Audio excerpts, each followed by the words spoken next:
Hello, hello, and welcome back to the Paynes Creek Killings, where last time, if you'll remember, I've been taking trusty notes, we discovered a few things revolving this old, cold case we've been sent to the town of Paynes Creek to investigate.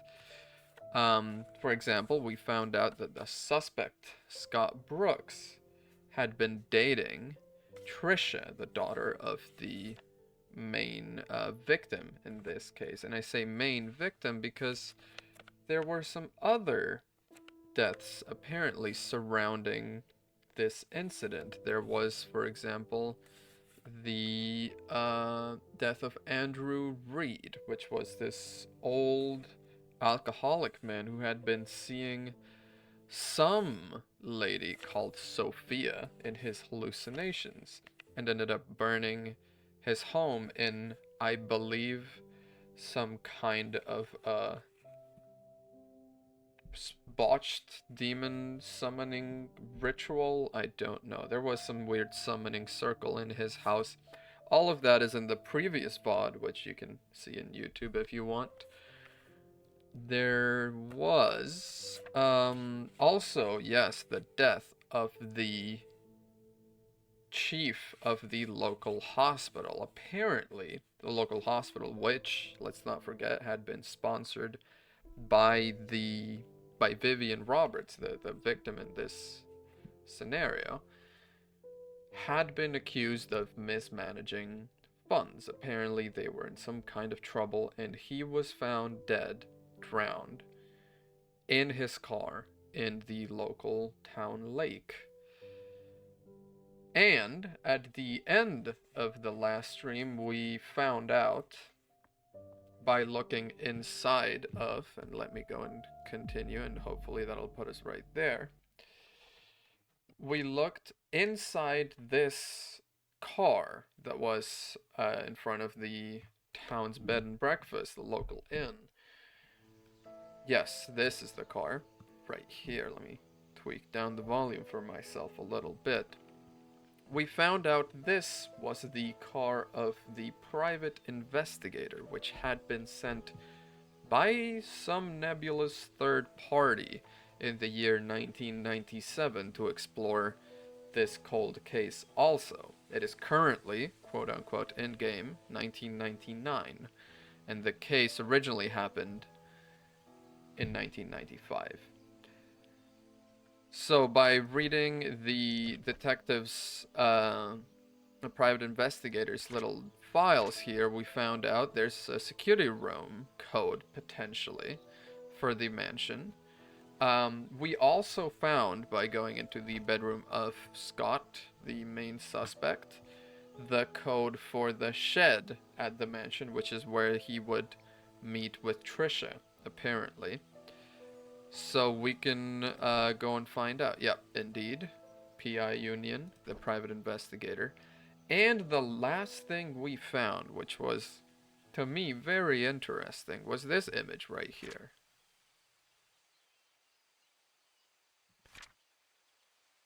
I do not like that the music cut out when I picked it up. And if you look at the back of this image, which, by the way, I do not know who this is. This is not Vivian Roberts or Trisha Roberts because they were blonde. Part of me is thinking this might be Sophia because if you'll remember, how can you see the photos? After we stepped out of the burned house, which you can kind of see here what I mean. This is the house where Andrew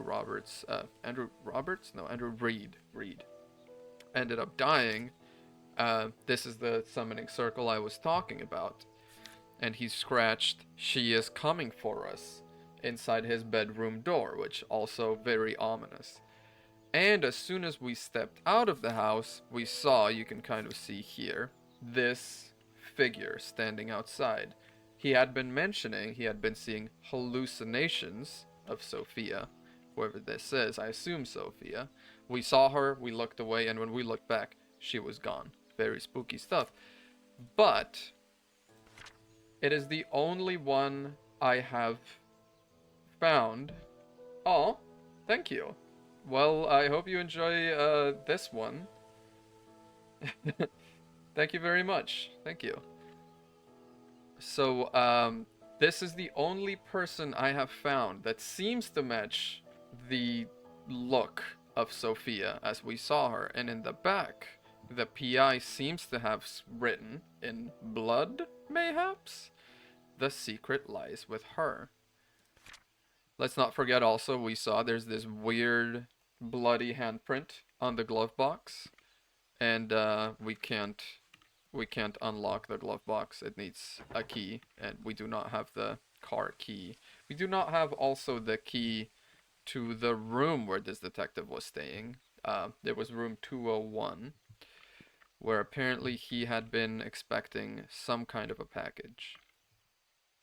So, now that we have sort of caught up on everything that we did last time, let's go to the mansion, actually, because we got the security code for the security room in hang on, in the mansion, presumably from the PI's notebook right here, 025241, and from Scott's bedroom we got the code for the shed where he was meeting with Trisha.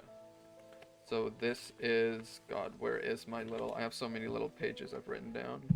Yeah, okay, I wrote it in the mayor's house. That was so good of me to write it right next to where the little question mark was.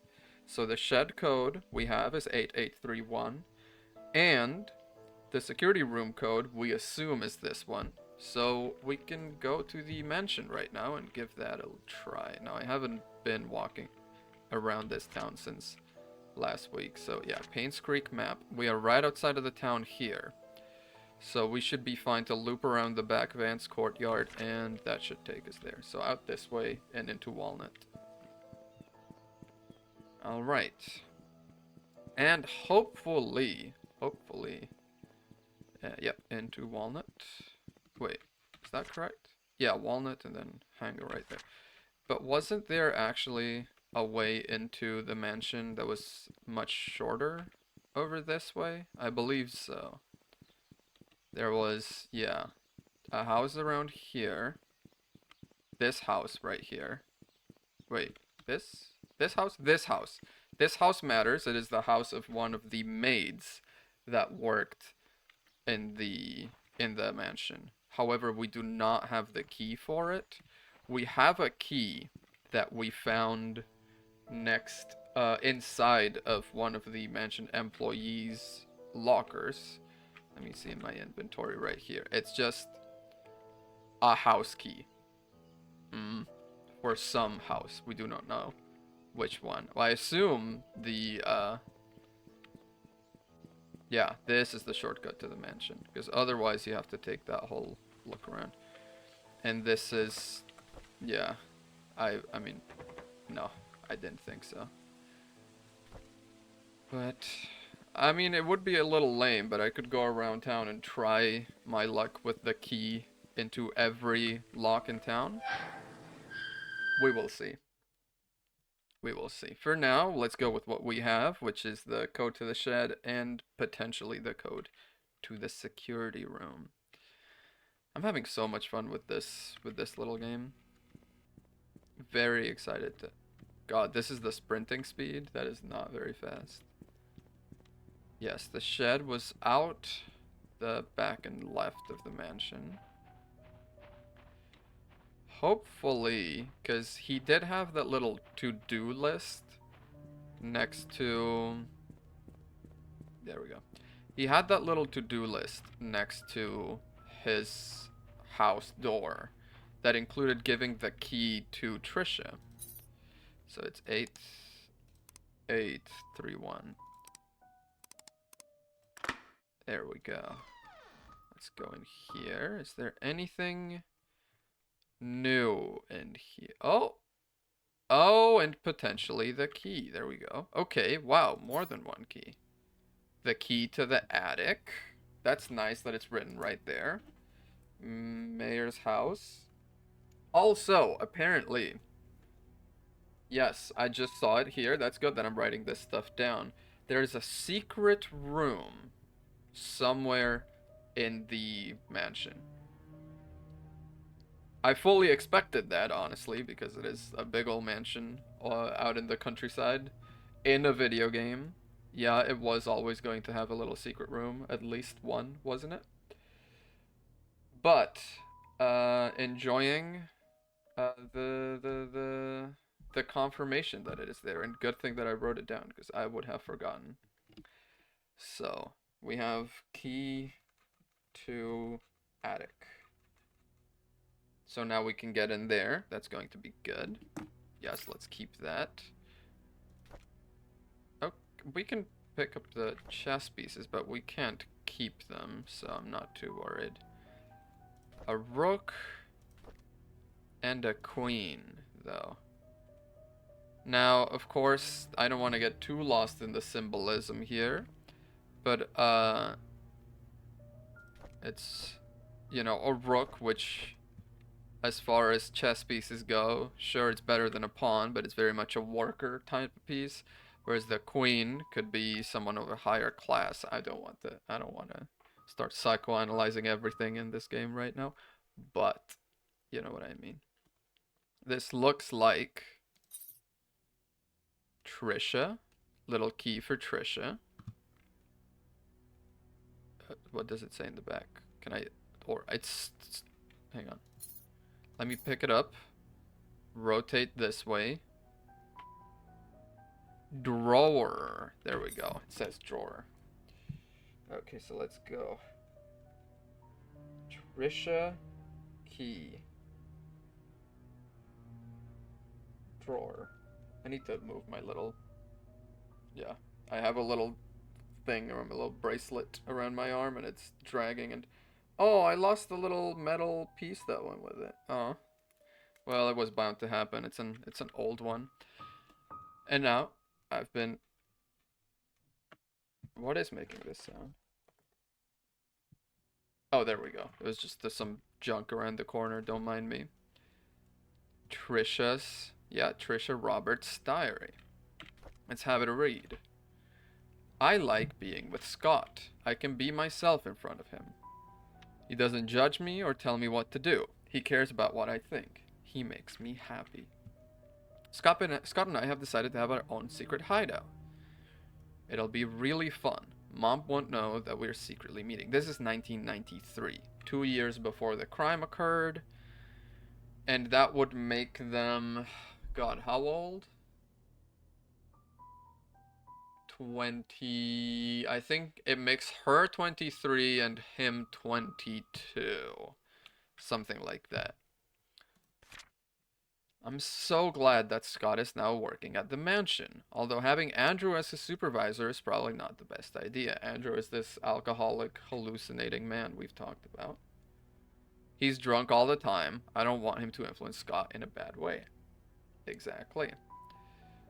September. Scott has to work the garden the whole day. After that, he has some errands to do. I guess we won't be meeting today. I miss him already.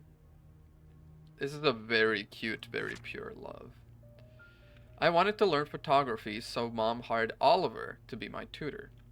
At first, I thought he would be too old to teach, plus his techniques are probably too ancient. But when he came, I was surprised that he's a very humble person. Despite our age differences, we talked for hours. I felt comfortable around him. Then he showed me the photos he took. They were beautiful.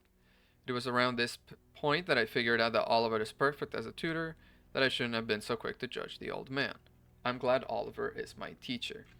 I believe this Oliver man is the one that has the photography studio somewhere in town that we wanted to get into because why? Hang on a second. That was in a fax machine somewhere. He had a shovel, I think, and some tools. Facts. Oliver Gibson has toolbox and shovel in Photo Lab. Miss Patterson has the key for 5 Walnut Avenue, which is where his, yeah. So this is the same Oliver, photographer Oliver. Scott has finally finished moving all his stuff to the cabin. Winter's coming. It'll be extremely cold in the cabin. The fireplace should help. Maybe I should knit a scarf for Scott? I think I'll visit him today. And that's as far as this goes. And we've scribbled all that in, and we will remember that. Anything else around here I might be missing? Let's check low. Oh, there we go, a little note. Oliver from the photo lab borrowed a shovel and a wrench. Andrew. P.S. We have extras, so I told him he could keep the tools until he was done with them. Okay, now this strikes me as odd, then. Because Oliver borrowed a shovel and a wrench from Andrew, worker around here, the alcoholic man. That's him, Andrew. But he also borrowed a shovel and toolbox from the little inn we were in, Anne's Courtyard. That strikes me as a little odd now, because why does a man need 2 shovels?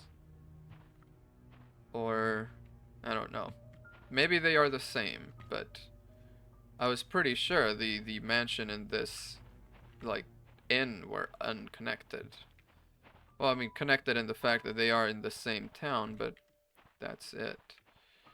Now we have Trisha key with drawer on it. It's locked. I don't think we can... This is a house entrance key. No, I mean, this is not a house gate, so that makes sense. Garden shed, yeah, that's not it. And we've got the attic key. Okay, we can start rummaging around there then. There's always... It's good that the mansion feels like a big spot for searching. Let's... Well... That's not great, is it? Ooh. Let me reload. After pressing yes, please leave and re-enter the level so the map can fully reload. Yeah, I mean, I'm going to have to. Will I keep my inventory? It'll be good to check that.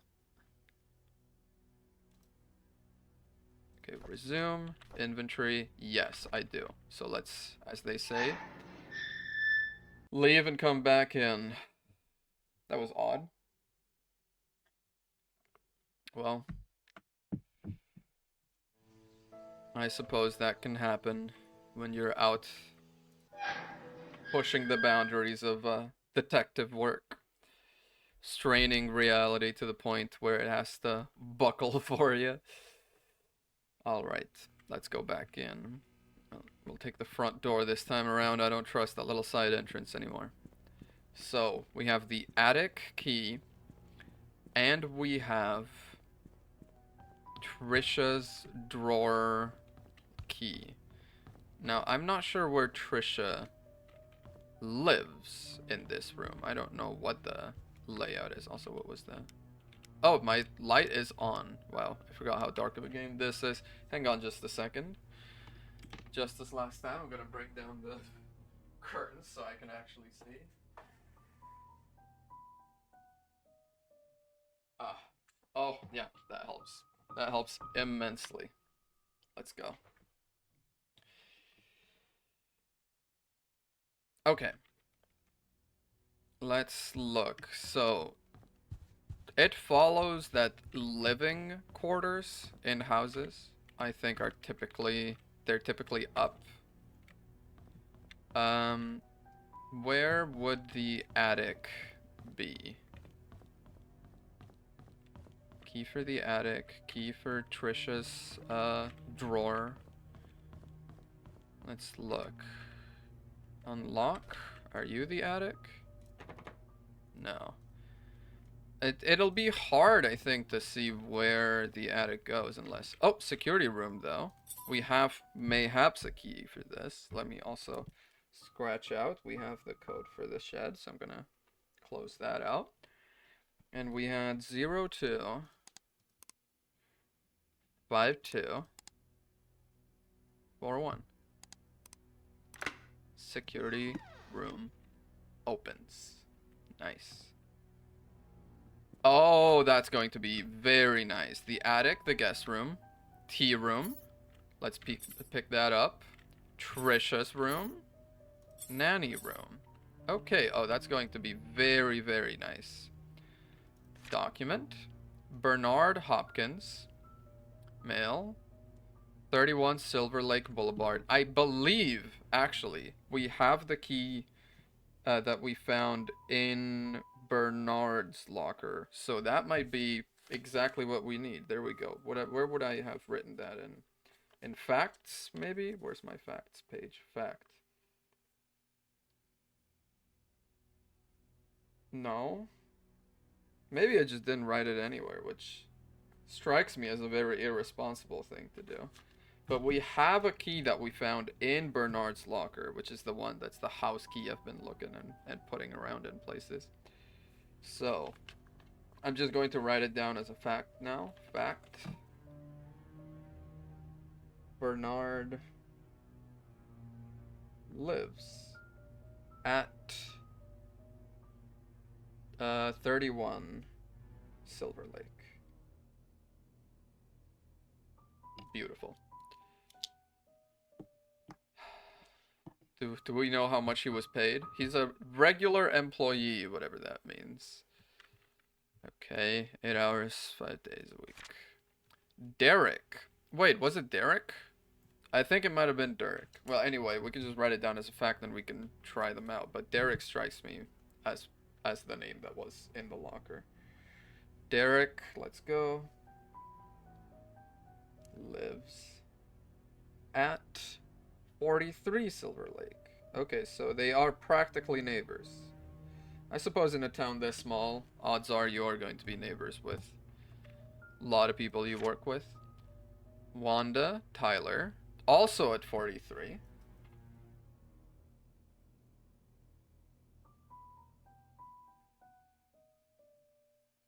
Right, wait. This is, hang on.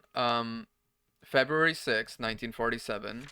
1970. They are a mother and son. I remember now. Wanda is the one, yeah, currently hospitalized. She was suffering from cancer. I remember this now.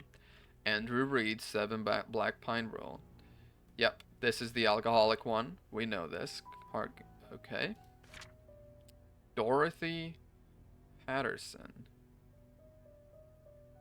Wow, okay. Well, we can write down that down also. I think 40 Black Pine is the one house we saw that we checked out at the beginning of the stream and I said I didn't have the key for. Dorothy lives at 40 Black Pine. Okay, and then next. Mary Martinez, the housemaid. 10 Town Center Drive. Okay. She's the one that was leaving all those notes that were signed M. Previously worked at Moon Cafe. Okay, so maybe we will be able to find a key to Moon Cafe in her apartment, or a key to her apartment in Moon Cafe. Hello, Envy. How are you doing? Mary, let me write it down in my little notebook. Lives at 10 Town Center. Okay. My handwriting is getting progressively worse as I write my notes, but okay. Let's look at these little notes everywhere. No notes for you, no notes for you. Okay, you're in the hospital, we knew that. Content, oh, the content is all recorded. That's going to be nice. Security desk logbook. March 18th. Someone ran through the garden last night. A man about 5'5" wearing a hooded sweater. Climbed the fence wall into the garden. Proceeded to run to the backyard and jumped over the back wall. Okay, that seems a little sketchy.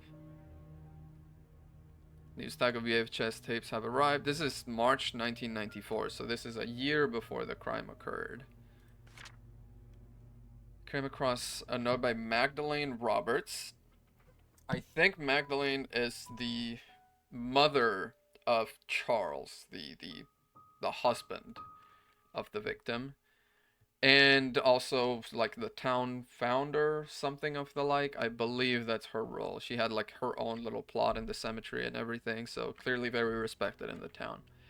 Stuck between the old logbooks, it was requesting the search of a missing security tape dated June 28th, 1975. Seems the tape was never found. A new security guard coming in today. His name is Samuel Green. Tom Parker will be his mentor to get him up to speed. Okay. Andrew came to the mansion around 11 p.m. He was very drunk. Scott was called. Scott is our main suspect, or was back in the day. He arrived around 11:15 and brought Andrew home. Today marks Tom Parker's 20th year since he started work at the mansion. He will be retiring from his position next month to take care of his ailing wife. Ailing wife? Wanda Tyler. Okay, not Tom Parker. Strange tale going around Paynes Creek recently. Stephanie, a 6-year-old girl, got lost during Halloween. Apparently she followed some fireflies in the woods and could not get back home. Her parents called the sheriff. They conducted a search but could not find her. 2 hours later, Stephanie got home safe and sound. When asked how she found her way back, Stephanie said a young lady found her crying and brought her back. She didn't know the lady's name, but remember her being pretty and having long black hair. This seems like the lady we saw and the lady that was in the photo. She was wearing a black dress, similar to what the mansion maids wear at work. The strange thing is when asked around, all the maids say they were working that evening. Okay, so someone ran through the garden. Let's put this in the questions page. There we go. Who broke in? March 18, 1994. And the tape, the specific tape, yeah. What is in the tape?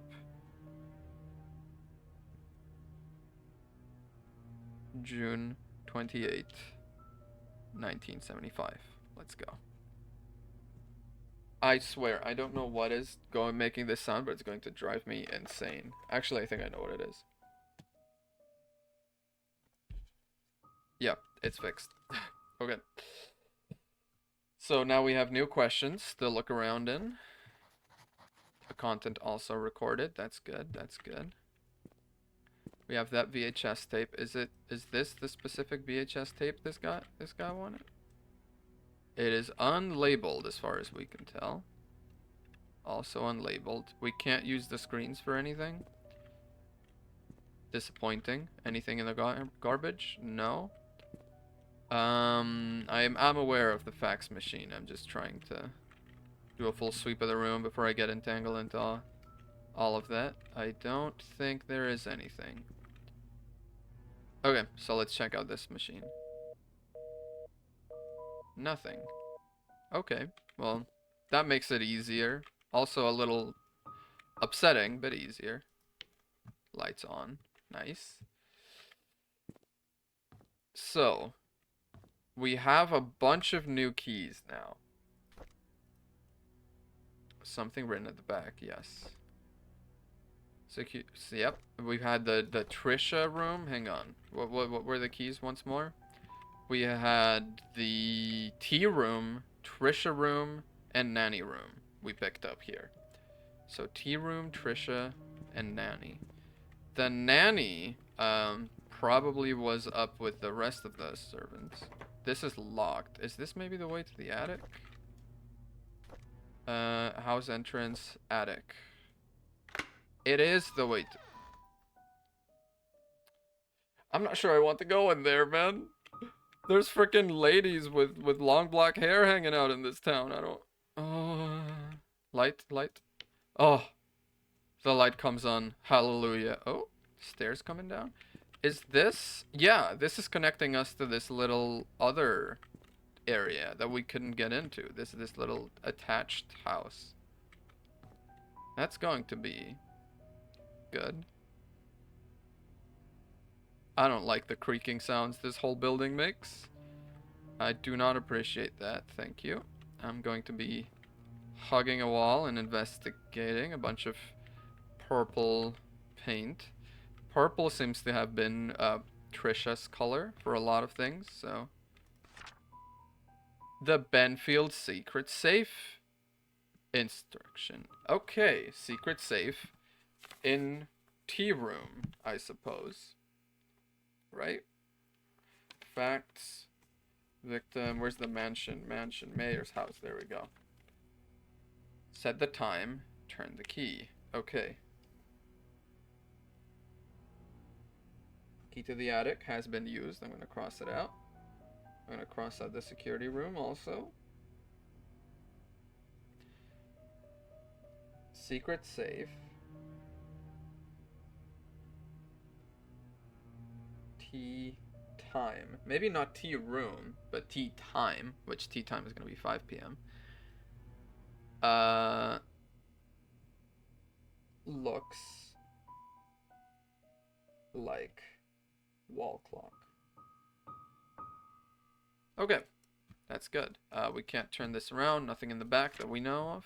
Okay, that's going to be locked to check. That's going to be good to check. Anything around the back of the painting? Not that I can see, but it's good of us to have checked. What else is going on? Little toolbox, as always. A couple of pill bottles, looks like. Are they made out to anyone? No. Doesn't look like it. Am I stuck? I'm not stuck. Okay.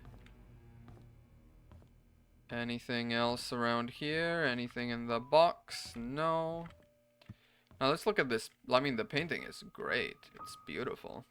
I don't see why this is kept in here, sort of hidden away like that when they have a gallery in this house.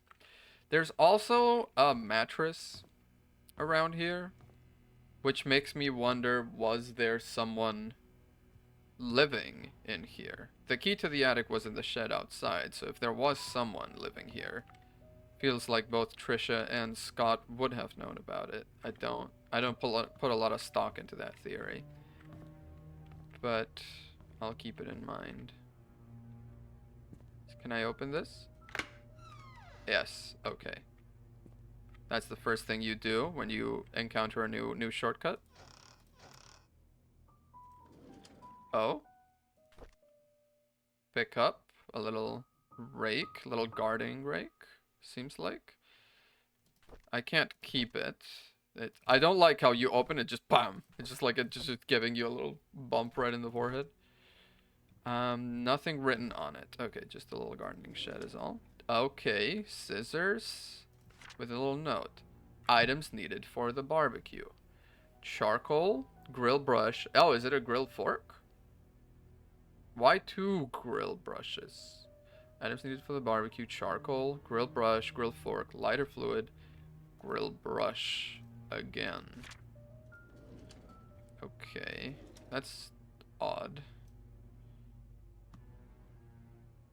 Let's keep that in mind, maybe.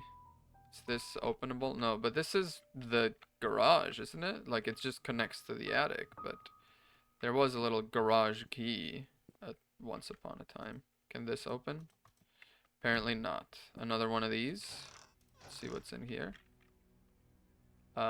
Spill. Okay. That's not very safe. A little brush. Maybe a grill brush. I don't know. A grill fork. Okay, so it's not... That's not what it... That is definitely a little gardening rake. A hand rake. A barbecue. Indeed. So, what else is there? Okay, a little diary. Maybe. That's good. Grill brush. Can I open all of these? No. Doesn't look like it. Okay. Disappointing, but bit of a time saver also, so I'll allow it. A bunch of beer bottles and a bunch of bottle caps on here. And if we're talking bottles and bottle caps, that kind of screams Andrew to me.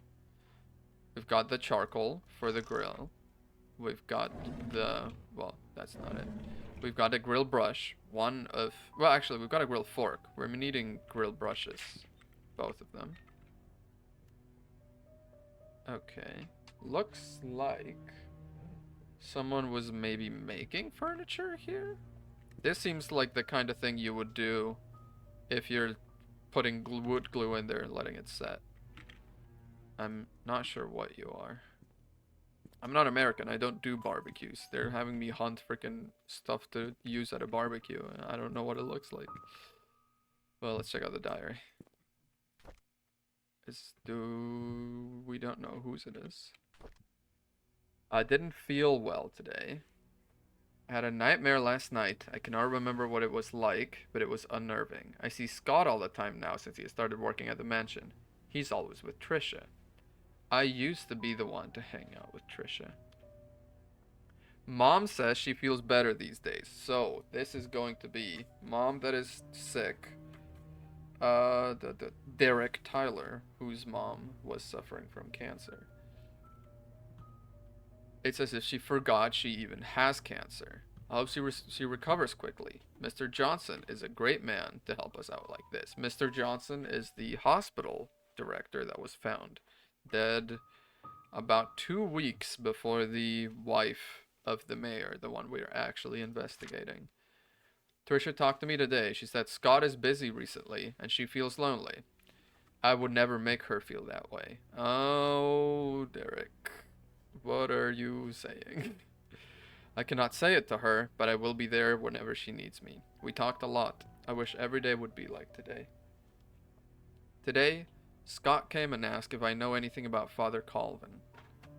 I only knew him as the previous church pastor before Father Matthew took over. I told Scott to ask Matthew about it. Scott didn't say anything and left. Looks like they aren't getting along too well. We saw, I believe, a portrait of Father Colvin. Actually, while I'm here, where would I check all the old documents? It's not this. It's not this. I forgot how to check documents. Oh, J for journal, right? Yes. Diary. Andrew, Charles, Derek, Tyler. Indeed, we were correct. It was Derek. Good to know. Good to know. I worry that the way they're giving me all of these diaries, I'm going to be expected to look at them and cross-reference them across different dates and make sure the shit matches. And oh man, that's gonna be a whole thing. So anyway, it seems like for this barbecue, they were missing. Is this lighter fluid? Wood glue. No. Okay, so indeed, it looks like someone was making furniture. So if the lighter fluid was not here, it occurs to me that maybe he used it in his own weird little ritual at home that ended with a big old fire that took over everything. I could see that. Little cleaning room. Okay. Okay, is this the rooms the servants lived in? No. Unlock? Okay, let's try. You? No. I don't know what kind of room you are. No. No. Alright. Do we need to match these sort of engravings, maybe? I could see it. I think this first one was the tea room, second was Trisha room, and last one was nanny room, right? Yeah. Well, we're just going to have to look around and find those. I believe it was around here. Yeah, this was Derek's locker, right? No, it was Bernard. So it was Bernard's house key that we have. Okay, that's good. Good to know. This is going to be maybe the nanny room? No. Trisha? No, I don't imagine they would have her living right next to the gym, given alternatives. That seems a little weird. Okay. Are you nanny room next to the servant room? No? Trisha? No? Tea room? No. Alright, I mean, ultimately, I could use the deductive method, or I could just start trying keys on every dang lock I find. Yeah. And eventually, hopefully, just, you know, discover what room it is by what kind of key works on it. I think I already tried this. Oh! Which key was that I used? I think it was Trisha's.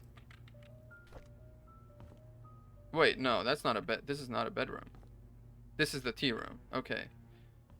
The tea room. This is the safe clock. Place item. I need an item. House entrance. Not you, not you, not you. No, no. I need the actual key, but I can place it and set the time. Yeah, but this is the little safe thing that we were looking at. Okay, that's good to know. You. Oh. Key with an exquisite design. Vivian Roberts' diary. Now that's interesting. Starting in 1972. Charles is running for election. I talked to Wilson and Edwards and they both agreed to support us. I don't think they are doing this solely to gain business benefits. Rather, they believe in Charles. Their support will help boost morale for our party. It's our anniversary today. Charles invited me to my favorite restaurant. It was a complete surprise and I was so happy. I thought he might have forgotten. About what?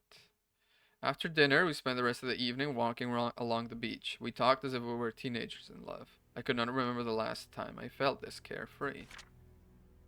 Magdalene is coming. What should I do? She's always asking when we'll be having kids. Magdalene is going to be Charles' mother.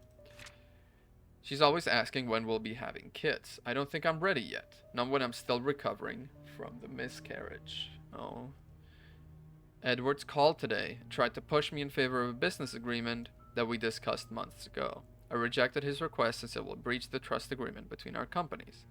I didn't expect him to threaten me by backing out from supporting Charles. If that'll happen, so be it. I would rather lose his support than to make deals with people with no integrity. Vivian. Now, is this the key for this? It doesn't work. No, it's not. Little exquisite design key. Let's see, is there other stuff we can open around here? There seems to be.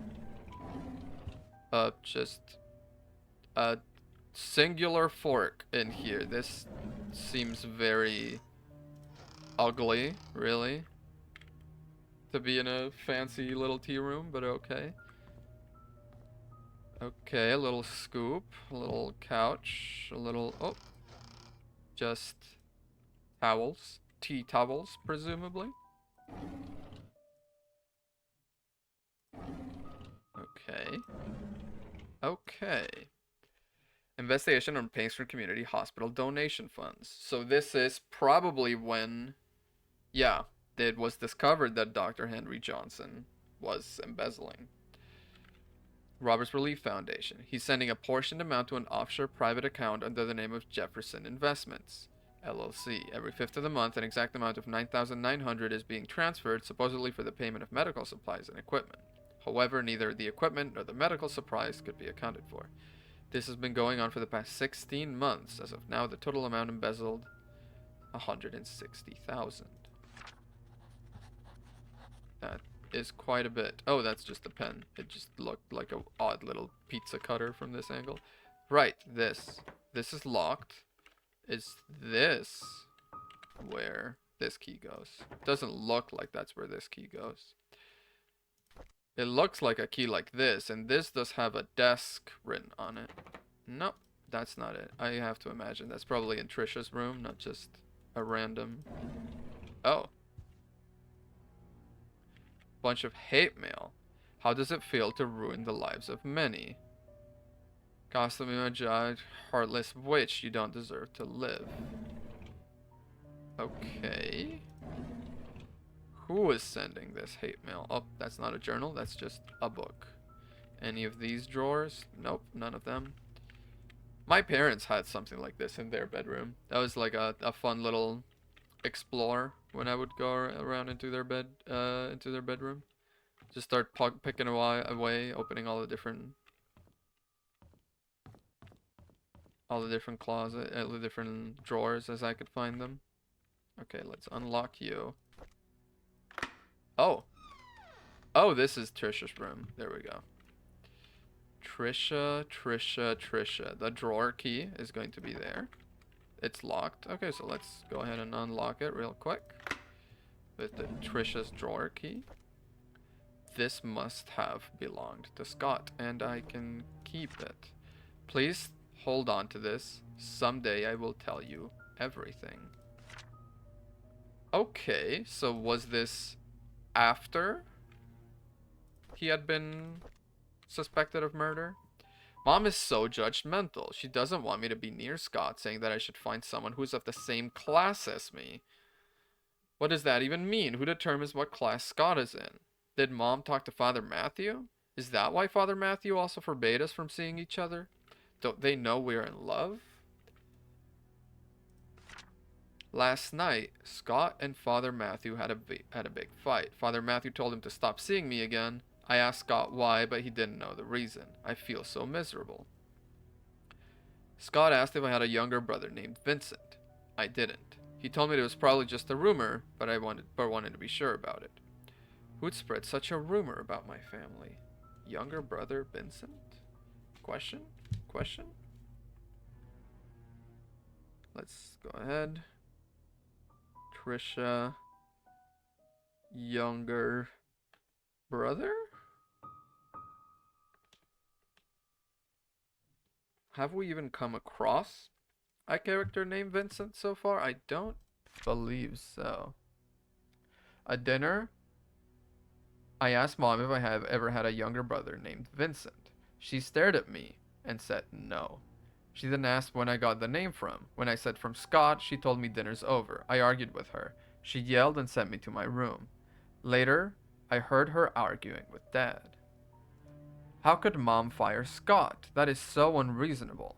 There's no reason at all for firing him. Why can't I see Scott anymore? I love Scott. Dad loves him too.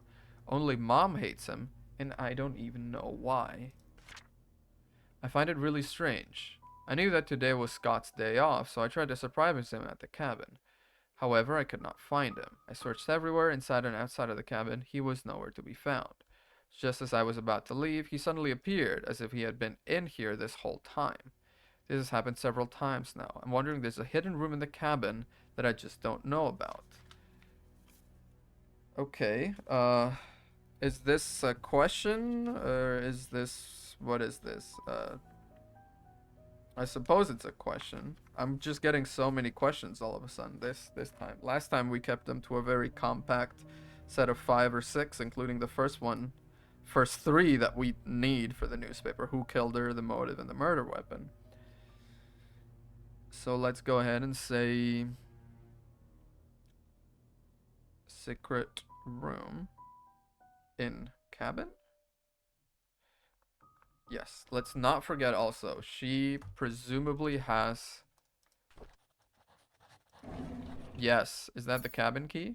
Looks like a house key, probably. Dear Trisha, you can always stay at my place when you feel lonely. Oh, Dorothy. Dorothy. Okay, we know where Dorothy lives. That's a fact. Dorothy lives at 40 Black Pine. Okay, and we have the key now. And we also have Bernard's key. So, that's a couple new places we can check out already. This is all starting to spread out and unfold for us real quick. And I quite enjoy that. Giving us a lot more avenues to explore around. Trisha requested that all her books be brought to her room in the hospital. In the hospital? Okay, it's locked. Is there... Is the ornate key maybe for this? No. Next to a letter written by Dorothy. Yeah. No, this is going to be Dorothy's house key for sure. Belonged to Scott, found next to Trisha's 1994 diary. Yep. Nothing here. Nothing here. And nothing here. Oh! Looks... Oh! There is the cabin key. Okay, nice. Trisha's next diary. 1988. So this is like a very young Trisha now. This is, I'm pretty sure she was born in 1980, so she's 8 right now. Scott's a strange kid, very quiet. I think it's right for the other boys to bully him and call him names. I wonder why Scott's parents didn't want him. I don't like after school programs, especially ballet. It's difficult and boring, and I hate proper etiquette. What's wrong with being myself? I don't need to be like mom. I haven't seen Dad for a while. I wonder when he'll be back. Every time I enter the study room, I can smell his tobacco smell. It's the perfect reminder when he's gone for so long. I miss Dad. Mom's always working. She's so busy with other people that she has no time for me. Sometimes I wonder if Mom loves me. Maybe I should call Dorothy Mother instead. Study room code 44871. That's going to be the mayor. First floor room locked with 5-digit code. I have to imagine that is the study. So I'm going to write it here, 44871. So we can go look for that before we leave. Anything here? No, no. Let's look into here. Just a few towels and nothing else. And a couple of empty drawers. Okay, yeah. Apparently, she was in the hospital. We know from her grave in the cemetery that she actually died the same year, 1995. So, we've opened the key for the drawer. There we go. So that's been used. Secret safe. Yes. Secret room. We don't know yet. Pool house is locked. That's not the case anymore. Gate in the back garden is locked. That still is the case. And the first floor room locked with a 5-digit code. The study room is going to be. But we still have the key to the nanny's room, which is here. I don't know if the nanny lives in the top floor or where. I feel like we've done a good job, really, of scouring the top floor. Gonna do a last sweep to make sure we're not missing any doors we haven't already tried. That was the tea room, security room. Are you nanny room? Oh, that is the nanny's room. Okay. Paste to look around. The Holy Bible. Okay, very religious woman, it seems. I see that little note on there. Let me just check other stuff. Can I can't open this? This big old chest? Oh, that's just a pity, really. Diary for the nanny. There's a newly hired maid named Sophia. Okay, I feel like this is the first time we've seen mention of Sophia. I think Matthew recommended her, saying that she's his cousin. She's very pretty and has very good manners. Yeah, Matthew is also not really spoken of around here. She's a quick learner too, and does whatever she's told to do. Wait, is Bernard, Derek, Wanda, Dorothy, Mary? Wait, no, Matthew. Is Matthew the one that burned his house? Real quick. No, that's Andrew. No. Okay. So who is Matthew? She's a quick learner too and does whatever she's told to do. She's very eager, asking a lot on what she should do, how she should act when Charles and Vivian are present, how to be perfect at her job. I like her already.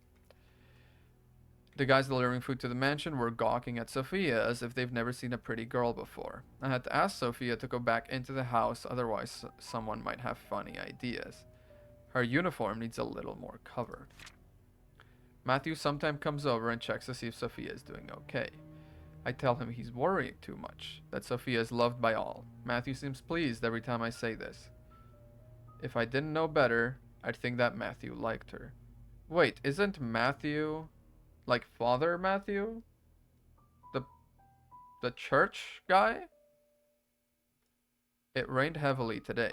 Sophia and I were having our tea break when she asked me, "What does it feel to be loved?" I said, "Well, it's like the feeling you get when you are with your parents." She was quiet for a moment and then replied, It's hard for me to imagine because I don't have parents. I didn't know what to say to her at that time, but after the break was over, I decided to make effort to care for her more. So there was, apparently, a pretty maid, Sophia,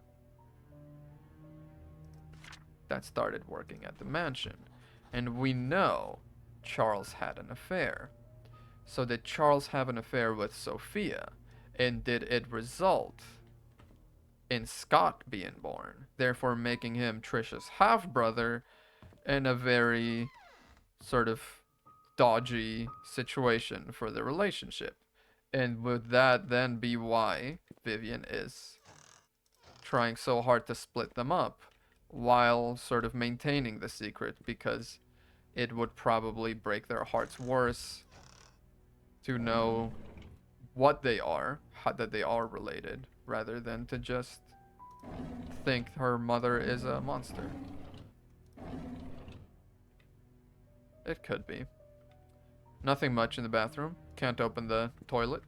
Just do a drop an upper decker in there for the next guy. We've written this down. We've seen this. Anything in these drawers? Before I go into this note. Oh, another diary from, yeah, Dorothy, indeed. 1994. I can't believe that Andrew tried to kill himself again. Thank God for Scott. I cannot imagine what would have happened if Scott wasn't there to save him. Andrew was never like this when Laura and Daniel were here. Even as his wife, I doubt Laura has any idea why Andrew turned out this way. I can't blame her for leaving him and taking their son. I wonder if they've contacted each other since then. I visited Andrew at the hospital today. He seemed different. He looked calm, as if he had somehow managed to find peace within himself. The attending nurse said Scott has been here almost every day, taking care of him and being with him. Andrew has been talking a lot with Scott. Andrew told me he's ready to see Laura and Daniel again. I'm glad to hear that. I should call Laura and tell her the good news. February from October, so November, December, yeah, 4 months. Scott came to fix my leaking sink today. He did a wonderful job. I offered him tea and we talked quite a bit, mostly about Charles and Vivian. I showed him my old photo album. To my surprise, Scott became very quiet. He asked me if he could borrow one of the photographs. I don't see why not. He thanked me and left in a hurry. Oh, I should call Laura and tell her about Andrew's situation. There was probably a photo of Sophia, right? It's ironic that Andrew died shortly after being saved. I met Laura and Daniel at Andrew's funeral today. Daniel reminded me of Andrew. I can't believe he's already 15 years old. Last I saw him, he was only 7. Laura said Andrew had been sending them money these last few years. She had been considering to return to Paints Creek so they could be together again. If only I'd called Laura before the fire accident. I feel so sorry for them. So this photo that he grabbed and was all haunted about, I'm imagining, I don't know if we kept that. I don't know if we could keep that. Diary, no. Other? No. Yeah, the PI, Stephen Moss. It's the photo that we saw that apparently we haven't kept. But it looked slightly singed at the edges. Photo on Dorothy. Hello. Dorothy and Trisha years ago. Cute. 1996. Dear Charles, I have worked here for more than 20 years and I'm so glad that I was able to spend time here with everyone. I greatly appreciate the opportunities you gave me and the time I spent with Trisha. Trisha was everything to me and she loved me. She smiled whenever I called her. I wish I could have given her more. Despite what has happened here in Paints Creek, there are moments of pure joy that we've all shared together. I will hold on to these memories. I'm sorry that I'm leaving and won't be able to serve you anymore. Thank you for everything. Please take care of yourself. Sincerely, Dorothy. 1996. We know Trisha died 1995. Now, she was young then, something like 24, 25 years old. So was it an accident? Was it a suicide? We just don't know until we find out, I suppose. It's a... Okay. Now this way is probably... Okay. Could we try on unlocking this? Do you take an ornate key? Oh! You do. Oh, master bedroom. Wow, I really am just going through every room in this mansion now. Get some light up in here. Help us snoop around some. Okay, nothing to be found here. Boxes are blocking it all, so that's video game speak for nothing to be seen here. Look away. You cheeky little boy. The fireplace. Can this be opened? There's apparently a secret room in this mansion, and I've not forgotten about that. A hat in bed. Nothing in it. Okay, just a blue hat. Okay, aviator sunglasses. Vivian Roberts' diary. 1994 now. The last one we saw was like 78 before Trisha was born. Andrew came and told me he didn't need an assistant. He said Scott is too inexperienced and is a burden to him. What he hasn't realized is that the garden has not been maintained well over the past few months, that his drunk behavior is irritating, and that Scott is actually doing more work than he is. Scott is a fast learner. He should be up to speed in no time. Charles was the one who insisted on hiring him anyways. This is 1994. So this is before Trisha. Yeah. Charles likes the boy. They've been hunting together quite a number of times, and Charles always seems happy with his company. I just don't understand his love for hunting. He sometimes spends more time in his hunting cabin than he does at home. I was shocked to learn that Scott has been asking around about Sophia. How did he know about Sophia? Who could have told him? It must be Andrew. That drunk. I told him Sophia is gone. Those hallucinations of his is getting worse. He needs to see Henry and get more pills. I'll need to have Bernard keep an eye on Scott. From now on, I'll try to see who he talks to, who he asks. Yes. So Andrew was seeing Sophia, and this Sophia is being kept very hush-hush. But we know Sophia worked at the mansion, so to me it seems like Sophia either died or more likely had an affair with Charles. I called Oliver, the photographer, and asked if he could be the main photographer of the Easter fundraising event. When he asked what the funds will be used for, I told him that it'll be used to raise awareness of Paynes Creek to promote our town's tourism. After listening, he agreed to help. When asked how much he would charge, he simply said it'd be free. I was surprised. I appreciate his contribution for this town. The deal with Howard Medical came through just as I anticipated. Instead of being happy, I feel empty. Am I getting numb from work? Or is it that I don't care anymore?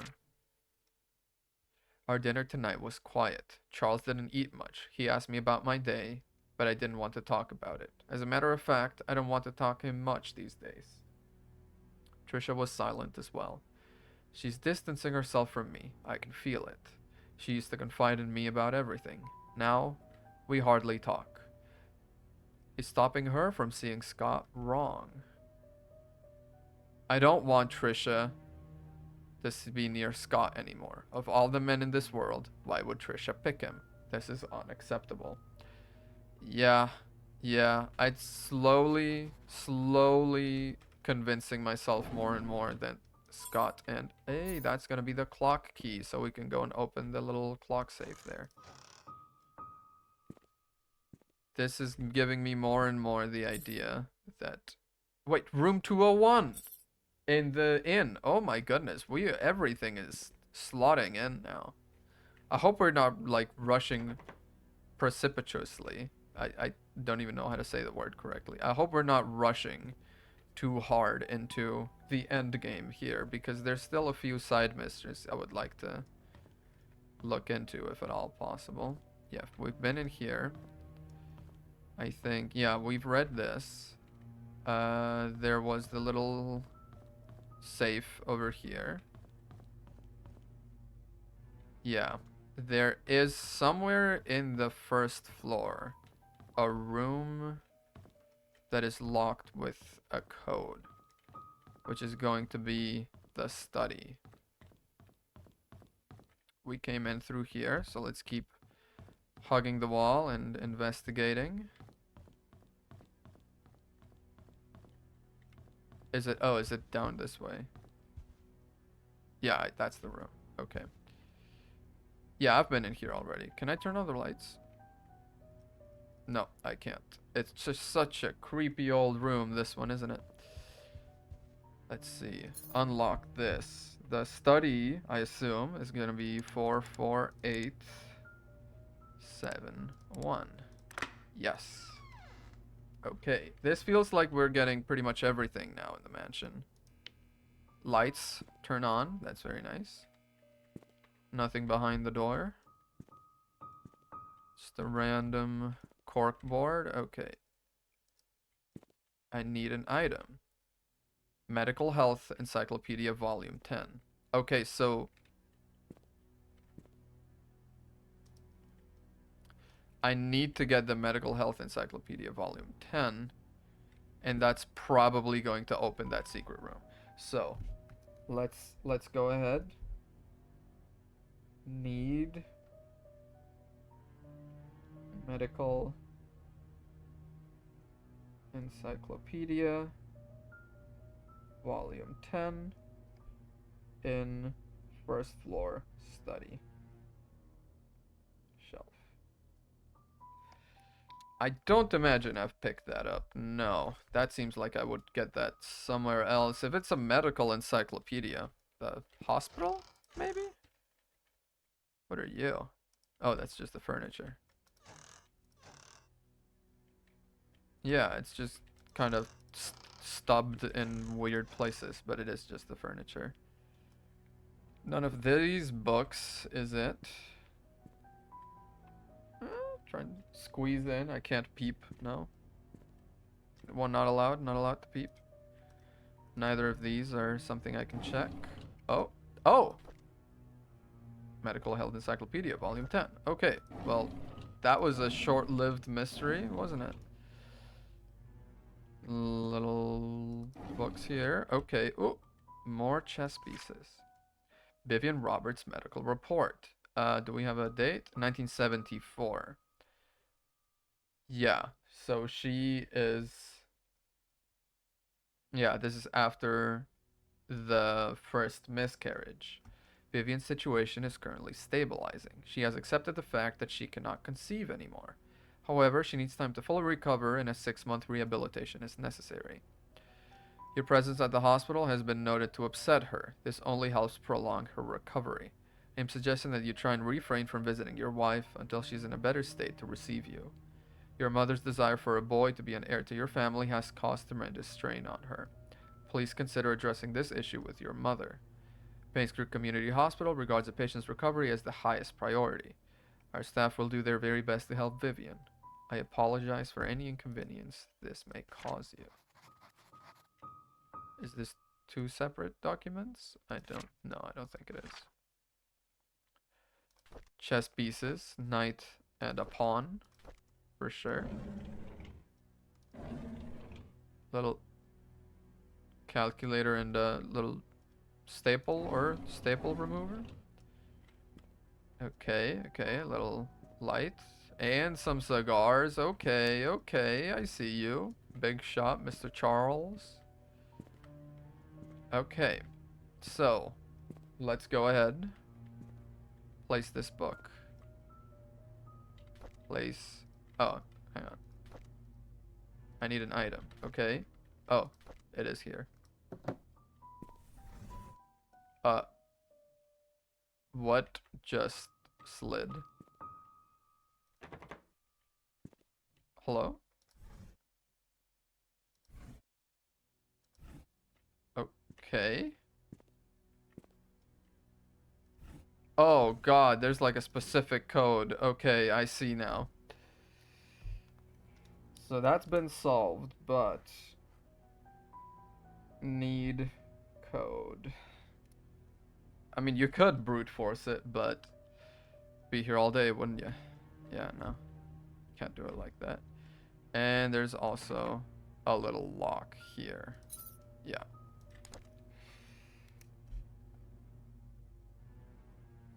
Locked drawer in study room.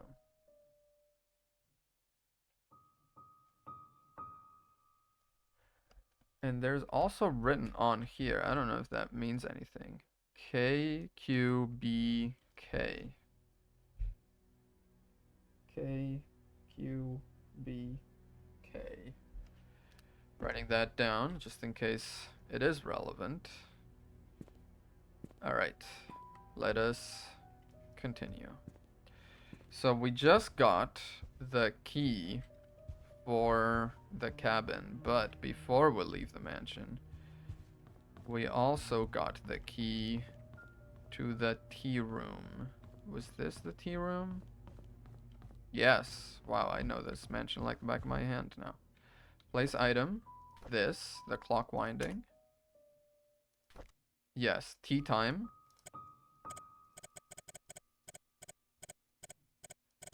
Which is going to be 5.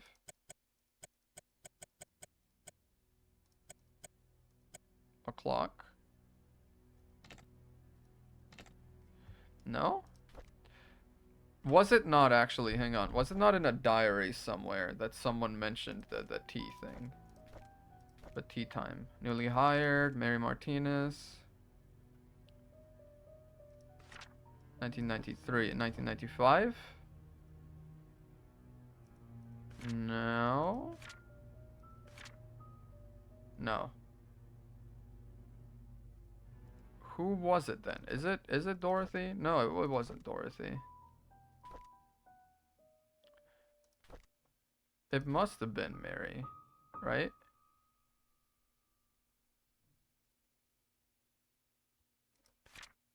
Okay, when I broke the vase. It's 1993. 1995, I broke the, okay. 40 Black Pine, yes, we knew this. Yeah, the little locked thing, okay.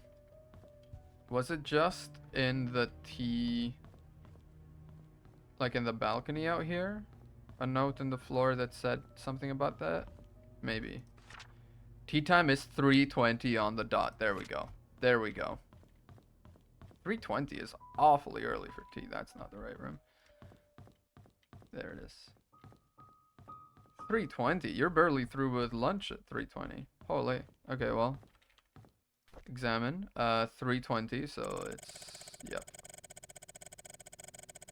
3:20... Is this 20 on the dot? It is. Dear Vivian. This, Henry Johnson. 1975. So this is sometime... This is before Trisha was born and maybe after her miscarriage? Something like that. I'm not writing to you as your doctor, but as a friend. I know you had your suspicions about Charles. Now that his affair is revealed, there is no point beating around the bush. Okay, this is about the affair. This is important. This has been very central to the investigation. If you want to protect yourself and Trisha, there is only one way. You have to make Sophia and the baby leave Charles. Okay, Sophia, the hot young maid, did have an affair with Charles, and she did get pregnant. They need to be moved away from Paynes Creek. You will, of course, have to compensate for her leaving. As for Charles, he will need to know that having his affair publicly known will destroy his political status. People are not so forgiving when the mayor they trust is involved in such a scandal. I figure that Charles will try to add the child into the family registry. I would do the same if I were him. It is a boy, after all, and the child will be able to continue the family line. If that should happen, I cannot imagine what'll happen to you. Henry Johnson. Vivian, I've given careful thought to your request, and here's my answer. I have provided a new prescription for your mother-in-law, Magdalene.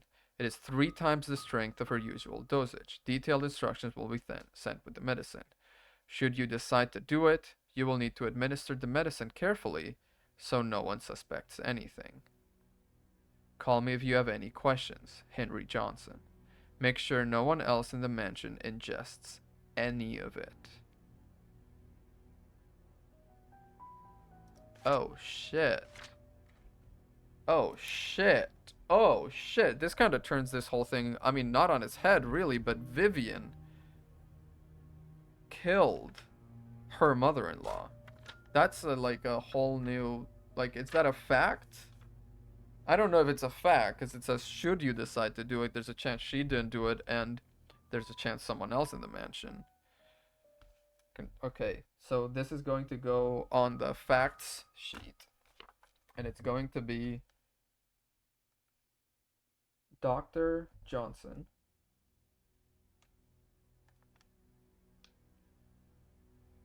gave Vivian deadly dose of meds for mother-in-law.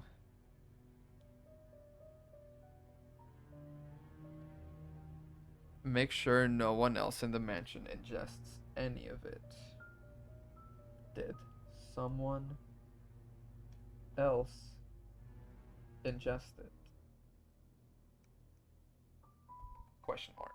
I know it's not proper to put a question mark in my facts page, but okay, so the doctor, the good doctor, gave Vivian, the victim, enough medicine to kill her mother-in-law, and there's a chance it killed someone else by mistake. Does that explain, hang on, I don't remember exactly how to get to it, but in the attic, we found those unlabeled bottles that looked very much like prescription medicine bottles. That could have been what they were for. Yeah, in here, in the attic. These. I wonder if these are the deadly dose of medicine. And if they are, the key was in possession of Trisha. So, did Trisha take these and die from it? And how did Scott die? Okay, that's a lot of new things. So we have the key, presumably, to Dorothy's house, so we can go check that out next. And we'll work our way back through town, stopping by the inn for key 201. Anne's Courtyard Inns and Suites with a tag 201. This is where the private investigator was living. And then key with a unique shaped head, popular in the 70s. And the Q2 Derek's house, which we now know is, no, Bernard's house, sorry, 31 Silver Lake Road. So we can also go and check that out. Lot of things we can go check out. I haven't really been using my camera much, but I've been taking such good notes. You know what I mean?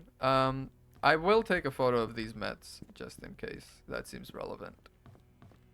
Also, not to say anything, but I mean, it is kind of,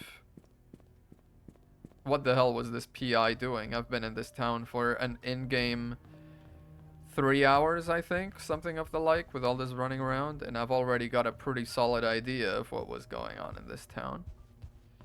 I don't mean to say this PI didn't know what he was doing, but I'm just some random reporter, and I'm eating his freaking lunch out here. Okay, let's step out of the mansion. We'll take the little shortcut that, shortcut is what I want. Shortcut that will bring us to Dorothy's house. Right? That's, this way down here. Yes. You just go here, hang a right. This here should be 40 Black Pine Road. Yes. Which we now know is Dorothy's house, which we should be able to unlock with this key, I think. Yes. Dorothy's house. Let me go into my locations and make a new page or a new sort of sub thing for Dorothy's house. Okay, I like the carpet.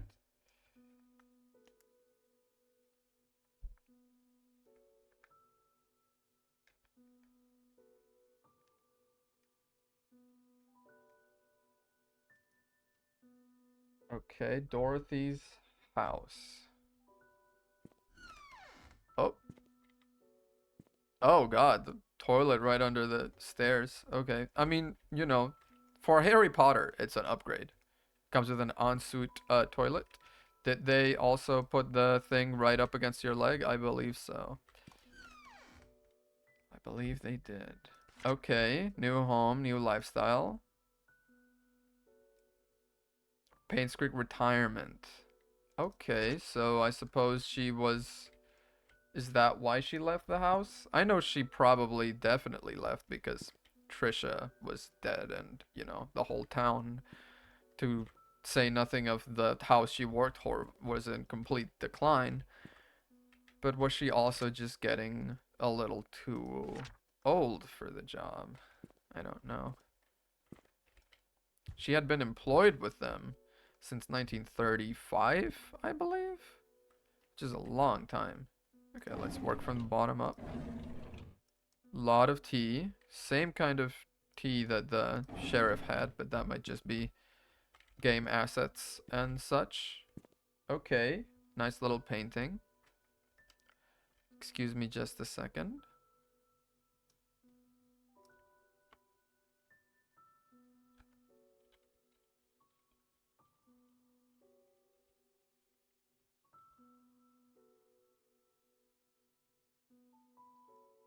What?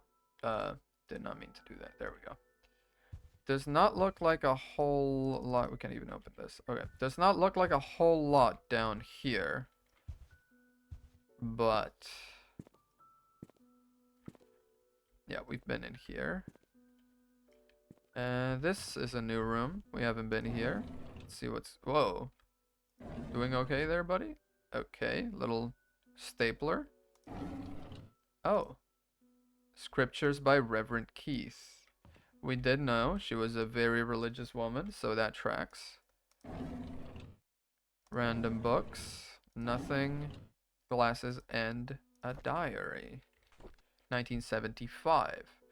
Charles asked something of me today. She asked if I would be willing to stay with Sophia, that he'd arranged to have a house rented out a little ways from the mansion. I told him that I would help, but that Sophia's pregnancy will eventually show. There's no way of hiding it. He seemed very worried. Charles came up to me and expressed his gratitude for taking care of Sophia. He said he will be covering all the necessary expenses. He told me not to tell anyone about it. As for Sophia's growing belly, when the time comes, I am to make up something about her running errands outside of Paynes Creek. I'm not sure if that will work. Sophia is 8 months into her pregnancy. Her belly is big now. I asked her how she felt. She told me she's happy and feels hopeful for their future. She said it would be best if the baby is a boy. I can understand why she's thinking that way, but I can't help but wonder how Vivian will feel about it all. What will the ramifications of this be? Indeed, what will the ramifications of this be? Yeah, the more that happens, the more I am convinced they were... That's locked? I can't unlock it with a little turn thingy right here? That's crazy. Okay. Maybe we'll find a key upstairs. We still haven't checked there. But the more of this mystery I uncover, the more I am convinced my first hunch was right. And they're half siblings. Oh. Oh, okay. Okay, Dorothy. Pop off. Now, the wooden floor in a bathroom seems like an eminently horrible idea. All the wooden everything is going to be soaking up all the humidity, all the water from this bathtub if you're ever running it warm, which you would want to, wouldn't you? Yeah, that seems like a bad idea, but other than that, okay. Well, all in all, pretty lackluster. That's locked. We know that. There's no keys really that we can use around here yet. But now we know we can get in here. The house is unlocked. And I don't believe we've missed anything. Other than, of course, now knowing that she was in on the affair and helping to hide it from Vivian, perhaps.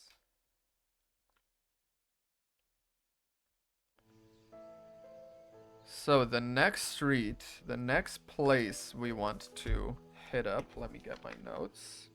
Sheriff Station, side mysteries. No, we want facts, facts, facts. There we go. Bernard, 31, Silver Lake. We are right now here. Came out through this little side street right across here. So we're here. Silver Lake is all the way across. I think the shortest way through is probably hang the first left into town center and then Walnut and then we're in. Okay, let's go. Town center and Walnut. This way, Walnut. There we go. And we can see Bernard's place, which is at 31 Silver Lake. This is 23. This is 18, so it's going to be climbing up that way. So they also lived pretty close to the mansion, right? Because the way into the mansion is, yeah, that way, I think. 26. 29. Oh, no. That's the way out of Payne's Creek. So it might be this little cubby we found in here. Does that have more houses in it? Yeah, 28.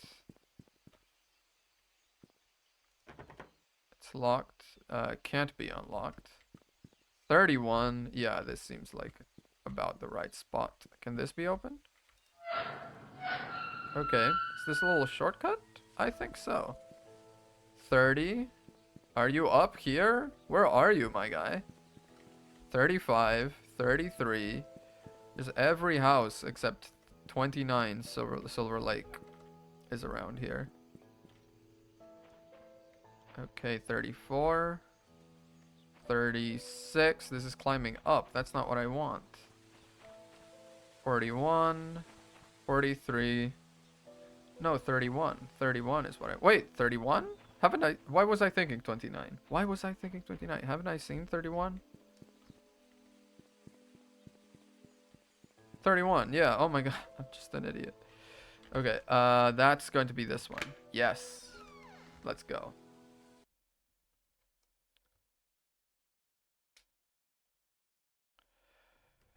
There we go.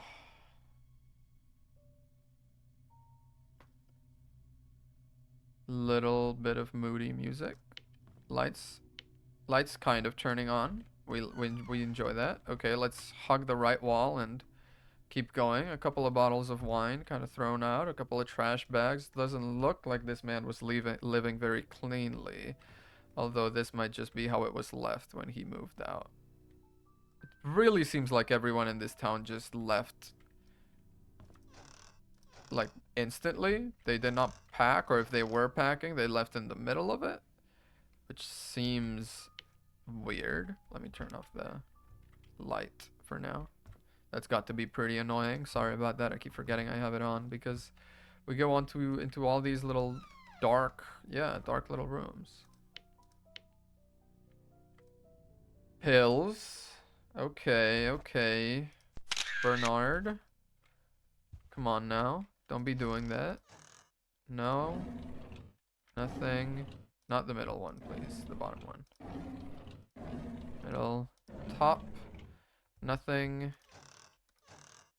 More pills. Oh no. Other than that though, pretty nice house. Like, I would live here. Nice going, Bernard. Nice going. Is this going to be... No, I thought it might be locked. See, Dorothy could stand to learn from this man. Makes it a lot easier to snoop when everything is open. a knife is missing from this case. So true. Let me take a photo. There is a knife missing. Close this door and look in here. So this man collected weapons? There's a little, looks like musket, old-timey rifle. Everything in here is locked.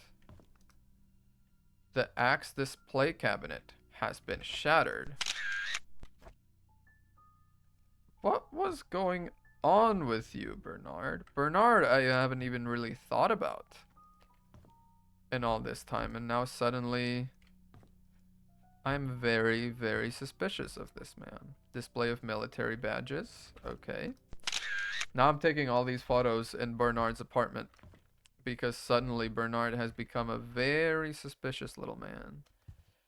Very suspicious indeed. Vivian Roberts, The Untold Story. 20th century, with seemingly overnight success, with 30 years journey that defied everything that she was told to believe in. She was the first and only person in her family to graduate college. Okay, Charles Roberts. Roberts' family business that supported Charles during his mayoral election.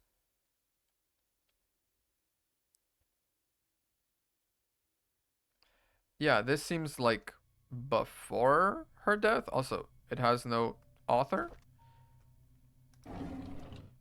But he has this book propped up. All right, this is not like a book he just laid around for whatever. He has it propped up, which speaks to me some kind of respect, affection, obsession, something like that. Whatever it is, spooky. Spooky dooky.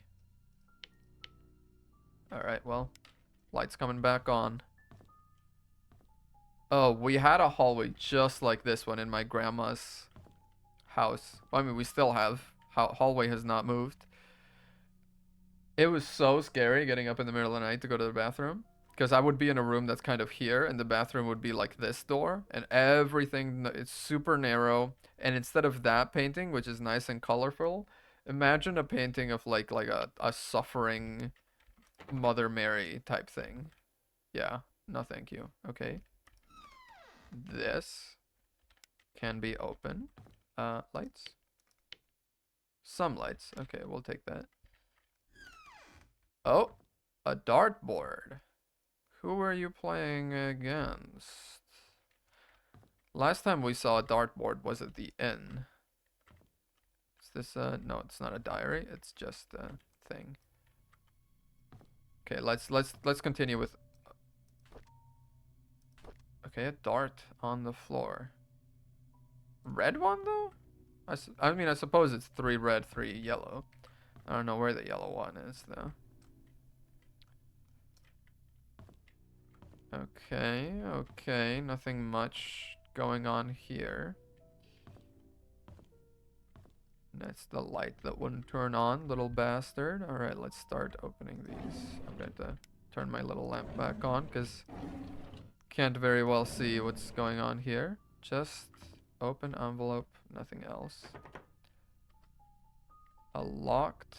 This one does not have any letters scribbled on it, so let's make a new location. New location. Dorothy's house.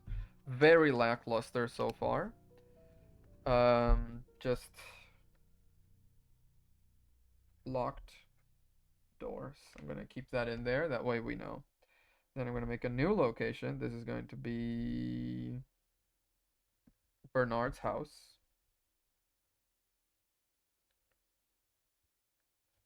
I keep trying to call him Benjamin for some reason. No, he is Bernard. House. Locked door. Floor 2. And locked desk 4-digit code. All right.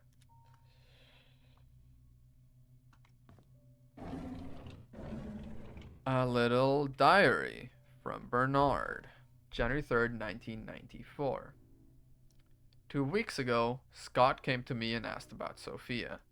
I was surprised he knew about someone who used to work here 20 years ago. I told him that she was once a maid that worked here, but after a few years, she decided to leave the village. Today, I commented about the conversation to Vivian. She asked if Scott had said or asked anything else since then.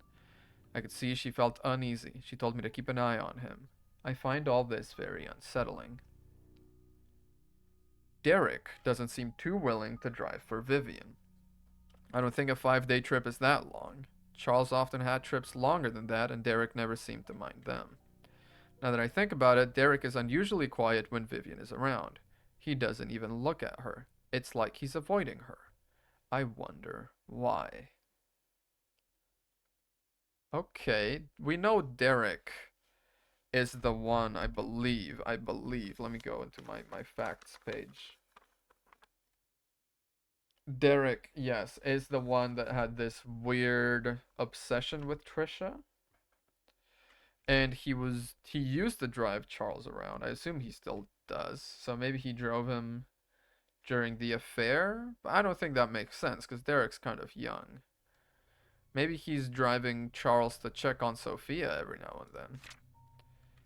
I've noticed Vivian has been getting increasingly paranoid whenever she sees Scott, to the point of being upset by his presence.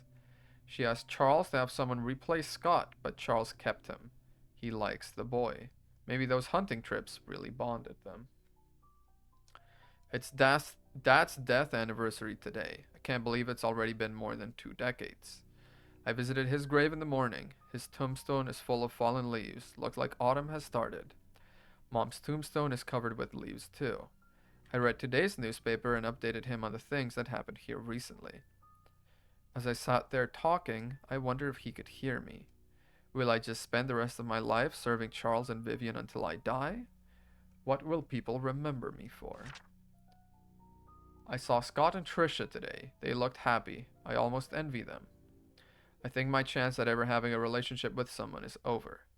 What would my life be if I had accepted Angela? I don't think we would have been happy. She wasn't my type anyhow. Who is my type then? Vivian scratched out. I don't know who. So indeed, he was apparently in love with Vivian. AOL password. Okay. Study room locked desk. Hint. Subtract the yellow darts points from the red darts total. Aunt Cecilia's apartment. Aunt Cecilia's apartment. Okay. I guess this is a fact. Just a weird fact, but Aunt Cecilia apartment. Let's see.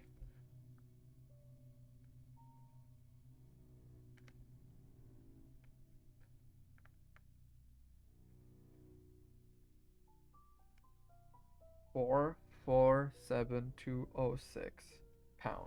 Okay. Yellow darts points from the red darts total. Okay, but it looks like there's a dart what fell down. Also, okay. The way these work, I believe these are triple points. God, I forget how to score. Wait, didn't I take a photo of this? Of the dartboard? Yes. Ugh, dart scoring. I can't read that. Fuck, man. I mean, I suppose I can just look it up on my phone right now. Darts scoring. I'm pretty sure the little slot here means triple points. So this would be like a 60 point. Let's see. Darts scoring. Just looking it up so I don't have to go all the way around. Okay, double is out here. This is triple. And then bullseye. Okay. What is a bullseye worth? That's important. Outer section is worth 25. Inner section is worth 50.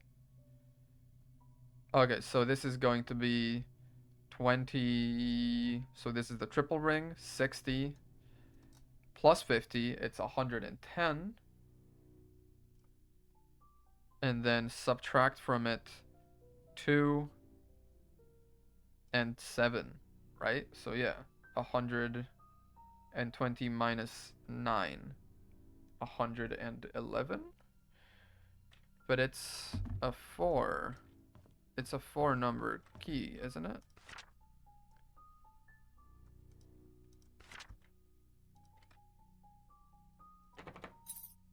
Yeah.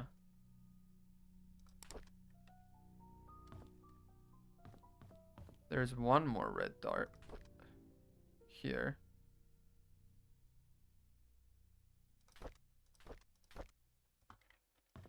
Oh god, this is going to bother me now, isn't it?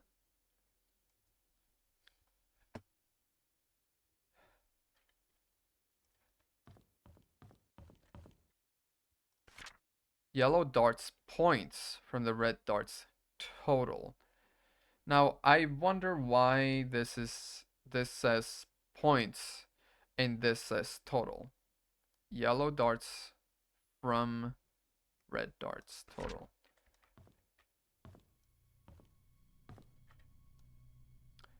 In total, I mean the red in total got 111 minus 2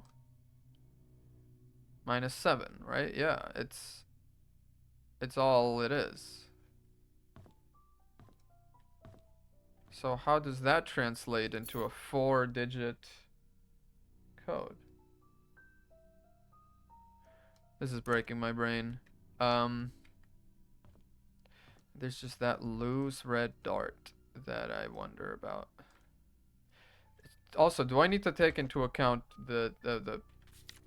this score here? That's just 18, 8, and the yellow had a double 15, so that's a 30. So that doesn't really help much of anything, does it?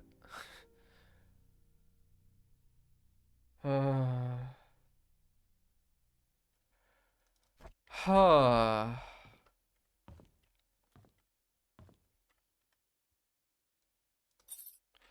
Subtract the yellow points from the red's total. Is it just 120 is what they... No, they got 110 because it was a triple, so 60 plus 50 is 110. So it's 111 and then 9? No, that wasn't it. 111 minus 9, which is 102. So is it just 0, 102? Like that's how you would get no. That's how you would get like a 3-digit number if you have a leading 0. Otherwise, let me make sure I've actually counted this right. 20 times 3, 60. Perfect bullseye, 50. 60 plus 50, yeah. And then a double. Oh, there's a little spot here. Okay, that's fucked up. There's a little dot here, which is where that red one fell, I have to imagine. So it's 110 plus 6, which is 116. There we go. And then the yellow, it gets subtracted from that, which is 217, which is 9. 116 minus 9 is 107. Let's try that. No? I thought I was so clever for that. Is that not it? Come on, man. 60, 50, 110. We know this. Unless I've forgotten all of mathematics, 60 plus 50 is 110. And then there's... Is that also a point here? There's no yellow... There's no other yellow dart, though, is the thing. Is there? Oh, wait. There's a yellow dart in here.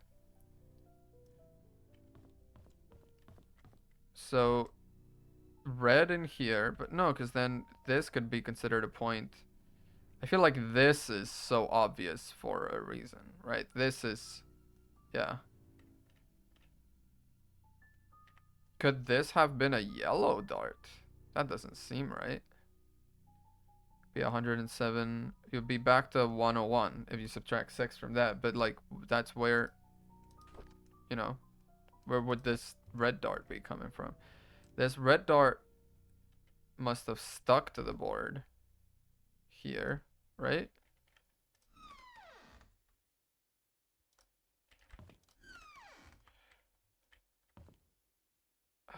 God, it's like I know all the little pieces to solve this are here. They're staring me right in the face.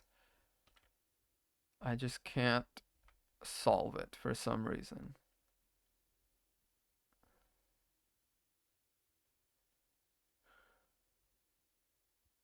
This would be 116 with the red dart. -2, -7.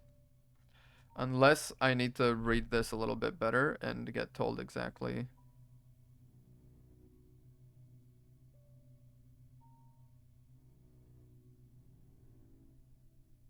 Oh god, yeah, that's darts scoring. Oh, wait. Darts scoring. That's a whole other thing. 301 and 501, yeah. 301 points or 501 points. It depends on what they're going from.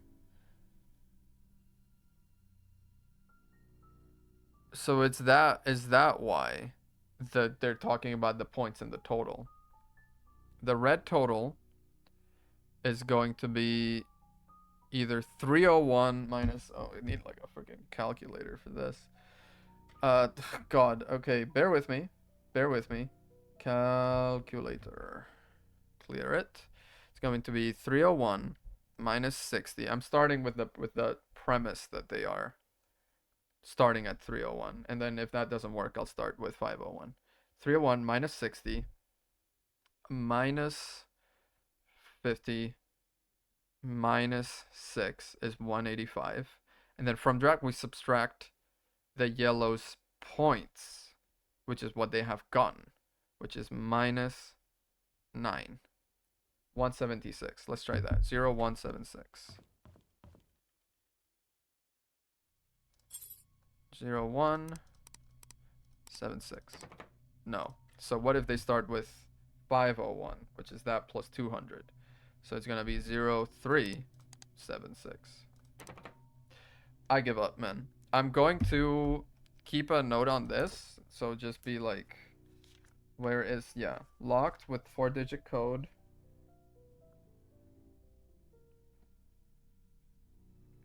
Darts code. I'm gonna write down, and then I'm going to go to the inn and check the little document. I don't know if they're doing some sort of weird video game puzzle thing where, you know. Okay, wait, you're not locked like this, no. You have a key. And then, yeah, it was here. Aunt Cecilia's apartment. Is there an apartment out here that opens with a key? Like numbers instead of a key? I think I might have seen that going around actually. But god, if I have to go find that again, it's going to be messy. Would Aunt Cecilia be living around here? Is one of these padlock locked instead of key locked? Aunt Cecilia, Aunt Cecilia. No, not you. Not you. Light. No, not you. That's just the bins. Aunt Cecilia, huh? Well, I'll keep checking as I make my way through to the inn, where I'll be looking at the darts, and I will be looking at room 201 at long last. Feels like that's going to give us a lot of answers. Farmer's market, of course, of course. Okay, I think this is taking us to the cemetery that way. Indeed. Oh, that's the rustle of leaves. Oh my god, that was a loud tree. Yep, the little church. We've been here.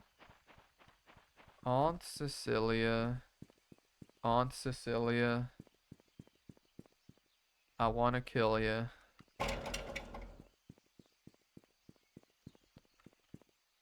Nothing here, nothing here, nothing here. Let's keep on keeping on. Okay, we'll just go to the center of town, which I believe is, yep, right here. We can go here.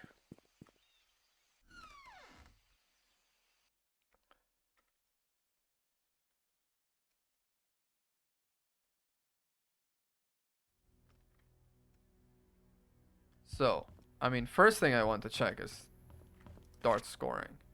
Single scores, double ring, triple ring. Yes. Double must start and finish with a double scoring dart. The player's starting score value is set to 501. The aim is to finish the game with the slowest score as possible. Scoring a double in the last dart thrown will make their player's score 0. When the player has thrown their 3 darts, their score is added up. The total is 10, subtracted from the original 501 to create the final value. Lower score is the winner. Good luck and aim straight. Yeah. I mean, I don't imagine these darts are the ones they're talking about. But this, there's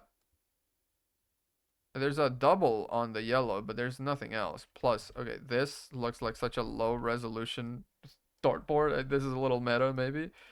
But this does not have the same amount of pixels as that other one we were looking at. Well, let's go check out room 201 at long last. Unlock me.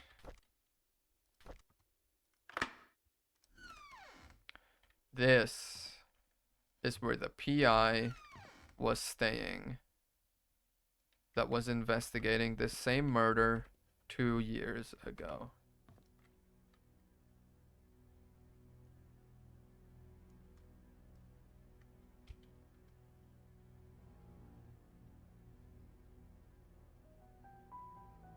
I keep doing that. I do not mean to do that. Okay, let's open here. Close the door so I can snoop properly. Nothing in here. Nothing in here. Looks like in many ways this... Oh, no, I definitely need the lights on. Unless... Nope, I need the lights on. Unless this guy cleared out. Oh, God. Of course it's locked. Of course it's freaking locked. Don't... Oh? Paynes Creek Community Hospital, which I haven't really visited yet. Calvin's date of birth. Oh, this is like a treasure trove. Calvin's date of birth. This, yeah, this looks like it slots perfectly this little cross we have. So that's going to be good to check. I don't know if we've been. Where can I find the key? I know where I can find the key. Calvin's date of birth. And just, yeah, the Paynes Creek Community Hospital. I haven't been to Paynes Creek Community Hospital yet. I've been everywhere else, but not here. Steve Moss, the PI. Bernard Hopkins, Silver Lake. Yeah, father died in mine accident. He was at home the day baby was killed. No alibi. Mary at Moon Cafe. Meeting with sheriff at the outpost at 10 a.m. on 5/11. He mentioned wanting to show me some files. Found a hidden panel in the inn's reception area. It's part of the counter. It's hard to pop open. The latch is placed at one of the corners. There's some interesting stuff they hide in there. Okay, the inn's reception area.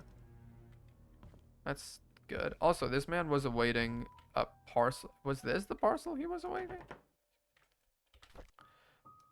I mean, yeah, that's not gonna work, but a man can dream, a man can dream. Nightstand.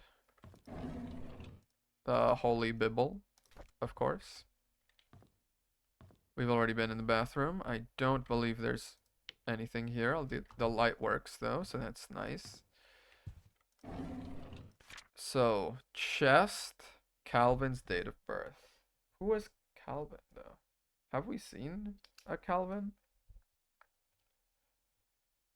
Chest with white top. Calvin's date of birth. Okay. DOB, as we write in the detectiving business.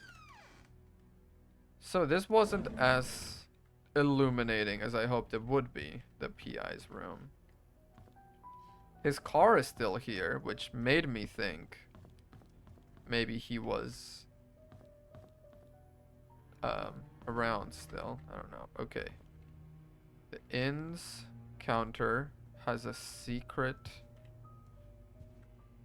No, that's just this. You know, the inn's counter is going to be this. Latch is in the corner. Yeah.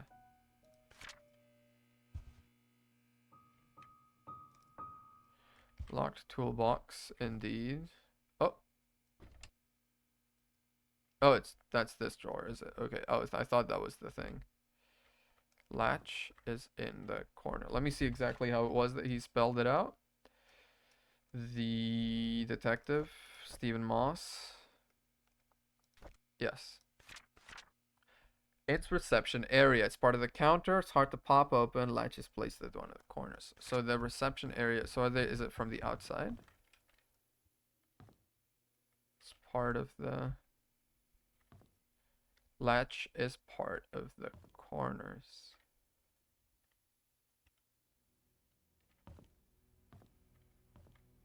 Not you. Doesn't seem like. Is it this here?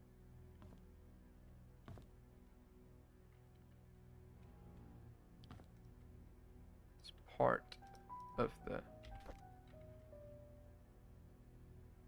counter. Hard to pop open. Latch is placed at one of the corners. That's a corner right here. This is a corner. This is a corner. This is a corner. Nothing that I can see. Anything around here?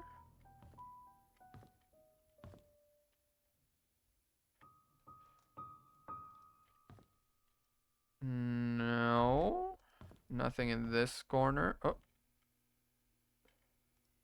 There's like a change in the grain of the wood here. But I don't know if that's just a video game texture thing or if it's an actual thing.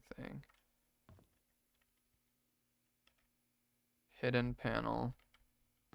Hidden panel. Part of the counter, so it's gotta be this. Let's go see the inside again. See if there's anything. Is it like this, maybe?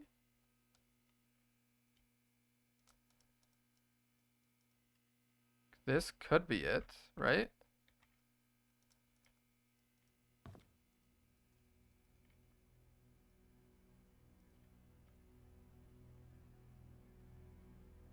Feels like this could be it. Feels like there's a bit of a seam here, right?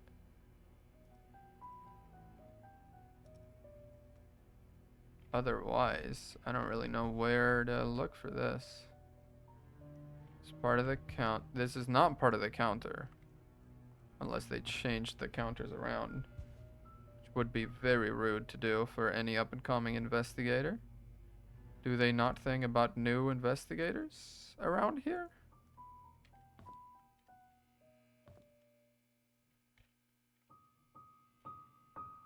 Okay. God, I don't want to give up on 2 puzzles in a row. Also, it's a little hot in this room. I'm going to turn on the AC. There we go. That's going to be better. Hopefully it doesn't make my microphone choppy or anything. Let's see. Part of the corners. I suppose it could be a corner sort of inside, like so. There's a bin here. There's no room for anything, really. They keep hidden stuff. This honestly feels like... I might be obsessing over this, but it feels like the right place. Latch is at one of the corners.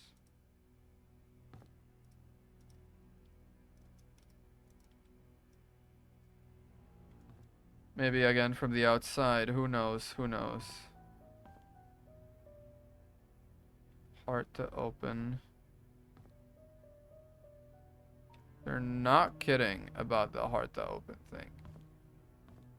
It's so hard. It's like it's not even there. You'd think it was just furniture. And I think that's exactly what it is. Cute. Cute. Hidden panel in the inn's reception area. We are there. Part of the counter. We are there. Heart to pop open. Latch is placed at one of the corners. Heart to pop open, latch is placed at one of the corners. Heart to pop open, latch is placed at one of the corners. Heart to pop open, latch is placed at one of the corners. Yeah, we've read this. I think that's just the drawer. Yeah, I think that's just the drawer across. This is going to drive me insane. There's only so many corners in a counter. And I think we've seen them all. Yeah, I've opened this already. There's only so many ways you can attack a corner. And I think we've done it all. It's part of the... It's not you, it's not you, it's not you. There's a bunch of little darts here, but once again, not you. Yeah, I know about this, I know about this. This is going to drive me insane, actually. Latch. Oh. There it is. Aw, a little bunny.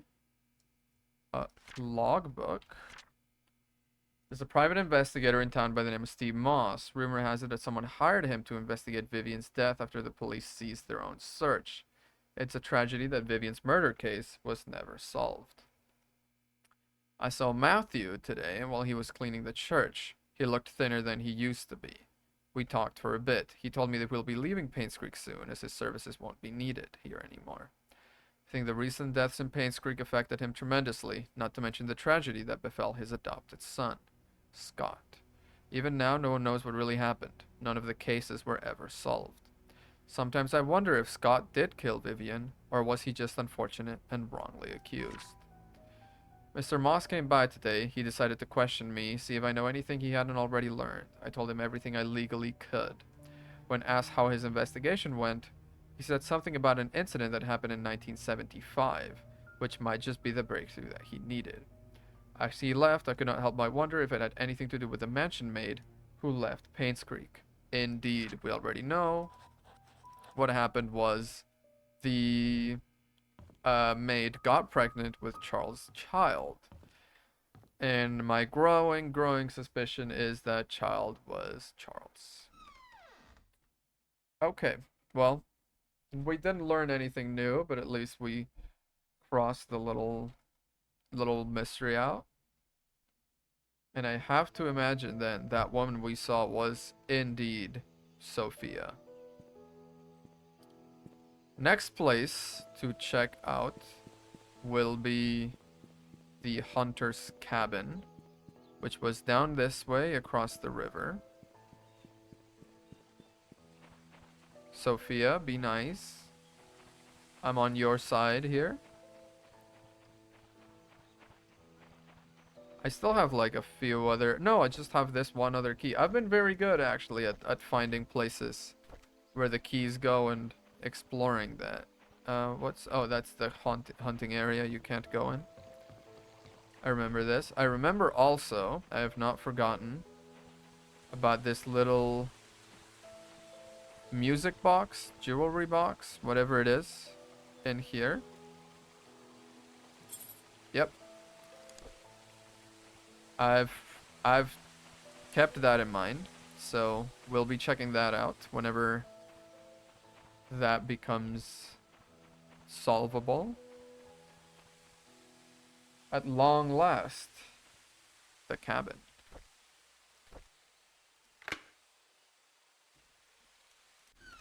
I'm going to make a whole new page for the cabin because I feel like that's probably relevant. Hunting cabin. Let's go. Oh, I mean, it's a decent little place. No missed calls. Lights work. Zillow, $3 million. Okay. Start. Oh, okay. Immediately, a random key and a diary. 1993. Today is Valentine's Day. I wanted to spend the day with Trisha, but Charles invited me to go hunting.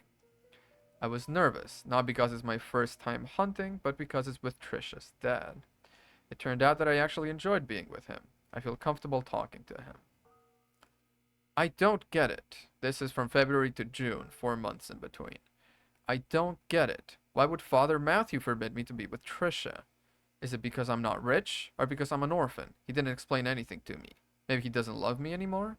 I feel so confused. We quarreled again today. I couldn't stand Father Matthew's preaching attitude, so I yelled back at him. I know I shouldn't have done that, but I'm so frustrated. Father Matthew said that I'm not an orphan. What does that mean? Does he know who my parents are? I pressed him to keep talking, but he wouldn't tell me anything after that. I need to know more. In these past weeks, it has become more difficult for me to talk to Father Matthew. Whenever we speak, he addresses only the church stuff. I've realized that I'm starting to avoid Father Matthew. Whenever he asks me how my day was, I don't feel like answering him. When I ask him about my past, he's always trying to change the subject. I feel so frustrated. I've moved out of the church. Father Matthew did not object, although he looked a bit sad. Mr. Roberts was kind enough to let me stay at his cabin if I am willing to work for him and his assistant gardener. That way, the mansion garden can still be well maintained even when Andrew cannot make it because of his drunkenness. It's been a month since Charles gave me this cabin to stay. I still don't know where to start my investigation. Investigation? Andrew has been drinking. Bernard asked me to bring him home today. Whenever he's drunk, he accuses himself, saying that he's a sinner. Sometimes he would mutter names that I've never heard of. Of all the names, I think I only recognized Magdalene. I just can't remember where I heard that name before. I think we know already Magdalene is Charles's mother, the victim's mother-in-law, Vivian's mother-in-law. I just returned from the orphanage and found out that it was Father Calvin who brought me there. The record sheet stated that I was from Paints Creek. How? If I was born in Paints Creek, there must be records of me in the hospital, but I've checked. There's none. I broke into Father Matthew's bedroom today. I shouldn't have done that, but he might have had something that could tell me about my birth parents. He didn't have anything relevant. Andrew's drunk again. This is the 5th time I had to bring him home and then cover his shift. It's getting quite annoying. As I laid him down on his bed, he muttered repeatedly, "I'm so sorry, Sophia." Who is Sophia? We know, kind of. We know Sophia was a maid. Is there any indication of what this is for? Oh, little church sign. Okay, that'll help. Sophia was the maid that got pregnant with Charles's child. Probably, actually, his mother. Okay.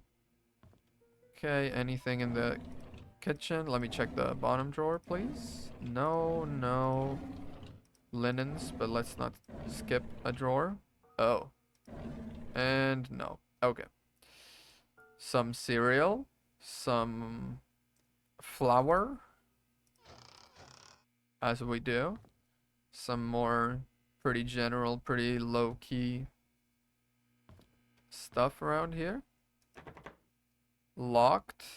I don't know if a gun is missing.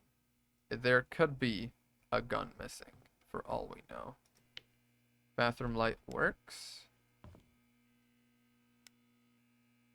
Nothing. Oh, something around here.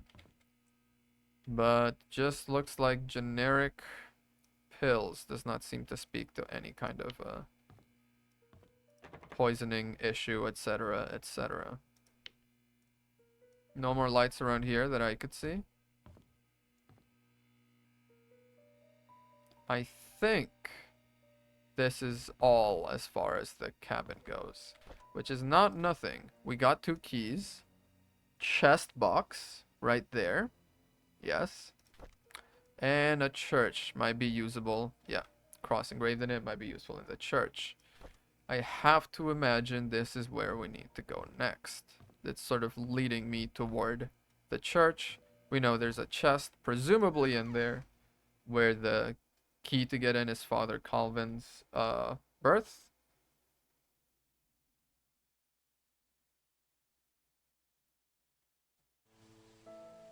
I was fully ready for Sophia to be right there, man. I was flinching. I was closing my eyes. I was squinting. I did not want Sophia to be staring at me with her haunted ass look. No, no, we're okay. We're okay. So now we know we can go to the church. It might behoove us to stop by the cemetery to see if we can see where, or when, rather, Calvin was born. Because we know there is a chest somewhere where his date of birth is the key. And even if it's not an immediate thing, it'll be good to have. Can I sneak under here? Oh, I can. Wait, that's nice. That's a nice little shortcut. That helps. What do you want for dinner? I don't know. Anything? Everything? I'm hungry. Actually, I'm not very hungry. I did have like rice and a bunch of leftover stuff. So, whatever can be cobbled together is more than enough. All right. All right. All right. All right. Church here. Cemetery in there. Let's go check that out first. Calvin, Calvin, Calvin. Is this maybe a key? No. Okay. Just trying to figure that out. That was not it. This is a chest box, so yeah, that's not gonna be that. No way. All right. Calvin, Timothy Sanders, Reed, Burke, Brown, Aaron Roberts, Henry Johnson. That was the doctor that was found drowned. I remember that.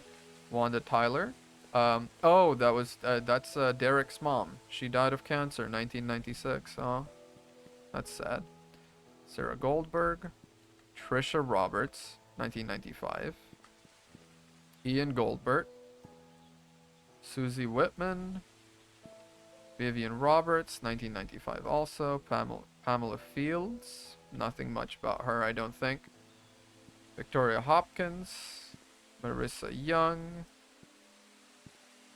Jesse Elliott, feeling young, Calvin Bennett. There we go. October 24th, 1902. So let's go write that down in our facts, I suppose. Is that where I wrote it down? Side mysteries, facts on the back. Yeah, Calvin's date of birth, which we know now, October 24th, 1902.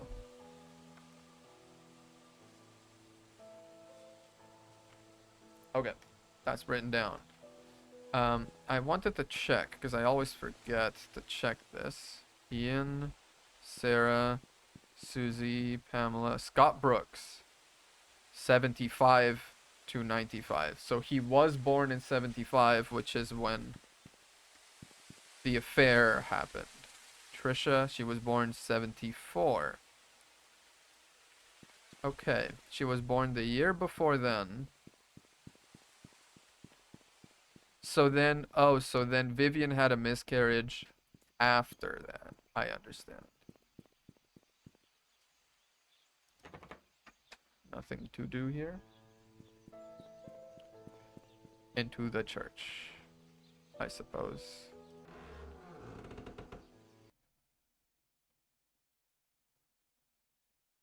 It is nice. This game does kind of send you around a lot, but there's always at least two things you can be tugging at, two things you can be unraveling at any given moment.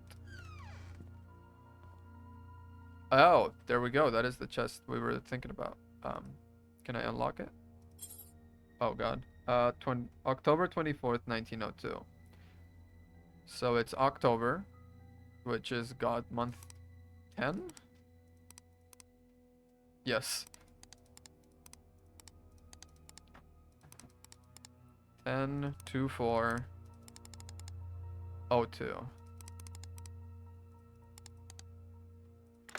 There we go. Oh, I got shunted out. What's in here? Dear Father Colvin, this is a letter about the things that I've witnessed during my stay in Paynes Creek while in service to Mrs. Magdalene Roberts. I have no one to confide in and I dare not speak to you in public, hence this letter. I accompanied Mrs. Roberts to Paynes Creek on July 4th of 1975 to visit her son Charles. It was rumored that Vivian had a nervous breakdown following her own delivery of Tricia, that she had to stay in the hospital for rehabilitation for several months. During that time period, Charles was all alone. He found comfort in a housemaid by the name of Sophia. They had an affair. A boy was born. 2 days after arriving, we were informed that Sophia, along with her child, had left Paynes Creek. Where she could have gone off to was a mystery for all of us. I assume most of us believed in the story, including myself. However, Mrs. Roberts refused to believe that Sophia would leave when she would have been accepted into the Roberts family. The boy that she bore for Charles would have guaranteed that to Mr. Guaranteed that, yeah. Mrs. Roberts initiated a search for Sophia with our driver, Patrick, and myself. It lasted less than 2 months before she passed away from a heart attack. I assume Magdalene, right? Yeah, Mrs. Roberts. What I want to confess in this letter is not about Sophia, although I was initiated by her disappearance. It's about Mrs. Roberts' untimely death. You see, Mrs. Roberts had a heart condition and had been affecting her for a while. However, her medication had always kept her stable. Her prescription was still the same during her visit to Paynes Creek, yet her condition deteriorated. The family doctor, Henry Johnson, confirmed that her search for Sophia had taken a toll on her health. All she needed was to rest as much as she could, and she would be fine. I know that despite the doctor's advice, Mrs. Roberts did not stop the search. Did that create stress on her? Yes. But should it have killed her? According to the physician attending to Mrs. Roberts back home, no. Definitely not within such a short time span if she had taken her medicine. Her body was never autopsied. Her son Charles wanted her body untouched and buried properly. As Patrick and I were packing to leave for home, I couldn't help but wonder, who could have wanted Mrs. Roberts dead? Is there a connection between the affair of Charles and the housemaid, the disappearance of Sophia and her child, and the death of Mrs. Roberts? We already do know that Vivian was given a lethal dose, triple the typical dose of the medication that Mrs. Roberts was taking. We know that. So, we know there's a bit of foul play around here. I would like to say whom I might suspect, yet I am in no such position and I'm afraid that I might name the wrong person. As I write this letter, I hope you can understand what I am trying to convey. I pray that the truth will be revealed as God permits it. Sincerely, Sylvia Eden. Sylvia Eden. We haven't really heard much of anything about Sylvia Eden, have we? Is this openable? No. Oh, are you another? Do you have the same combo? O2. Wow, you do. Oh, there's nothing here. Okay. Alright, so now we know. This is an odd little setup. One bench here. One bench here. This is where you would come to confess, presumably.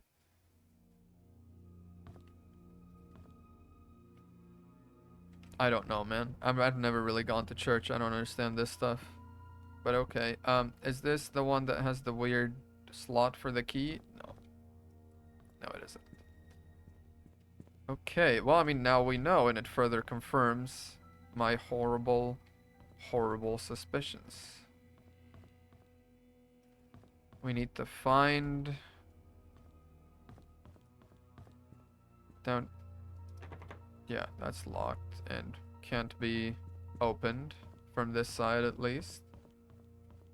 What about in these rooms? Is there somewhere a little cross thingy might fit?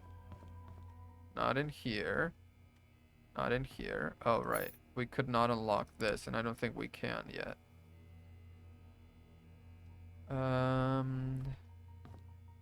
Yep. Father Calvin, that's the one. Nothing here. This is back out the way we came. Are you the church key? Yes. Yes, you are. Nice. So this is going to be where Father Matthew, after Father Calvin, lived. Light turns on, so let's not go too crazy here. Dear Diary, Matthew Brooks. Few months have passed since I've arrived here. This missionary trip is harder than I expected. There is no clean water, the food lacks nutrients, and there isn't enough medicine. We have requested help from the World Health Organization, but haven't received any reply yet. I feel so frustrated. What can I do?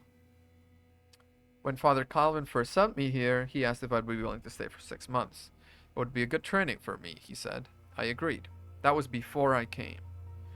6 months have now passed. I think I will extend this for another 6 months. The people here need as much help as they can get. I am not a doctor, but I can help them through my support and prayers. I will let Father Calvin know about my decision. September 1975. Time flies. I can't believe I'll be going home tomorrow. I will miss the people here. At the same time, I can't wait to get back home and meet everyone again. 1975, 3 days later. Father Calvin summoned me this morning and told me Sophia had left Paynes Creek. How can that be? The last time we wrote, she told me she had so many things to share with me when I got back. Was she forced? Is she hiding something? I just cannot believe that Sophia left without telling me anything. Something must have happened to her that she could not tell me. Odd to think about, because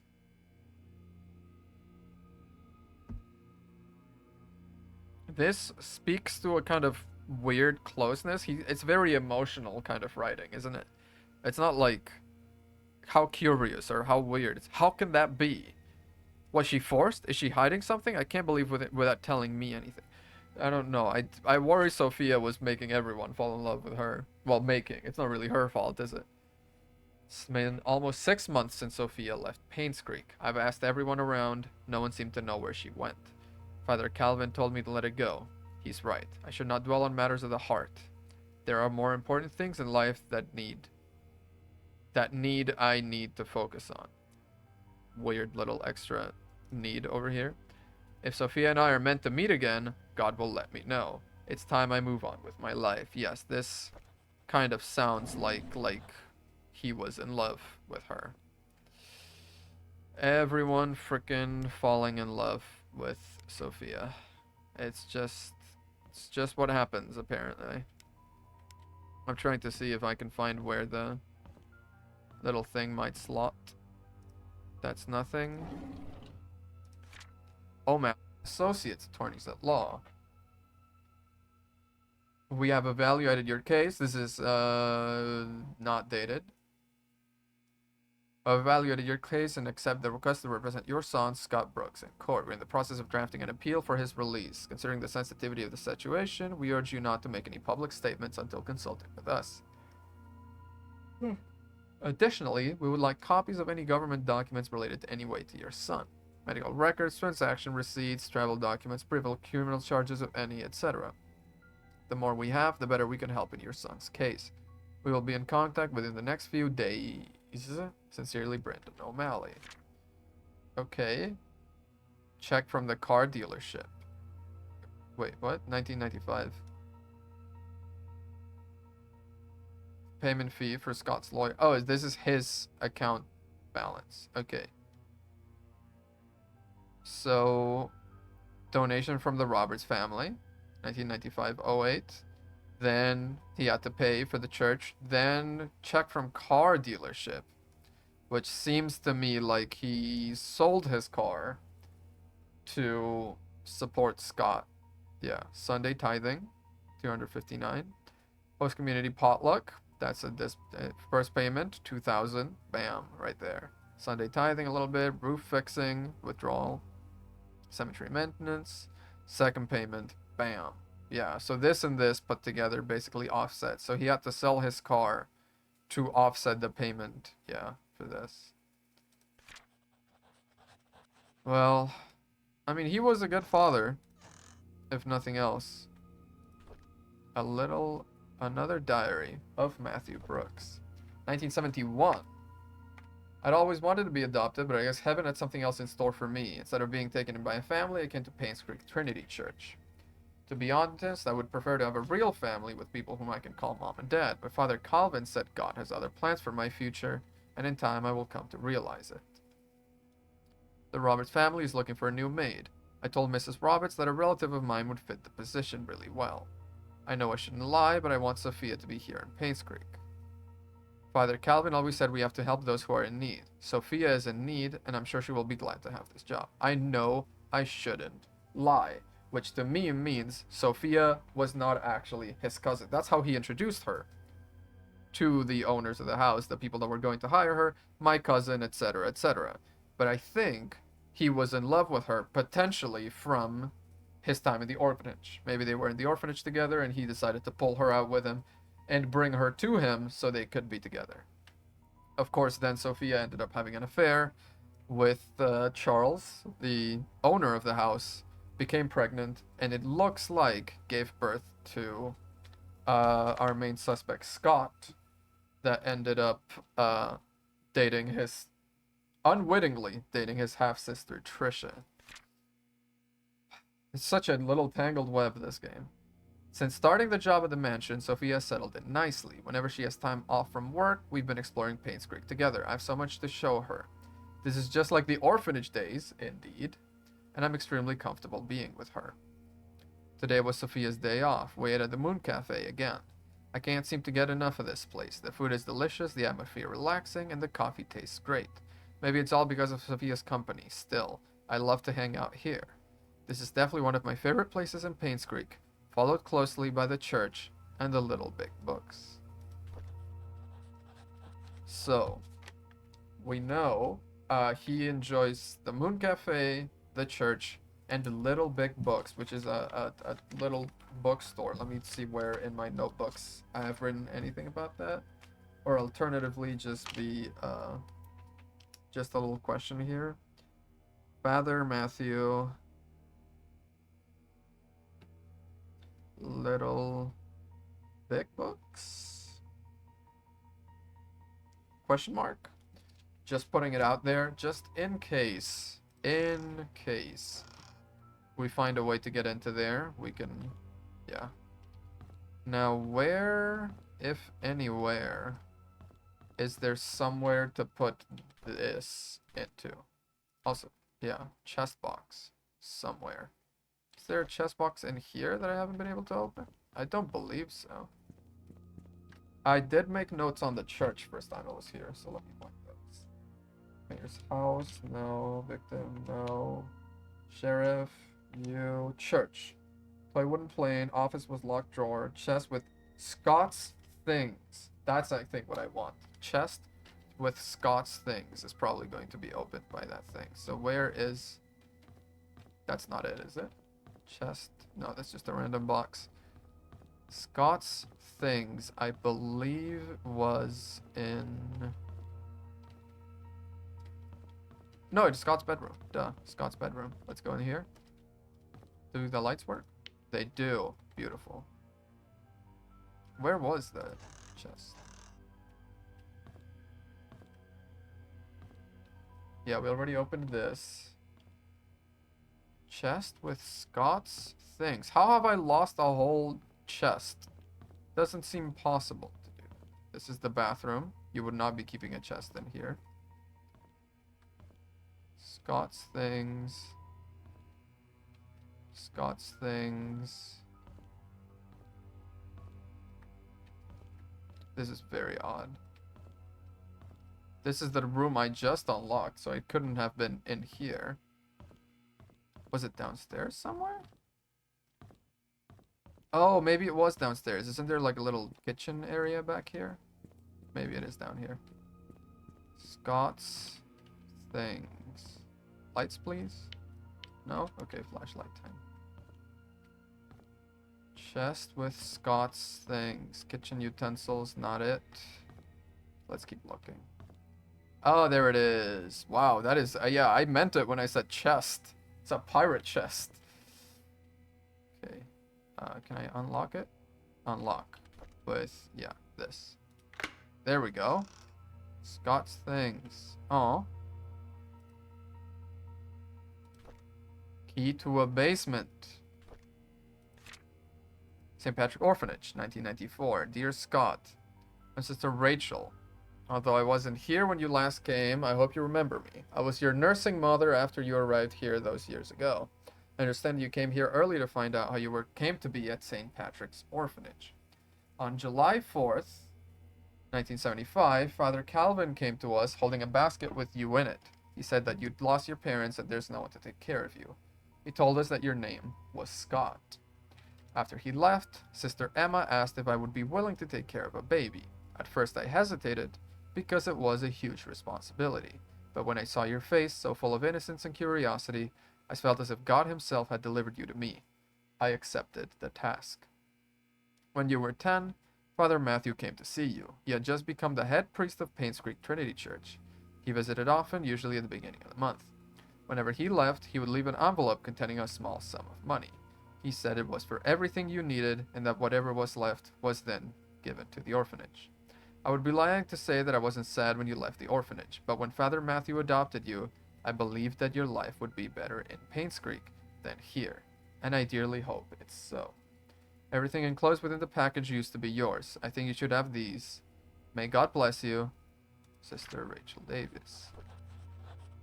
My baby boy, with moon and stars. Okay. No, I thought I was picking up the little rocket ship. That's not it. Okay, diary. I asked Andrew about Sophia, 1993, so he's already working at the mansion, he's already started dating Trisha, and he's been hearing about this mysterious Sophia, who we know is in fact his mother. I asked Andrew about Sophia. First, he freaked out, saying that I shouldn't go as speaking that name. Then he said he had never heard that name in his life. Is he hiding something? Why would he lie about Sophia? This makes me want to know who Sophia is even more. I asked Wanda if she knew anything about Sophia. She said Sophia used to work as a maid in the mansion for a few years until she was let go. When asked why, Wanda said she didn't know. However, she thought that Sophia was a manipulative woman that would do anything to get what she wanted. Wanda resented that.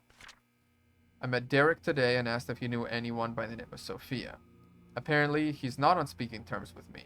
I wonder if it has anything to do with Trisha. Indeed, we found a little diary from Derek that was very kind of like, why would Trisha pick him over me? Wow, it was basically, yeah, that. December 13th. During today's lunch break, I asked Bernard if he knew about Sophia. He was surprised that I knew that name, but proceeded to say he did not know her that well. Somehow I feel uncomfortable whenever I talk with Bernard. His cold gaze gives me the shivers. I met Dorothy while tending to the garden. I asked her about Sophia. She looked confused. She was curious as to where I heard that name. I told her it came from Andrew. She kindly explained that Sophia was a close friend of hers when Sophia first came to work for the Roberts family. Unfortunately, she had an affair with Charles when Vivian was hospitalized. Shortly after, she left Paynes Creek. No one has heard of her ever since. Dorothy thinks that Sophia has probably started a new life in another place. I wonder if the affair was the reason everyone's quiet about it. Yes. So, the one thing I wonder about this, right? Everything seems to be nicely tied in together now. Vivian gave birth to Trisha. She gave birth, it was a traumatic birth. She had to be in the hospital recovering for a while, and she gave birth to a girl when the traditional family she had married into wanted a boy. All that stress, all that trauma meant she had to stay hospitalized and away from her husband for a while. And during that time, the husband started sleeping with the new hot maid. She got pregnant, eventually gave birth to a boy, which is Scott. Scott and Trisha are in love with each other. They do not know they are half siblings.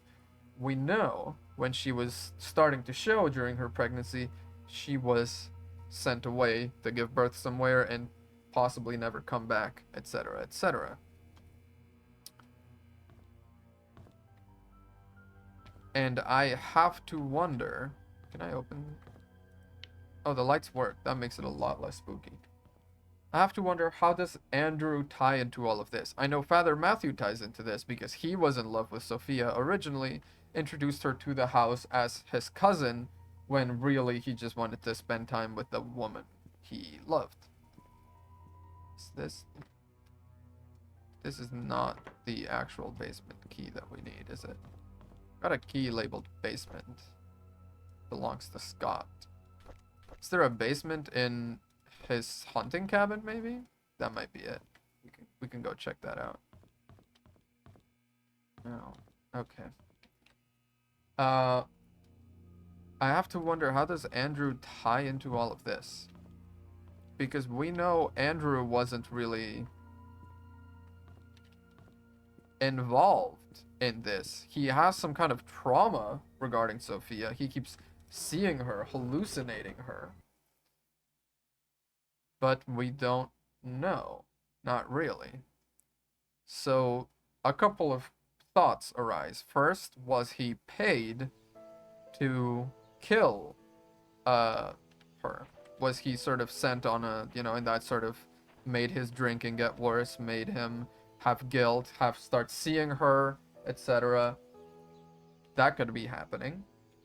There was, I mean, I think that's the only thing that makes sense, but Sophia seems to still be around because I saw her outside of the forest, right? I mean, I have a photo of her. So I didn't make her up. I'm pretty sure this is Sophia. She was watching me. And there was this anecdotal story of a young girl getting lost during Halloween and being rescued by a mysterious woman with dark hair, which to me screams Sophia yet again.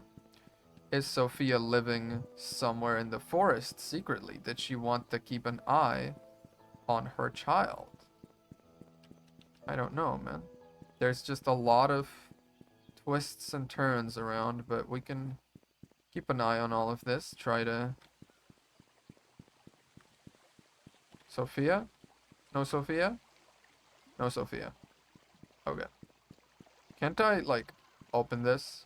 That would just make it a lot easier than having to crawl under. But okay. Let's go see if there is a basement in the hunting cabin. Because if there is a basement key, and it belonged to Scott, part of me thinks it belongs here. Alternatively, if it belonged to Scott, but it came with his stuff from the orphanage, seems like. Could it be that it's somewhere in the mansion that, it's somewhere in the mansion that his mom used to hang out in, maybe where she was having the affair with Charles. Could be something like that. Is there... Yo. Oh, nope, that was it. Basement of the hunting cabin. And I think this is... Yeah. Lights do turn on. That's nice. Someone in here? No, there's a diary there. I see that. Pretty sure this, with this in the background, is where... Yes. Where this little key I have fits into. So that's going to be the next thing. A little secret passage we can open here. That's nice. That's very nice. Okay. Anything else around here other than the diary? Just some Clorox materials. Alright, let's see this diary. 1994. On Valentine's Day, Trisha gave me some chocolate. I've never seen that brand before. I bet it must be expensive. I haven't finished making the music box. I had hoped that it would be her Valentine's Day present. I'll just give it to her later. Hopefully she can forgive me. It's been quite some time since I last talked to Father Matthew. He's always asking how I'm doing after Sunday service, but I tend to ignore him whenever possible. I know it's wrong. I need to find a way to make amends with him. The grass has been growing wild lately. The weeds are everywhere and Andrew's not here. Actually, he hasn't been here for quite a while now. I wonder what happened to him. I should visit him after work tomorrow. I was about to pick Andrew up for work when I found him lying unconscious on the floor. There was an empty bottle of sleeping pills on the table. I immediately called the ambulance. According to the nurse, this is Andrew's third suicide attempt. She's glad that I saved him in time. She's glad that I saved him in time. An hour later, and he could have died. I don't know why Andrew would commit suicide. What I know is that he must be lonely. He needs a friend. God, so thick page. Visited Andrew at the hospital today. He's out of ER and is recovering quite well. While I was cutting the fruits, he told me his story. In 1972, there was a maid who came to work at the mansion. Her name was Sophia. She was a hard-working young lady with a great personality. She was loved by many. A few years into her job, however, she had an affair with Charles. A child was born. These look like commas. When Vivian found out, she was furious and decided to kick her out of Paynes Creek. What happened after that was a tragedy. June 26, 1975, at 11 p.m., Vivian, Dr. Johnson, and Andrew confronted Sophia. A fight broke out. Sophia fell and hit her head on a nearby well. She stopped moving. Dr. Johnson checked and realized she was dead. Her neck had broken. No one knew what to do. Vivian then asked Andrew to take care of the body and her baby. Andrew did what he had to do to protect Vivian. After that night, they vowed never to tell anyone about the incident.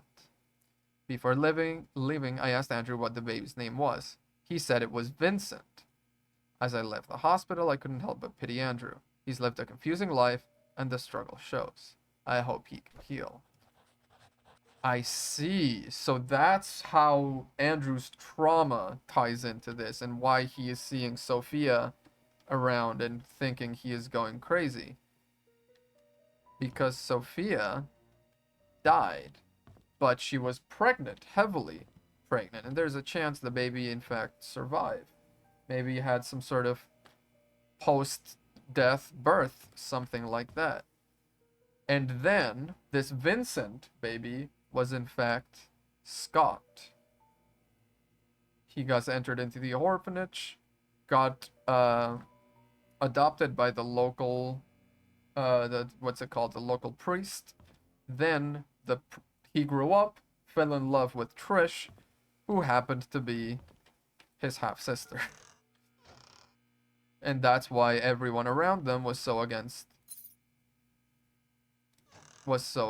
this marriage or this union or this whatever. Okay, we know this fits into here. Do I need to pull this now? Okay. Oh, Jesus. So this is where Scott was doing all his research. And where he must have found out he was Sophia's son, Trish half-brother, and that his mother-in-law accidentally, but nonetheless, did kill his mother. VHS tape. Is that the VHS tape of, yeah, Robert's Estate security tapes? That's got to be the one they were looking for, the 1975. Where's the questions? Yes. See, what is in the tape? June 28th, 1975. I'm pretty sure that's the tape we're going to be looking for. I understand there's like a lot of stuff to be looking at. I just kind of want to check out everything else before I jump into the very big, very obvious. Nothing here? Nothing. Very obvious results. Very obvious stuff we might be missing. A random key. Old gate key. Maybe for the cemetery? Who killed my mother? Madeline couldn't be. She tried to find Sophia, and she died. Charles, he is your father, indeed. Vivian, Charles's wife. Trisha, Vivian and Charles's daughter, and your half-sister. Matthew was in Indonesia at the time. Father Calvin saved, couldn't be him. 6 years old at the time, could not have been him. Dorothy, she loved and took care of Sophia when she was pregnant. Dr. Johnson killed Magdalene. Well, actually, we know it was Vivian who was given the dose, the lethal dose to give to Magdalene by Dr. Johnson. So I guess in a roundabout way, yes. And Wanda, maidservant, Derek's mom, could have been. We know now from the diary entry we found out that Vivian, Andrew, and Dr. Johnson confronted her all together, and she fell and hit her head, they said. Why was she killed? Bernard's house, old sewer entrance. Okay, we know about this actually. We've actually seen this. Dorothy's house, birdhouse by the hunting grounds. Okay, okay. I'm going to put this in my little questions sheet because I've not checked that out.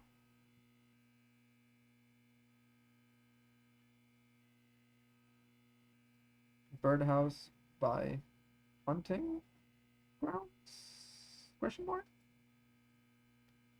Andrew's house, the time capsule in the Paynes Creek Cemetery, and Derek and Wanda's house. We've been there. Time capsule in Paynes Creek Cemetery. Also another one to write down.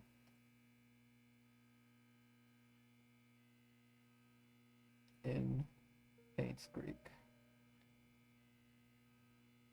Cemetery. Now, however, this does not still tell us the big three questions. Who killed Vivian Roberts? We still don't really know. Why was she killed? Probably something to do with this whole debacle, but we don't really know what exactly it was. And how was she killed? We still also don't know. This is, we've seen all of this, we've seen this, we've seen this. Understanding psychology, seeing what others don't. Chance research, mental imagery. Okay. I found out who killed my mother. Who was it then? Oh. Music box key is attached to this. There is a pattern on the baby's blanket. And we saw this blanket. Yep, there it is. This blanket was in Scott's things. Another diary. Whoa, don't close that door. Don't close that, but it's important. I realized who I am for the moment I saw the photo. I have the exact same blanket. I know who my father is. Everything makes sense now. I visited Andrew today. I needed to know where they hid Mom's body, but he cried and begged me not to say anything about it anymore. There was no room for whatever questions I had left. I then told him I'm the boy he gave to Father Calvin to get rid of. He was utterly shocked. After that, I left. I could not bear to look at him for another second. I know who I am, and now I feel everything is falling apart. Andrew came to the cabin and told me where the body was hidden. He said he was sorry. I left. And left. Externally, I was quiet. Internally, I was sputtering and livid. After he left, I came to my room and cried. The well had dried up and was covered in moss. I wouldn't have known that the well even existed if I didn't work at the mansion. I finally found Mom's body. I buried her in the cemetery next to Father Calvin. There was no tombstone for her, just a wooden cross. I don't think Father Calvin would mind. After all, he was the one who saved me. So that's the wooden cross we saw in the cemetery. Sophia's. Yeah. A month has passed. I haven't worked since and have stopped meeting anyone. Trisha knocks on my door every day, but I would hide each time. She cries every time, begging me to come out, anxious to know why I won't see her if she has done anything wrong. I don't know what to say to her, but I know we cannot be together anymore. Father Matthew visited me today. He said he hasn't seen me at church for a while, that no one has heard from me in weeks. When he asked how I was doing, I began crying. The tears just flowed down my cheeks. checks. I cried and I cried. I just couldn't stop them. I told him everything. I told him that I know that Charles is my father. I confessed that I now knew that Trisha was my half-sister. I said I didn't know what to do. He listened and didn't speak. Yep. What's this? The little gates? Oh, the Paints Creek sewer. And this is going to be the key to the sewer entrance, I imagine. Is this VHS anything? Is there a reason I can pick it up? I can't watch it. But I can... Okay. Well, I have an idea of, you know, the VHS that it is. The 1975 one. That's probably why Magdalene was so obsessed with finding out what was on that VHS. Because that was the day that she died. There we go. Slowly piecing everything together. Now, we've gotten two things out of this.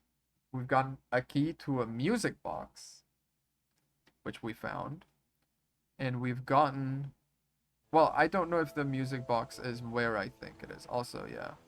There's a well here, but that's not the one they're talking about, I don't think. They were talking about a well in the mansion grounds. But is this the no, the music box takes a code. This one. Said something about a birdhouse. Okay, that's odd game. Said something about a birdhouse by the hunting grounds, I believe. Sewer map, mansion. Okay, is it in the journal somewhere? Diary. Other. No, logbook. No. Nothing. Okay, that's weird. Keep looking around. I'll keep looking around. A birdhouse by hunting grounds. Now, I don't know if that means... No, there's no birdhouse here.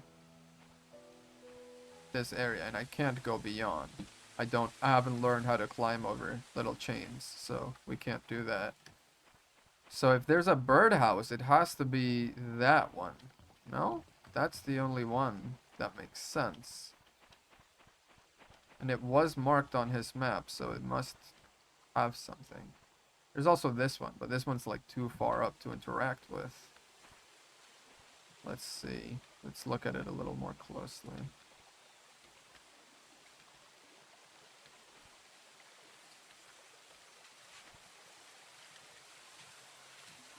That's just the inside of the birdhouse. No, nothing. Is it looking out into something? No. Okay, well, weird. So, I have to imagine, now that we've got that... Yeah. Old mansion gate key. Unused for a long time. Key for a music box. Scott's cabin. Old sewer map in Scott's cabin. I believe there was a music box in Trisha's room, which would make sense because he was making the music box for her birthday or her Valentine's gift. So we should be able now to get into that music box. Whatever is in there, I don't know. But I want to go do that first, I think. Because going into the sewer seems like a big ordeal, honestly. Seems like, yeah. I think this is going to be the sewer entrance here. This, yep, sewer map. Yep. So we know that that's open now, so we'll come back to that later. For now, let's go open that music box. And, mansion gate key, they said. Which I have to imagine is probably the one in the garden. There's just a lot of stuff to be looking around for. So, we'll see.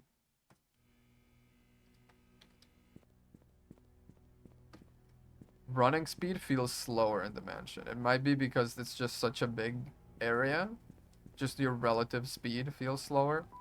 The same way, now that I've started driving, whenever I'm in the highway, it feels like I'm going so slow at 40 miles per hour. Is this Trisha? No, this is tea room. Where was Trisha's room?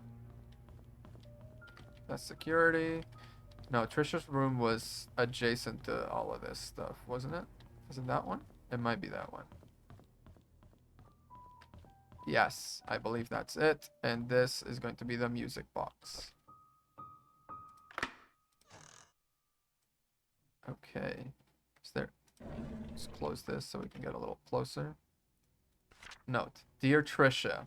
There we go. This is where he was confessing it, I think. As I've grown to learn about my birth parents, I feel as if a great veil has been lifted from my eyes. I now understand why Father Matthew was against us seeing each other. He was right. We shouldn't be together. Please believe me when I say I did not kill your mother. I've never lied to you, and I never will. I don't know who killed Vivian. Hopefully the truth will come to light someday. There is so much that I want to tell you, but I cannot at this moment. I pray the day when I can express everything to you will come quickly. All I can say now is that I'm sorry for all the pain that I've caused you. Please forgive me. Sincerely, Scott. Yep. Indeed. Does it play any music? Oh, it would have been cute if it played some music when it opened, but that's maybe a little much. Alright, well, that's that little mystery parked away. So we can go down the stairs, and I hope, the key we found is for a gate that is out here in the mansion gardens. Yep. Out here, hugging the left wall behind some trees. It's kind of hidden away, but that's why it pays to be a good little detective boy and look around everywhere. Yep, and here. And that's the one. I think this might be it. Yes. Now what is behind here? Music has turned a little grave. Did you play the Myst series games? I have never played that, and I don't even know what they are. Are they also detective games? That's the well, presumably, where his mother's body was dumped to dispose of it. I can use it to go down.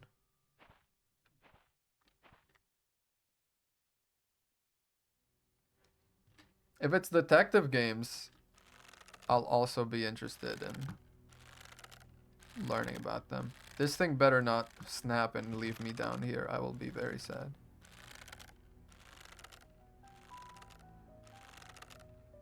Let's see. There's a little something down there. I see it. A little locket, maybe? Here she lies. 0526. It's an old mystery game. Hey, I'm all for old mystery games. 0526. I don't think there's more numbers hidden. No. But it's in my inventory now. Something is etched at the back. Yep. Let's go back out. Okay, now we can go to the cemetery. There's still quite a lot of stuff that is left unsolved, though. I feel like I'm kind of barreling toward the end with this right now, but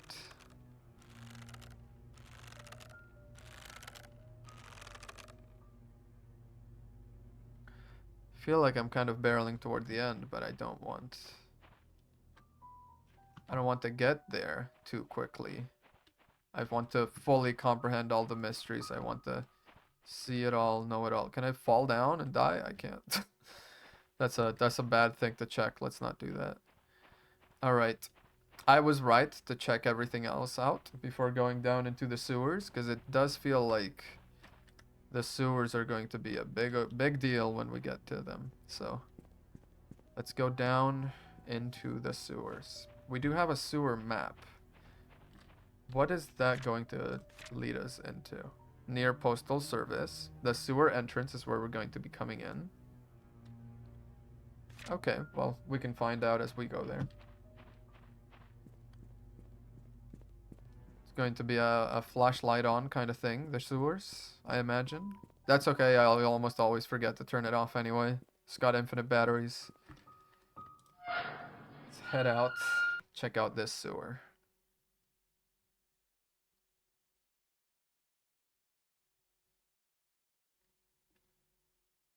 I will make note of this, the Myst games.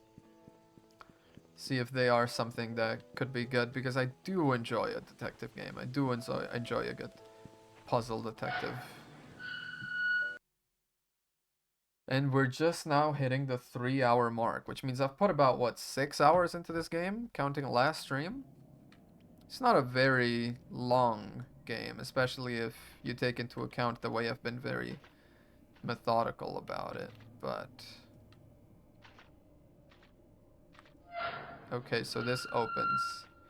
Now, I want to kind of know where I'm going. The old sewer entrance is here. So, like here, right? Pointing out this way. There's the left to Mayor's Mansion. So let's start that way and see there if there's anything. Okay. It's locked. Well, that's not great. I don't like the sound it makes. Top has been sealed shut. So, nothing doing toward the Mayor's Mansion. Is this what Scott was getting up to? He was moving through the sewers of the town, looking around, sort of the metaphorical and literal underbelly of this city, trying to figure out what was going on. Also locked. These cannot be unlocked, apparently. And this is also locked. Do I retain? I do not retain any kind of a key. So we're going to go around and find some new ones. Right now I'm going what? Coming out this way? There was nothing out this way, so I'm just continuing this loop, I believe is what's happening right now. Yes. And then this is what connects out here. He's mapping out the little blockages around. To Farmer's Market. There's a door here. Yeah. He mapped it out for me. Thank you, Scott. Thank you very much. We're continuing down this way. This right now puts us here, near Postal Service. Can this open? No. Well, what's the point of any of this if nothing can open? And then there's nothing at the end there. You can continue down. I do not appreciate how spooky the game is sounding in my ears right now. I thought this was a detective game. We are here. The Paynes Creek Community Hospital, which I still haven't visited. I don't know if I can visit it, but I haven't. I feel like I should be. This does not open, but I think this does. No? Because we are right here now, no? Okay, so where can I go? To Paynes Creek Church, maybe. But even then, I can't get through there with everything locked. What is the point of these big sewer entrances? Near Postal Service is where I was at, right? I'm kind of getting lost now. This is where I was coming through. This is that big thing, the near Postal Service. So if I go back and I go out that way, that's going to be more exploring new stuff. But it looks like just a lot of locked doors and staircases going nowhere. It's locked. Yep. And locked. Oh, no, it's not. To Paynes Creek Community Hospital. So that's a new location then, is it?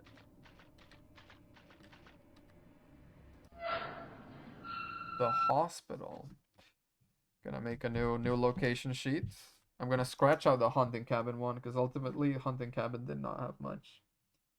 Do hospital. I'm sorry. No. The morgue. What the fuck, man? Why are we starting like that? Lights, please. Oh, okay. Okay. I can't be... Okay, they don't expect me to open all of these. No, they don't. That's nice.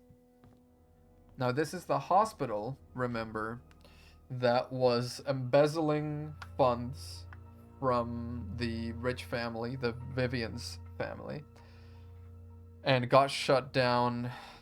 I'm not sure exactly when, but the head, the chief of medicine at this hospital was found dead a couple of weeks before Vivian died in 1995.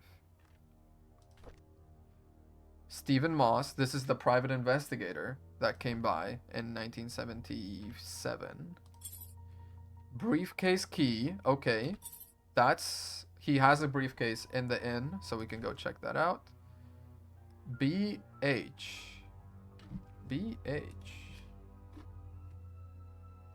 I have no idea what that could mean. Key with BH tag. Okay. Store it in the inventory. Does the inventory tell me anything else about it? Room key with some initials found in the hospital morgue. So maybe it is just the hospital room key and I just haven't come across the room. Called Dorothy last week. She told me something interesting about Sophia. There was a puzzle that she received from Matthew when she first started working at the mansion. Sort of a birthday gift for her.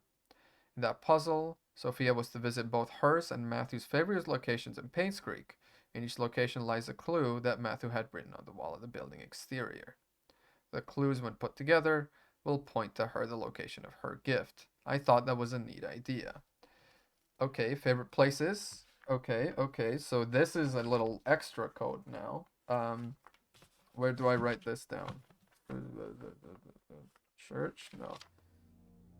Side mysteries. Side mysteries is good for this. Okay.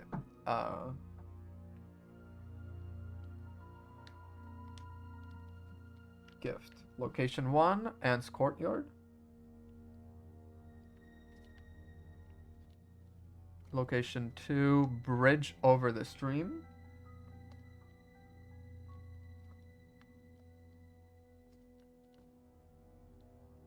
Location 3, Post Office.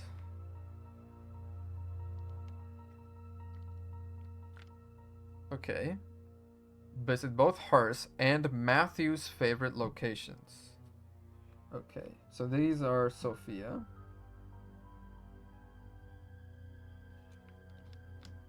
Written on wall. Just taking all the notes I can. I suppose I am keeping the little journal, so it's not like it'll be lost, but you know. What would someone like? The post office. And where can I find Matthew's favorite place? Okay. I received an anonymous message this morning.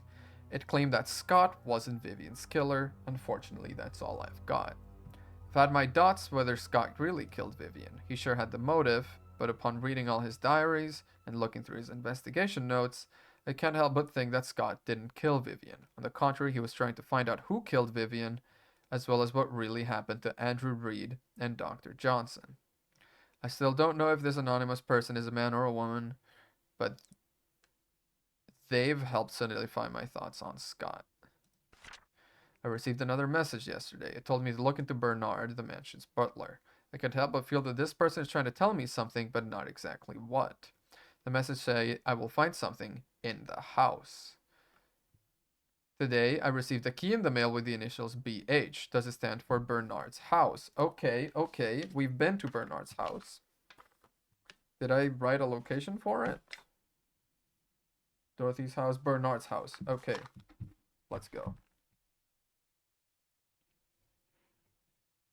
Key with BH.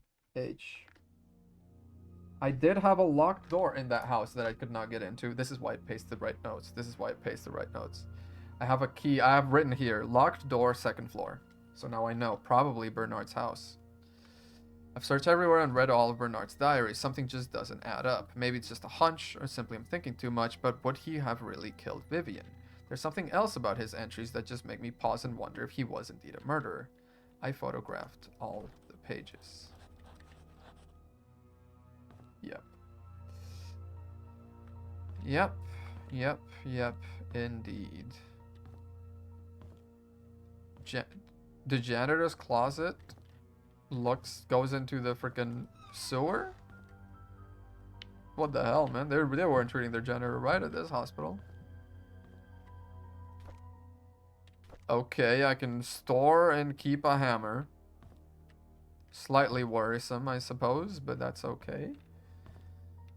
What next? A little elevator. I would not use that. I don't think it's been used since the hospital closed down in like 2 years ago in game time.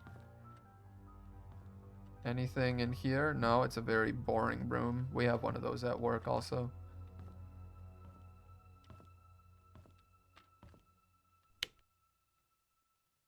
Yep, I mean, not a good idea to use them anyway, but... Oh!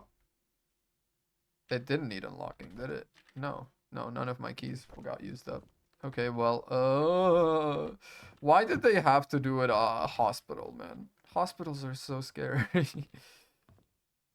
Let's go floor by floor. Let's be good. I don't like this. I don't like this. I don't like this. Elevator.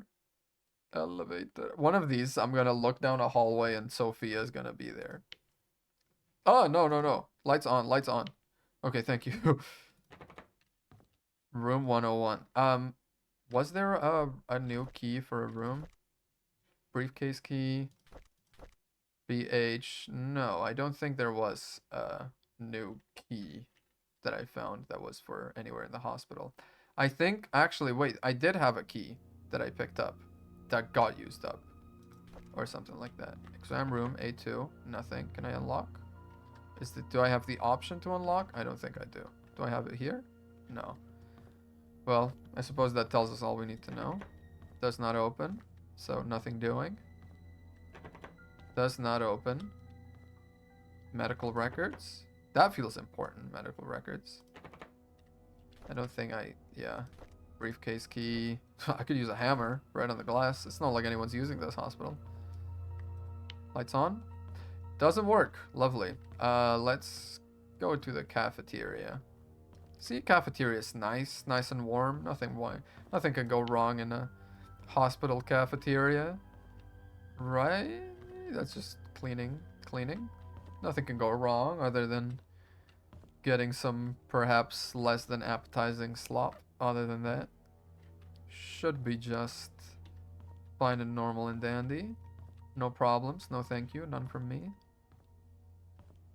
The ice maker. Nothing in here. Kitchen. This is where you see a knife block with a knife missing or something like that, and you're like, oh. They've got deep fryers in this hospital. Should I use that?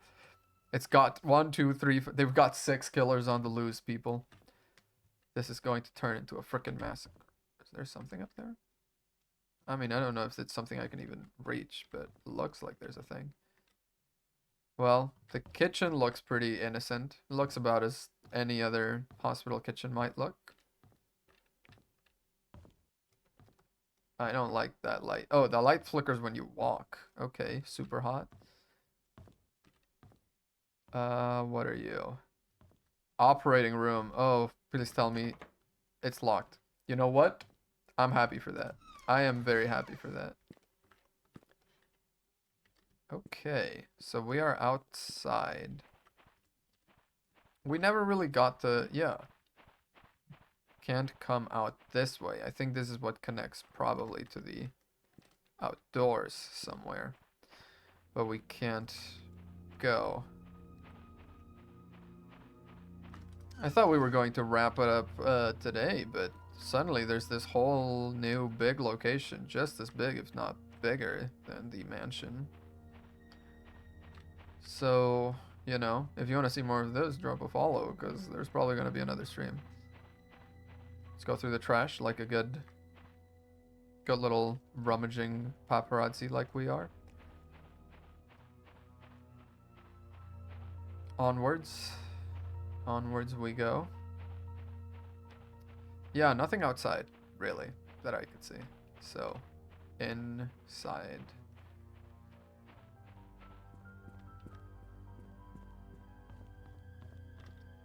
Nurse station?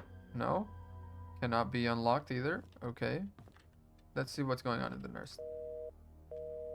Okay. Oh, someone's... There's still, like... alcohol swabs. Very nice to have. You can't open those drawers. What's with all the little notes? Nothing. Nothing. Someone's got very tiny handwriting to be writing all of that into a one post-it. Some cups and a key. Medical record room. That's useful. There we go. Yeah, still. This missing boy. We've been seeing stuff about this missing boy since the beginning. And I have to wonder where he is. Because I feel like a mystery game doesn't drop this on you unless there's some way you can find out about the little boy. Oh god, the full map of the hospital. Oh, I kept it. Okay, nice. Well, I mean, nice, but also not nice. For doctor's use only. Okay, what the hell? No messages, no documents. Maureen, oh god. Lisa, Catherine, and Susan. Each of them have their own little code, do they? Well, we have the key to the medical records room, which was around here. Oh. Oh, that's lovely. Abandoned hospital room. Lights, please? Oh, nice. I know the lights don't technically make a difference, but they make a difference in my heart. They make a difference where it matters. Can I... Oh, a diary of Wanda. Oh, Wanda Tyler. She's the mansion employee who was dying of cancer. Derek visits me every day. Sometimes he smuggles the snacks that I like, knowing that I would never get them from the nurses. Other times he brings me flowers. They smell so wonderful. He knows that I love Sense and Sensibility and reads me a chapter or two every time he's here. If he doesn't have to drive Charles for a few days, he stays past visiting hours and sleeps on the armchair, tending to my needs during the night and gives the nurses a break. He's such a good kid. My hair is falling off more now. I really don't like the chemotherapy sessions. They make me throw up afterwards. Every time Derek visits me, it pains me to see him holding back his tears. I want to comfort him, saying that I'm getting better, but my appearance betrays me. Sometimes I wonder if my life had any meaning at all. Having mostly worked my whole life for the Roberts family, what will people say at my funeral? Will Derek think of me as a mother who was always there for him? I could have done so much more, if only there was more time. Cancer sucks, man. Nothing. This is where we came from. Oh god, hospital bathroom. Nothing more. Oh, it's okay, it's on all genders. I was like, hang on a second. Anything behind here? No. Okay. Lights on? No. That's lovely. See a sensible distance between the roll and the... There was one room we went into earlier in the playthrough where there was like the toilet here and the toilet roll sort of invading into the space of the toilet itself. Like you'd have to scooch over to actually sit down and have a poop. Nothing. Can I have some soap? Thank you. Gotta disinfect. This is a hospital after all. We don't want to create any strains of multi-resistant Staphylococcus aureus, is it? What is it called? I think it is. Just an office with a key card. We're still gonna start getting key cards now. The emergency center. Lovely. For doctor's use only. Needs to be unlocked. Nothing. Nothing. Nothing. Maybe something. There's a lot of drawers here. Nope. Nothing at all in the little emergency area. That I can see. Okay. Onwards we continue. More stairs. Medical records I think was around this corner when we came in. I don't know. I'm kind of turned around a little. Oh. Emergency center news. A little flashlight here in case you somehow went through the rest of the game without picking up a flashlight for now. Visitor names. Matthew Brooks. Address, yes. Visiting Trisha. Okay. Okay. Matthew Brooks. Visiting Trisha once again. Ruth C. Peters. That's different. Yolanda Harris. Jake. Laura. Okay. Matthew Brooks. Visiting Trisha. Peter Burdett. Visiting Sharon Burdett. Yeah. Not sure that helps us much. I mean, we know the father was nothing. We know the father cared for Trisha, especially after everything that happened with Scott and everything. I could see how he might feel duty bound to look after her. Father Matthew forgets his key, place it under the flower pot next to the church. Okay. Forgets his key. To what? Okay, let's go. 102 is Wanda. Teresa. Trisha was in 203. So that's something where... Do I have a hospital page? I think I did start a hospital page. Yes. Hospital. The rooms are 102 Wanda, which we already went. Rooms. 102. Wanda. I'm not sure that Teresa helps us, but 203 is Trisha. Okay. The other ones I don't believe are really related at all. Harold? I mean, you know, as if we can get into the rooms, we'll check them out anyway, but I don't think so. No, nothing. Nothing on this machine either. More drawers. Oh joy. Oh. 1964. Okay, do we know who was working here? That might be a code for one of the nurses, ex nihilo nihil. From nothing, I think? I don't know, I don't really know Latin very well.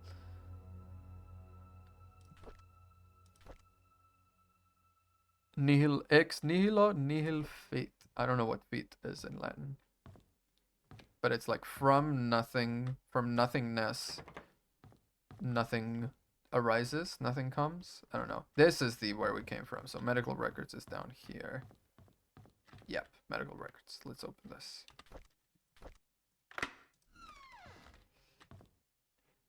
Lights, please. Nope. Okay. When we first started this game, the little answering machines were such a big deal. We haven't had anything out of them for a while. Oh. Hello again, Miss Roberts. How are you doing? What should we talk about today? The nurses have notified me that you haven't been eating your meals. Is there something wrong with the food? We know that currently this is a rough time for you. Your father has been asking for you. He wants to know if he can talk to you. So this is talking about, or to, Trisha. She wasn't eating, probably severely depressed. Oh, who? What? Wanda Tyler. Okay, Raymond Brown. That's fine. We don't really care about this. Wanda Tyler. Prescriber Henry Johnson. Yeah, family physician. Yeah, whatever. Are these all the same? Yes, they are. Okay, that's going to be crazy if there's... Okay. Kyle Thornton. I don't think he's really anything. Was very nice handwriting for a doctor. Nice going, Jeff. Rebecca Hunter. I don't think we also care about. James Conley.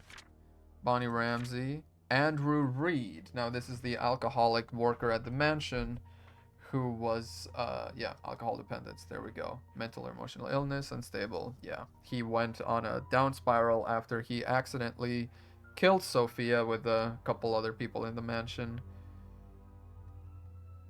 And he was, yeah, he was just slipping and drinking and etc. Jason Gomez, not really sure who that is.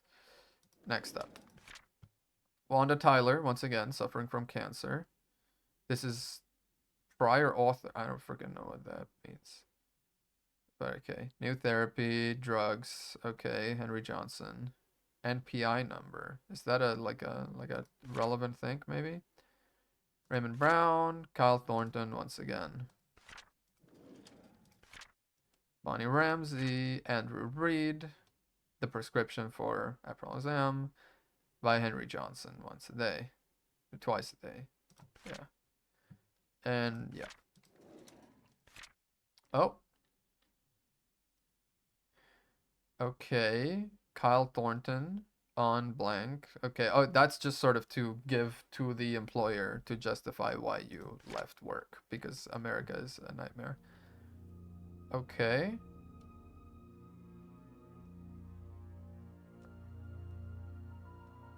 Okay. 9/23/1994, which is, I believe he died shortly after that.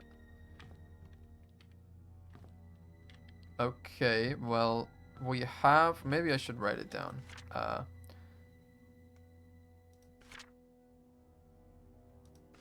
Henry Johnson, NPI, yeah, maybe I should write that down just in case.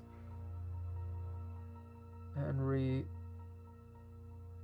Johnson, NPI 56423888597.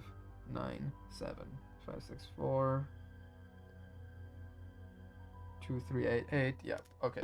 Right. Written down. Gone down. Patient ID number. I don't really think we need that. And if we do, we know where to find it, I suppose. Any drawers? Yep. Some drawers, indeed. Can somebody let Catherine know that I found her missing pin and I placed it in one of the drawers of the lobby? She's wondering if under the basement storage. Take better care of her things. Okay, so it is Catherine. So let's go to the nurse's station, which was here? Yes. Catherine. Unlock. It's going to be 1964, I remember. Yep. What's in Catherine's? A logbook. Norma Jefferson, PCH. Found her on the side of the bed and immediately called. When you're unable to. Dr. Schneider. Okay. Sick 3 days in a row with Catherine calling in sick at the last moment. Staff will be extremely soft-hearted. Agreed to do double shifts this weekend. Unfortunate 8-year-old Timothy Scott drowned. Rumor was he was trying to retrieve his toy and lost his grip. He was alone while everyone else were playing in the playground. His body was found 3 hours later in the river near the hunting cabin. Is this Timothy Scott the guy we were like, where's my side mysteries page? Questions? No. Side mysteries. No, Joshua Taylor. That's not the way. Okay. Timothy Scott. I was at the end of the hallway when I saw a young lady standing outside Dr. Johnson's office. It was 11:15 p.m. and the visiting hours were over. I called out to her. She turned out and workily walked away. I couldn't be exactly sure, but I thought she looked drenched. I looked out the window. It wasn't raining. Oh, why? Oh, why? Okay, what else have we gotten out of this? A hammer. Fixing broken drawers, hammer, pull-out nades. Indeed. BH, we know. Yeah, I think inside of this hospital, at least, we just need to keep exploring. Which means go up another floor. I don't think we've really missed much of anything out of the... Or that way is the bathrooms, I believe. No, this is where we came in. Okay, so I'm a little turned around, but I understand. Yeah, cafeteria out here, medical records out here. Bathrooms, I think here. Yeah, the emergency, etc. So let's go up one more floor. Maybe see the room Trisha was in. If that's all right. Oh, God. So spooky. Bathrooms in a hospital, my beloved. Light turns on. Fantastic. Fantastic. Let's keep it up, people. Let's make sure those bathrooms stay on. Those bathrooms, those lights. I'm mixing everything in my brain now. This is a little awkward if someone has to pee and I assume it's the kind of thing where, like, yeah, you just come in individually and lock yourself in. You don't really just go in two at a time. Room 208. No, let's remember. Room 203 was Trisha. Let's see if we come across the lights, please. Please. They don't work. 206. Okay. Looks like fancy-ish rooms. Doesn't like this. If I was staying in a hospital with a room that has like proper furniture in it, man, I mean, I wouldn't be too mad. I'd be a little mad because, you know, being in the hospital is never fun, but now, do we remember who was... Is heaven real? Wow, what a thing to read at the hospital, huh? You don't know, it's a little touch and go, you might not make it. Am I going to heaven? Is it real? Let's ask the hard-hitting questions. Who has been pulling out drawers? Was it the PI? Also, awfully nice of the... Ooh, some 1975 milk. Come up, who wants some? Oh, alcohol swabs, we saw those earlier. First aid kit, nothing in here. And nothing worth reading, apparently. Oh. Dear Nicole, I was so glad when I got your letter. I'm sorry too, and thank you for letting me choose where we bury our time capsule. I have a few ideas in my mind and I want you to pick one for me. Playground, behind the hunting cabin, cemetery. And then... Huh. Playground, behind hunting cabin, cemetery. Am I keeping this written? I am not. So that's just going to go into, I guess, a side mystery. We saw in the map that he had, there was a time capsule somewhere in the cemetery. So actually, I have to imagine that's where they ended up picking. Nicole. So who was staying in room 206? We'll need to go back and check that. Please, thank you. Room 206. Time capsule. Nicole plus someone? I don't know. I'll fill it in when I go back and check who was 206. Playground, behind hunting cabin, cemetery. Okay. Ground. Hunting cabin. Cemetery. And I'm going to underline cemetery because I believe that's where it's going to be according to Scott's little report. Now, once again, I don't really have a shovel. I've been hearing things about shovels. Dear Hannah, I heard from my mom? My mom? Are we Jamaican? I heard from my... No. I heard from my mom that you are not feeling well. I have to be in the hospital from now on. So I wrote this letter to say I'm really sorry for what I said to you last time. I just wanted our time capsule to be perfect. When you get better, you can put anything you want in our time capsule and you can decide where we should bury it. I promise. I really hope you get well soon. I miss you. Please write back to me. P.S. You can pass your letter to my mom. She works at the hospital as a nurse. I see. So this is what a child was being treated here. That is pretty upsetting. But now we know it's Nicole and Hannah that have a time capsule somewhere, presumably this cemetery. And when we finally get into that freaking photography studio, and we get the shovel out of it, we can probably dig there. Nothing here. Big spooky stretch ahead. So I'm just going to... Room 205 is a big ol' affair, isn't it? Alright, let's see what's going on. Nothing. These are locked because they're for like doctor use only. One of these days I'll get the key that goes into one of them and I'm going to lose my lame reporter job and become a drug peddler. That's what I'll do. Oh, I thought I was getting an important text. I was getting spam texted. Lovely. Nothing. And nothing. Room 203. This is where Trisha was staying. Let's see once again. Hospital. Yeah, room 203, Trisha. I'll need to find the key to that. Down, Trisha. Locked. 204. Also locked. We're going to follow the rules, aka it's so dark I hate it. Pick a wall and hug it is what we're going to do. Okay, we're turning on lights as we go. Not because I'm scared, because I that's how I tell where I've been, okay? Alright, got off my case. But also, yes, I'm a little scared, shut up. It's a freaking abandoned old hospital, man. What do you want me to do? Oh, there's like they have like a lot of proper little equipment here. Look at this hospital.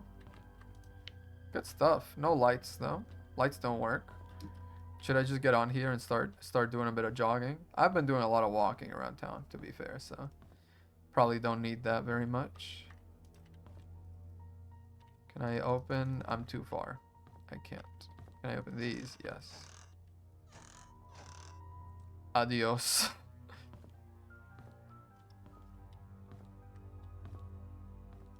Is this also locked? Man, there's just no winning with these things. Every single thing is locked.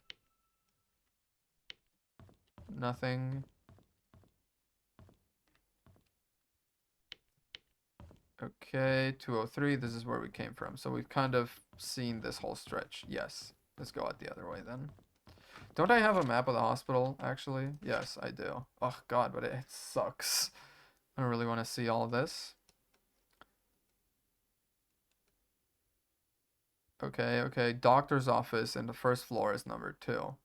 Which is apparently where there was someone. I don't know what that was. That was so weird and I did not like it. But like when I stopped looking at the thing, the whole screen vibrated. And I think that was just the game being a little janky, but it jump scared me so bad. Okay, more stairs. It's probably we need to get into the doctor's office.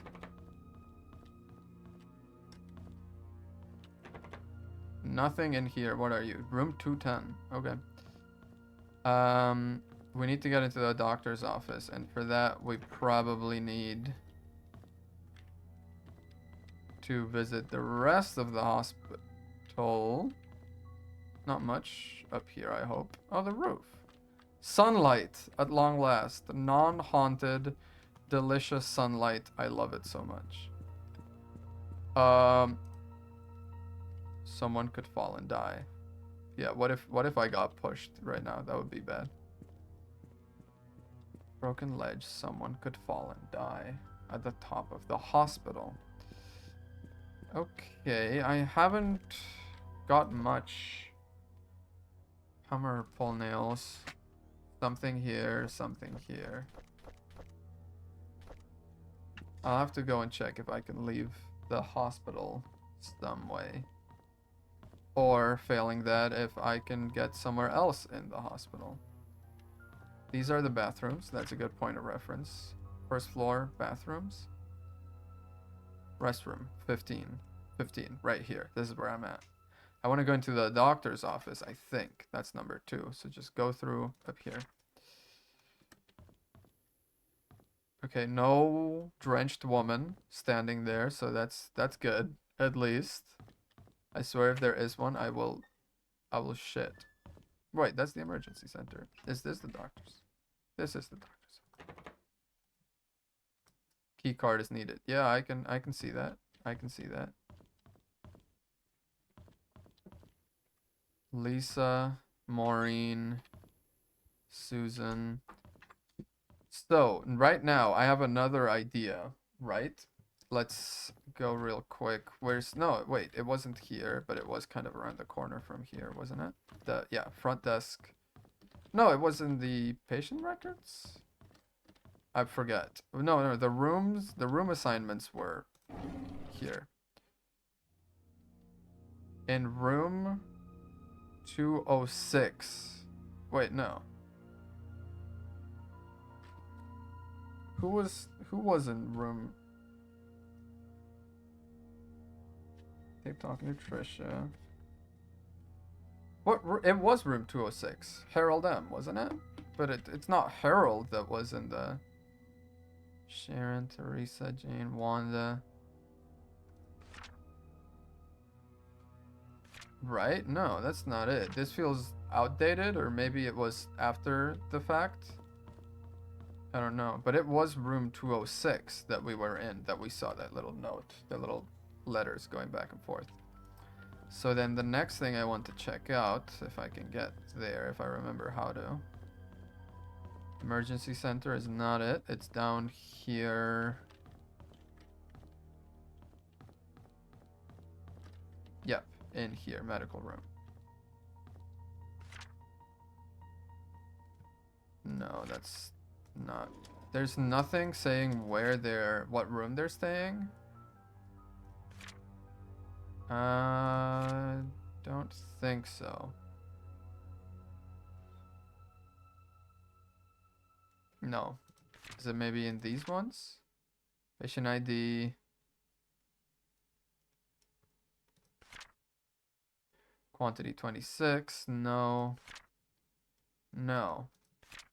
Because I was wondering who was staying in room 206. Because they said their mom works as a nurse in the hospital. Which to me means the date of birth of whoever was there might be the combination to unlock. You know, you might make your password the year or the like month, day, and the last 2 digits of the year your child was born. I could see that happening. Let's see the logbook then. Who came to visit? Was it some Hannah coming to visit a Susan? Or what was it? Hannah coming to visit who? Mysteries? Side mysteries? Nicole coming to visit Hannah. Or patient Hannah. Hannah, no. Hannah, no.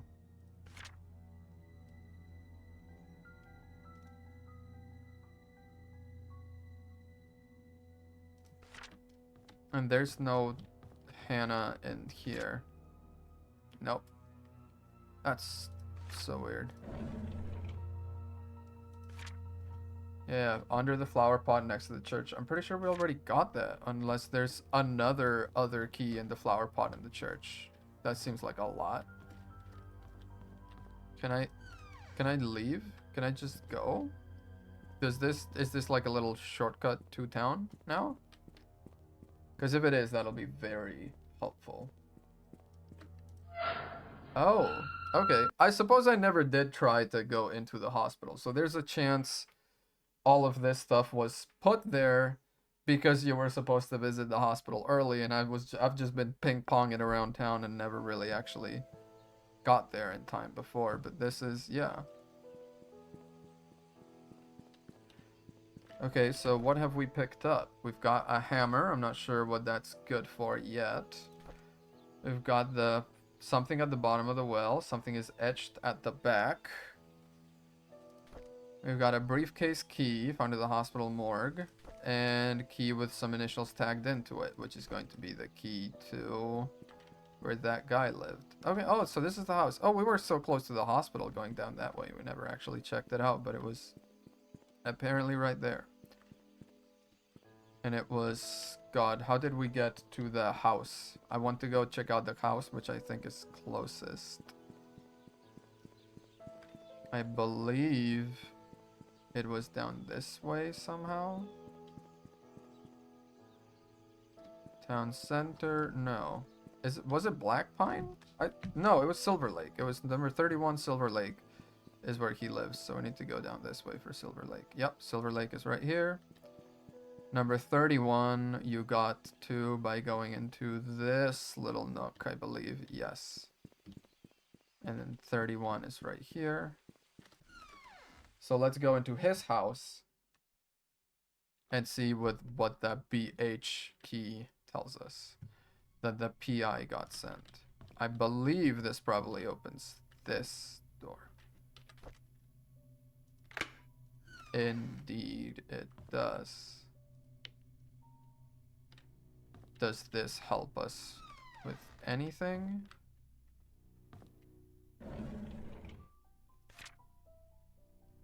Oh, okay.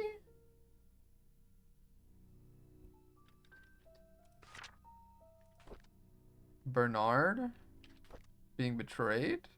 I drove Vivian today since Derek is out of town with Charles. As I was driving, we talked. She expressed that despite having a successful business, she felt empty and tired. Trisha hates Vivian for trying to stop her from seeing Scott. She seems to be really bothered by the name Vincent, and her relationship with Charles seems to be just for show. I wish I could comfort her. She's going through so much right now. If only I could confess to Vivian how much respect I have for her, how much respect I have for her, how much I admire her. Oh man. Ever since Trisha brought up the name Vincent, Vivian has been pretty quiet. Even during dinner, she hardly spoke. I can barely remember the last time Vivian appeared happy. I don't think anyone can blame her. Wanda hasn't been coming to work for a while now. Her illness is getting worse. I wonder how she's coping. Derek wasn't available to drive Vivian again, so I offered to help. It's been a month since I first drove for her. She's been opening up more to me, telling me about the struggles she's faced with, her rocky relationship with Charles, how she really dislikes Scott. Sometimes I would give her some suggestions when she asked what she should do. Other times she just wants someone to listen to her. Mostly, I'm just happy to be with her. Vivian seems rather distraught recently. During the afternoon tea gathering, I stood outside the room and tried to listen to the conversations. She feels miserable being with Charles. They hardly look at each other, let alone speak. Personally, I don't think Charles deserves her. I finished reading Vivian's biography. Half the facts were incorrect. The writer should have done his homework better. Sometimes, when I'm driving for Vivian, she asks me to drop her off at the corner of a street, typically in front of Tom's Cafe. She's always telling me that she'll make it back home on her own. It aroused my curiosity. So after dropping her off today, I parked the car and watched her. She ordered a cup of coffee to go. Then she left the cafe and walked to the street for about 5 minutes to a residential area. She stopped in front of an apartment and pressed the doorbell. Shortly after, a man in his early 30s wearing a suit opened the door. He leaned over and hugged Vivian. She gave the coffee to him and they exchanged some words. I couldn't hear what they said. They then entered the apartment together. Who is he? This is the 6th time I followed Vivian. After she went into the building with the guy, I parked the car nearby to wait for her to come out. Is this considered stalking? Yes it is. About 2 hours later, a cab stopped out in front of the apartment. Shortly afterwards, Vivian came outside and the man followed closely behind. They chatted for a bit. Vivian looked extremely comfortable with him. Before leaving, she kissed him on the cheek. What's going on? I tracked down the guy. He works at a bank. The place they meet is his apartment. How could she do that? Who the hell is he? I reported sick for the 3rd consecutive day. As I laid in bed, I kept thinking on why Vivian would be seeing another man. No matter what Charles did to her, she has kept her faith in him throughout the years. How could she be having an affair now? She's better than that. She's supposed to choose me. Oh, Bernard. What were you doing? What were you thinking? That closet did not enjoy me opening it like that. I'm sorry. Nothing really? He sleeps with a gun over the bed. That seems bad. The hospital gave me these pills. They are supposed to help fight depression. I feel a slight dizziness. It might be the food that I ate this morning. The dizziness comes and goes. I'm still able to work. Not a big problem. It's my day off today. I didn't take the medication. By the evening, I started thinking about Vivian. I had to drive Vivian again, so I took double the dosage. I had a migraine for the rest of the day. At least I didn't have to think about her. Couldn't Vivian stop seeing that guy? Why can't I stop thinking about it? Now I know that my dizziness comes from those pills. The pills, they don't seem to work anymore. It doesn't matter if I take them or not, I can't stop imagining what Vivian and that guy are doing whenever they meet. I stopped taking the medication. Oh, Bernard. It is oddly looking more and more like Bernard is the one that killed her. Everything here looks pretty ransacked. I've never been in here before. So someone looked here. I have to imagine the PI during his investigation, maybe? Maybe. I'm going to snap a photo of this. Less aggressive lighting makes for a better photo, I would say. Oh, Bernard.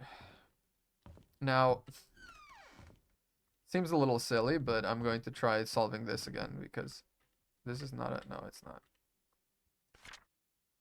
Yellow darts points from the red darts total.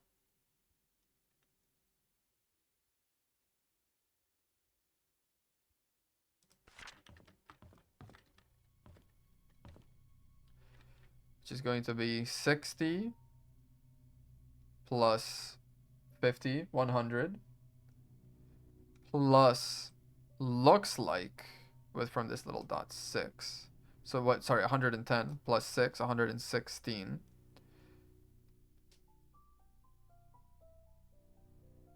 Subtract, what was it exactly? Hang on. Yellow darts points from the red darts total. 116. And you have 2 and 7, 9 points. The yellow darts points from the red darts total. The red darts total, I'm not sure what that means, actually. Let's go once again. It's 501 is the number of points you start with, minus 116. We assume the red points had. So is that the red points total?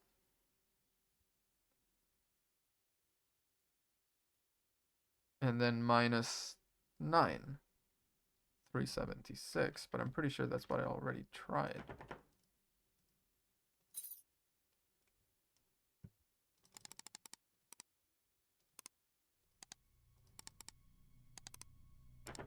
Nope, it's not 376. I'm kind of going crazy here, man. Yellow darts points from the red darts total. And Aunt Cecilia's apartment code is a whole other one. I also need to look at it. Well, Bernard was spiraling hard and he was in love with Vivian. Vivian did not love him back. And it's not that it was just an unhealthy, one-sided obsession. That really, really sucks. Okay, but we know now that Bernard was not right in the head, let's say. And once again, I'm just looking around to see if there's anything that indicates this Aunt Cecilia's place to me. Any kind of a padlock? No.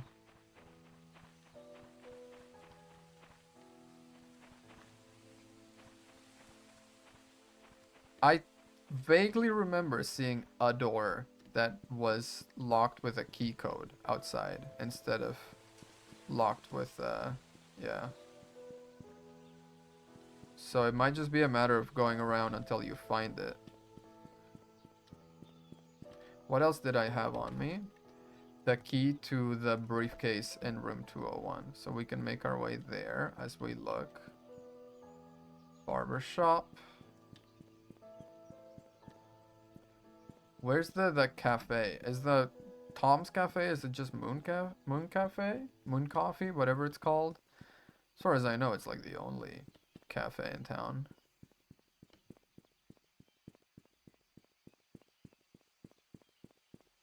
Moon Cafe. Cannot go in. Big books. Yep. Nothing in here, I don't think.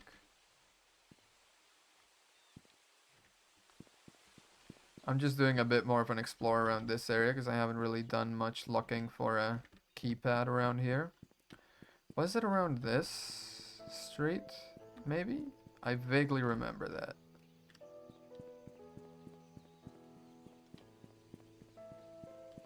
I vaguely remember something like that. Just doing a quick run around town. Then we are going to check out the inn. We're going to see the what's in the briefcase. Hopefully get some more answers passed down in time from Mr. Private Investigator. One of these? No. No.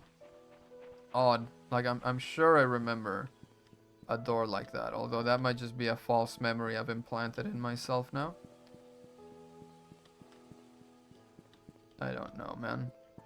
One day I'll find. Does not open.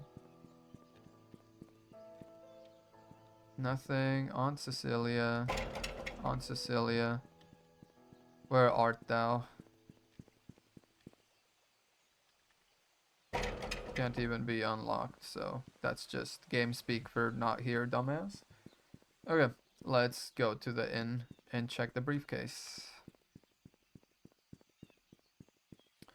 I do wonder whatever happened to the PI. Because his car is still here, a couple of his journals are still here, and perhaps more importantly, his wallet, keys to the briefcase and everything, they were still there. Let's go to room 201 and open this briefcase, which was presumably the package he was expecting. Yeah. Oh, you little shit. How was I supposed to know? Okay. Okay. That's the dartboard photo. Autopsy report on Andrew Reed. Okay, 3rd-degree burns, pneumothorax. Yeah, that makes sense. A 44-year-old white male with burns, found at home, dead at the scene. Completely charred over the head, face, neck, and hands. Heavily charred across the front and back of the body, legs and feet. Punctured lungs with an object similar to a switchblade or small knife. Pneumothorax is a possible cause of death, but body is too burnt to confirm. So could it be that he was stabbed first and then burned to hide the evidence? Exsanguination for Henry Johnson. He's the one that was drowned. Pulled out of a car submerged in lake.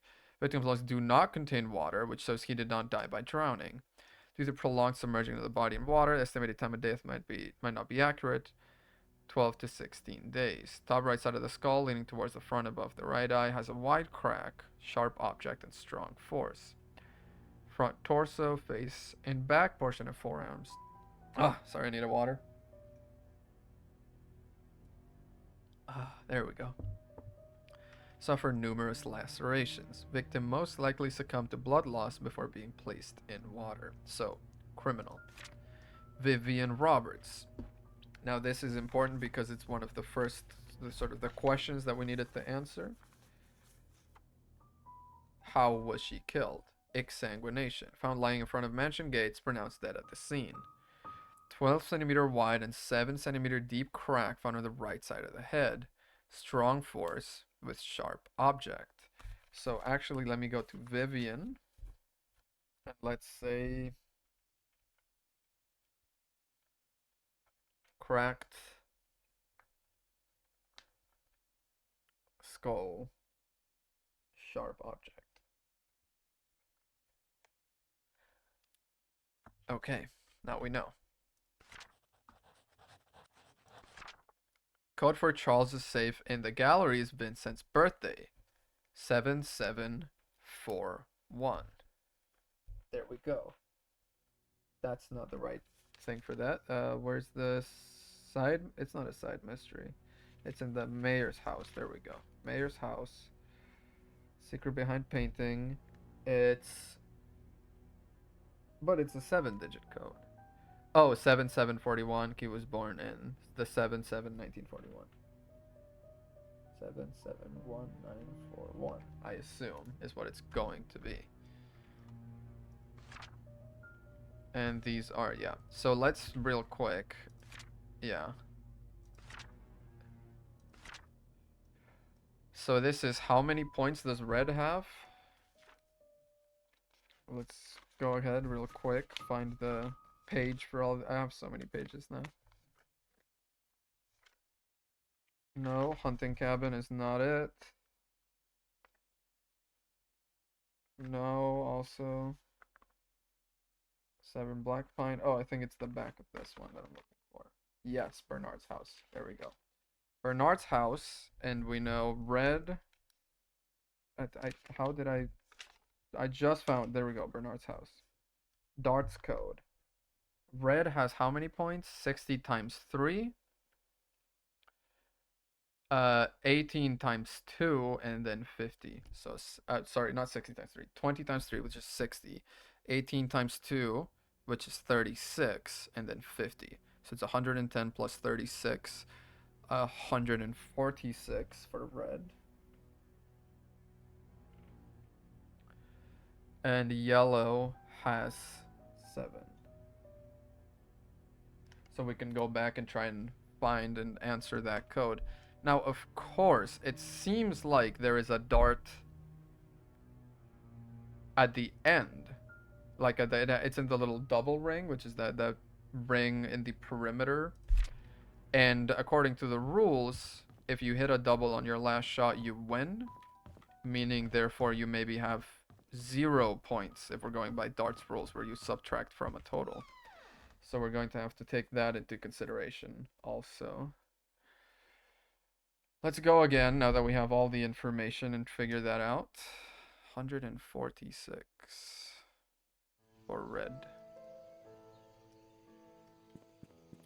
How did I get to the place? I think this way is probably fastest. I don't know. Don't trust me. I'm so bad with directions. Town center down this way, and then into Silver Lake down this way. Right? No, this is Walnut. But Walnut goes into Silver Lake. I'm just taking a bit of a roundabout way in. But yeah, Silver Lake going up and then tuck in to here. And then we can go into his apartment and we can try to figure it out that way. Oh.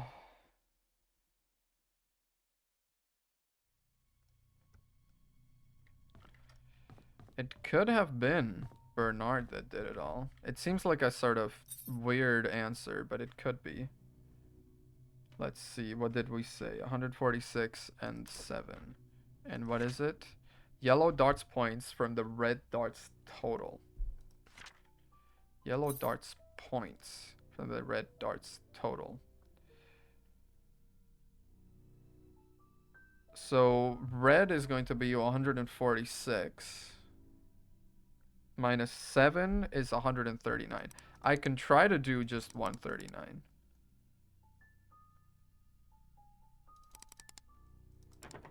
No, that's not it.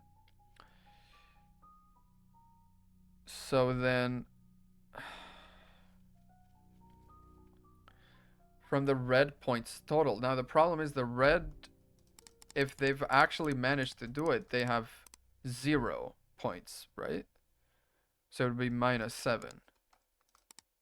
And I'm not sure how to make of that. It's just, I mean, okay, 9999 minus, okay, so a 3 at the end. I'm just gonna try a straight 7. That's not gonna be it. But I can try 9993.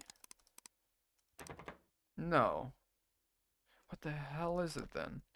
I have all the answers. Subtract the yellow dart's points from the red dart's total. I feel like there's some trickery here with the usage of points versus the usage of total. The red dart's total is probably what? 501 minus 146. If we do it that way, which is 355. And then the yellow dart's points is 7, I think. So 348. We can try 348. I'm trying every possible combination of this shit, man.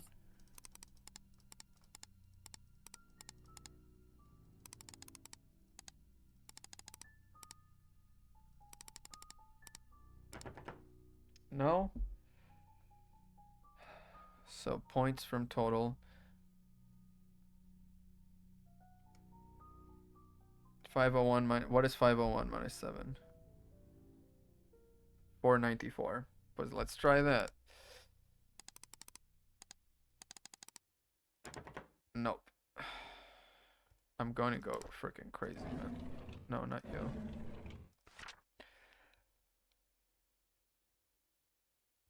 Yellow darts points from the red darts total. I don't know, man. This is...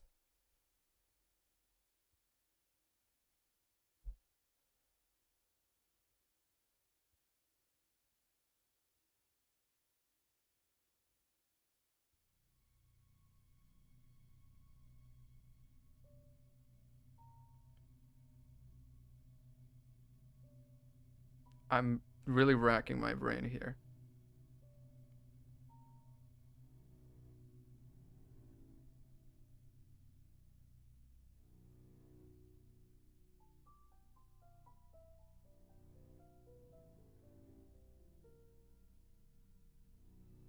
Okay.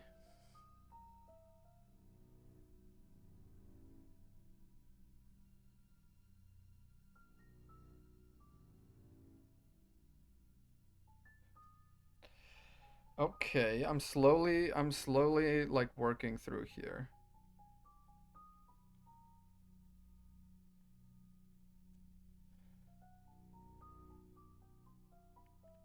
So it's 146 points they have. 146 minus what though?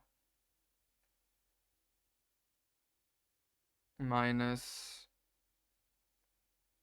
501 plus 7? It's minus 348.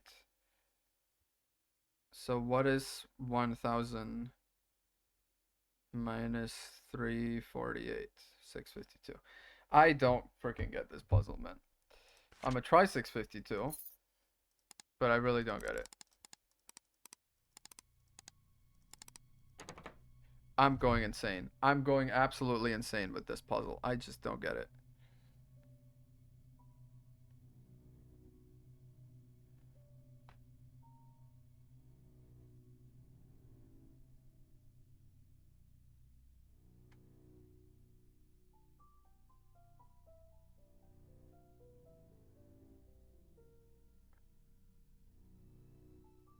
I don't get how you're supposed to arrive at the end to this.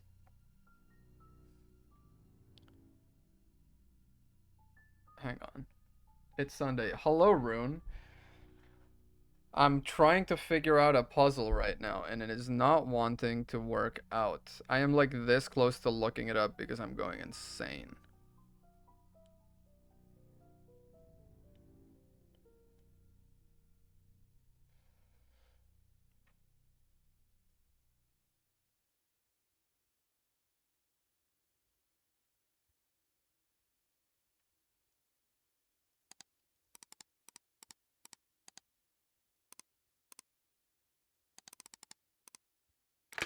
It was. Wait, I did that, didn't I?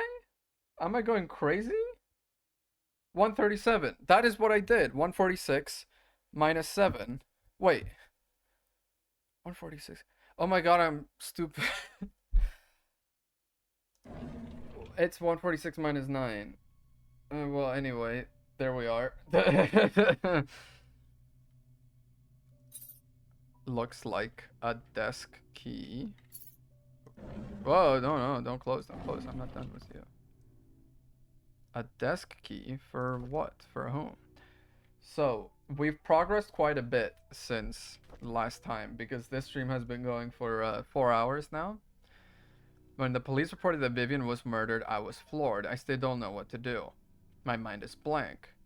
All I can think is, how did it happen? How can Vivian be dead? To bring you up to speed, this is the diary of Bernard, who used to work at the mansion and had a very unhealthy obsession with Vivian. That would have ended the stream several hours ago. I mean, I started playing the game and then I just got kind of hooked. At this point, I'm going to keep playing until dinner, I suppose. Everyone's mourning about Vivian's death. People are coming or calling in to express their condolences. Charles hasn't been out of his room for days, and Trish is crying her heart out. Dorothy has been assigning busy work to all the mansion employees, hoping that it will take their minds off of Vivian's death. Samuel, our security guard, has been reviewing all the tapes of the past 2 weeks for any suspicious activities. I wish I could be of any help. Scott was just apprehended for the murder of Vivian. Is that true? No one would have thought of that. I would never, ever believe that Scott would be capable of killing someone, let alone Vivian, yet it makes me so mad, I feel confused. Trisha was admitted to the hospital today. She had a nervous breakdown after finding out that Scott could be her mother's killer. Her condition has been getting worse over the past few weeks, and no one has been able to properly help her. Charles finally decided to seek help from the hospital. Matthew never believed that his son killed Vivian. He hired some fancy lawyer to defend him. Scott's been released on bail today. It's beyond ridiculous. I think Scott should have been released at all despite the insufficient evidence. He killed Vivian. I know that he's guilty. Everyone knows it. They should have gone ahead and prosecuted him. The maids were cleaning the mansion when they found some stuff belonging to Vivian. A key and some stationery. I asked Charles what he'd like to do with them, but he told me to take care of it myself. I brought them back to my place. Vivian's death has caused loss of grief to everyone, especially Charles. After hearing how heartbroken Charles was 2 nights ago, I can't bear to see him suffer anymore. Scott should pay for what he did. So looks like Bernard killed Scott, is what I'm thinking. Because Scott also died.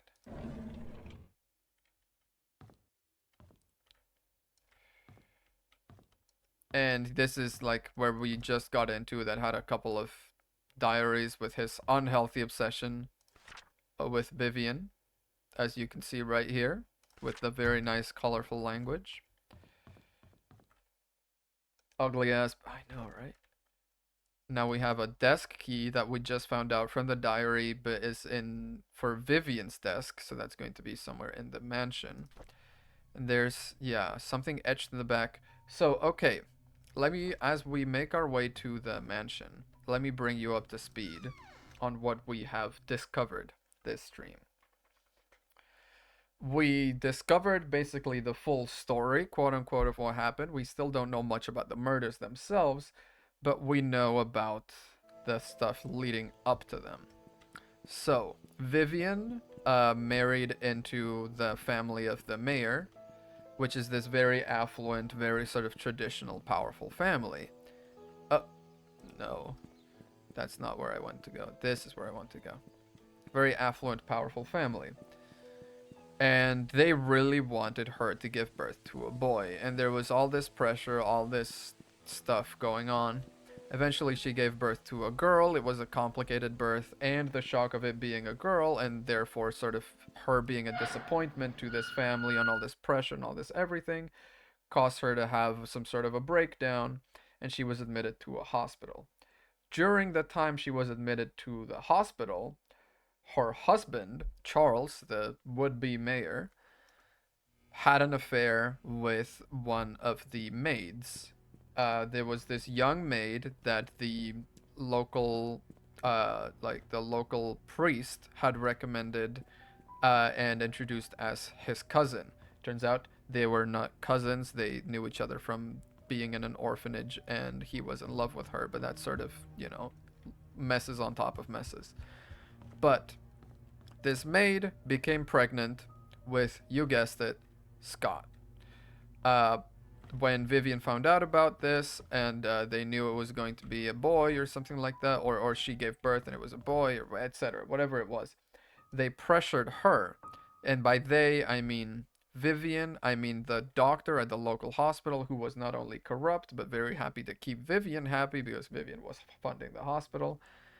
And Andrew, the groundskeeper, who then developed alcoholism and other such problems, they pressured this girl, Sophia, and eventually, by pressuring her, they accidentally pushed her or something. She fell, broke her head, and broke her neck or something, and died.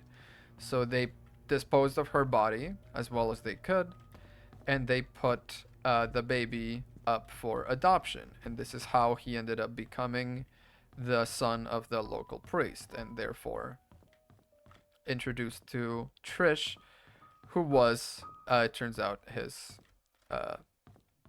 stepsister. And then that's sort of where we come now. So we know this all circles around this affair and this story, and the fucked up family dynamics. I don't know where I am going. I'm trying to find, I think, the tea room. I know there's a lot of stuff going on. I've been in this room 5 times while I was explaining this. I think I want to be in the bottom floor. Do I? I think maybe it's here. It is, okay. Diary of Vivian Roberts. Although we live in the same house, Charles and I hardly speak to each other. I know that he's been feeling guilty ever since his affair, but that was 20 years ago. It's high time I forgive him out loud. Next, I need to work things out with Trisha. I've been objecting to her relationship with Scott for quite some time. In doing so, Trisha has been avoiding me. I haven't been a good mother, but I want to be there whenever she needs me from now. I just want things to go back the way they were. The agency has arranged for a new guy to help me. His name is Owen Smith, quite a young man for what he has accomplished. During our meeting, Owen asked me many things, as if he was interviewing me. The brief introduction turned out to be hours long. However, by the end of it, he said he has everything he needed and would get things moving right away. I have a good feeling about him. The agency? Owen called to meet with me today. He said that he had the papers ready for me to sign. He said that the location of the exhibition has been approved. All we need is the down payment. That's great. I signed the papers almost immediately. After that, I informed our accountant, Helen, to transfer the money from the Roberts Relief Funds, since the hospital won't be needing it for a while. Owen's been a great help since we brought up the idea of an art gallery for the public. I'm not sure if things could have gone so quickly if it had been some other agent. I owe him that much. The art gallery will open in 3 months. I'm so excited about it. We have received most of the artwork from the contributors and artists. All I need is to ask Charles if he would be willing to donate some of his paintings. If this exhibition succeeds, it would be good for us and for Paints Creek. I haven't felt this alive in a very long time. I have a purpose now. So this will have been the guy that she was meeting.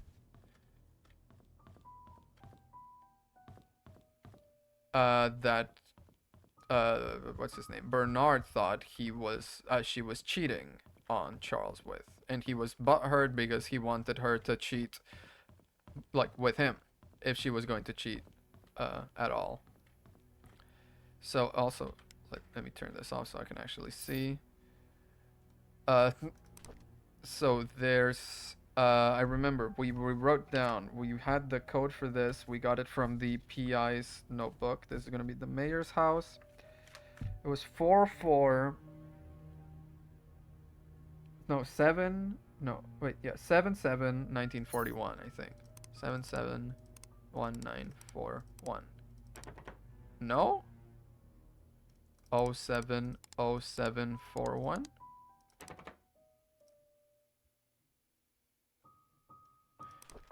The date of Vincent's birth, it said. Which is Scott's birth. Which is... God, I don't even know, man.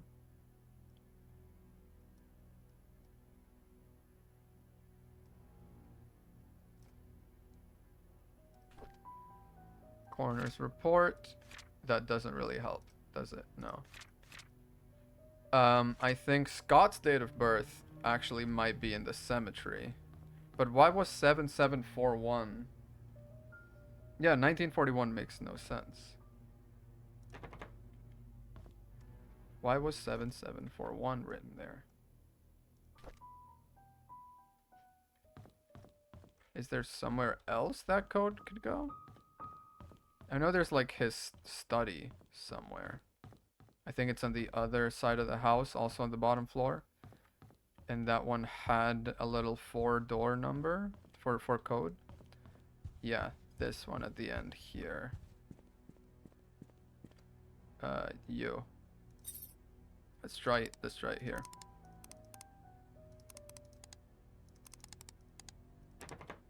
No. When was Scott frickin' born, man? There's also like a whole thing with like secret codes with pushing these books, so I'll have to figure that out at some point. But it's quite a lot of stuff. God, I don't want to go all the way to the cemetery now to go check out when Scott was born. He was born in 1975, I know that. Wasn't it the Vincent thing that they said? Nurse logbook. Diary of the investigator, Stephen Moss.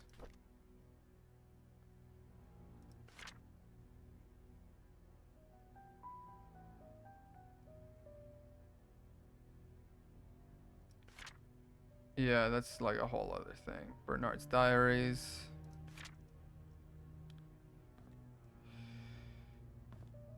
It's quite a lot of stuff to be thinking about. But actually, since we seem to be actually, hang on a second.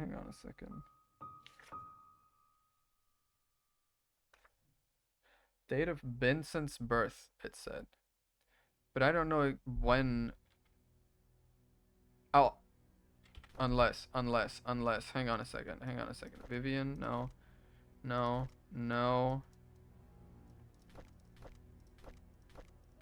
Dorothy. Under Tied to Kill, no. Stay with Sophia. Her belly's big, April 6th. Mary. No, it's the letter. It's a letter that I'm looking for. Sister Rachel's confession? Yes. No. July 4th, 1975. So it could be that day, but I don't think that is. Alternatively, Sylvia's confession. Okay. 2 days after arriving. So there's no actual date. July 4th, 1975.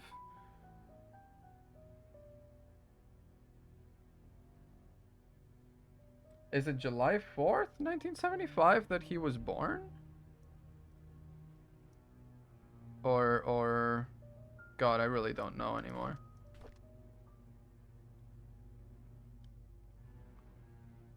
When you were 10, July 4th, 1975. So I think it might be July 4th, 1975. Or one of those dates. Around that date. I think is when it'll probably happen. So let's try one of those dates on the thing. July 4th.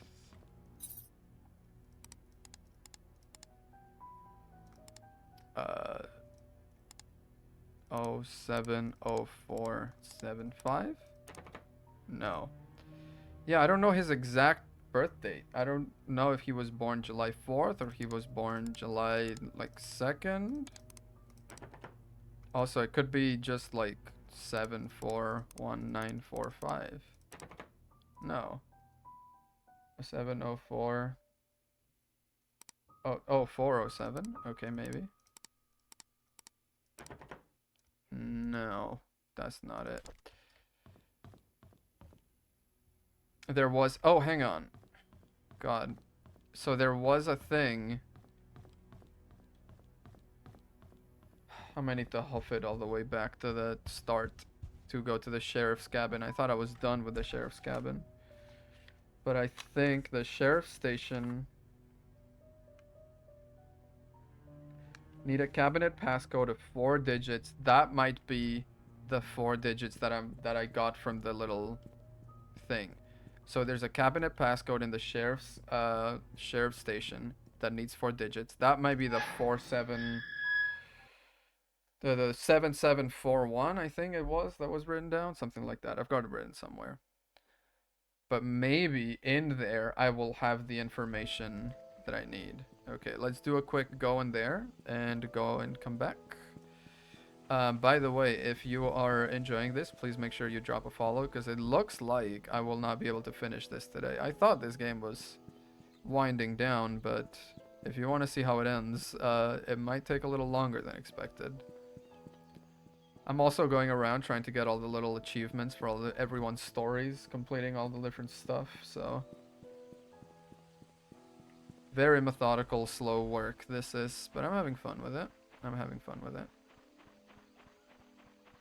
Let's go cross the river over this way. Yep. The sheriff's station. The first building we went into at the start of the game. Let's see if there's anything there.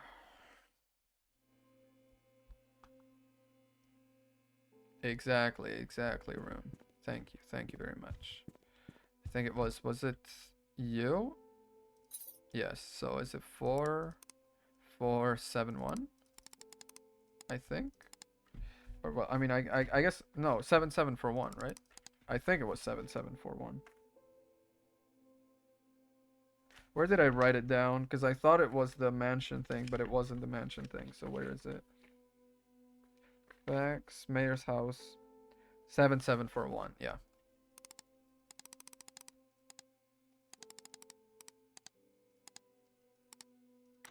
Hey, there it is.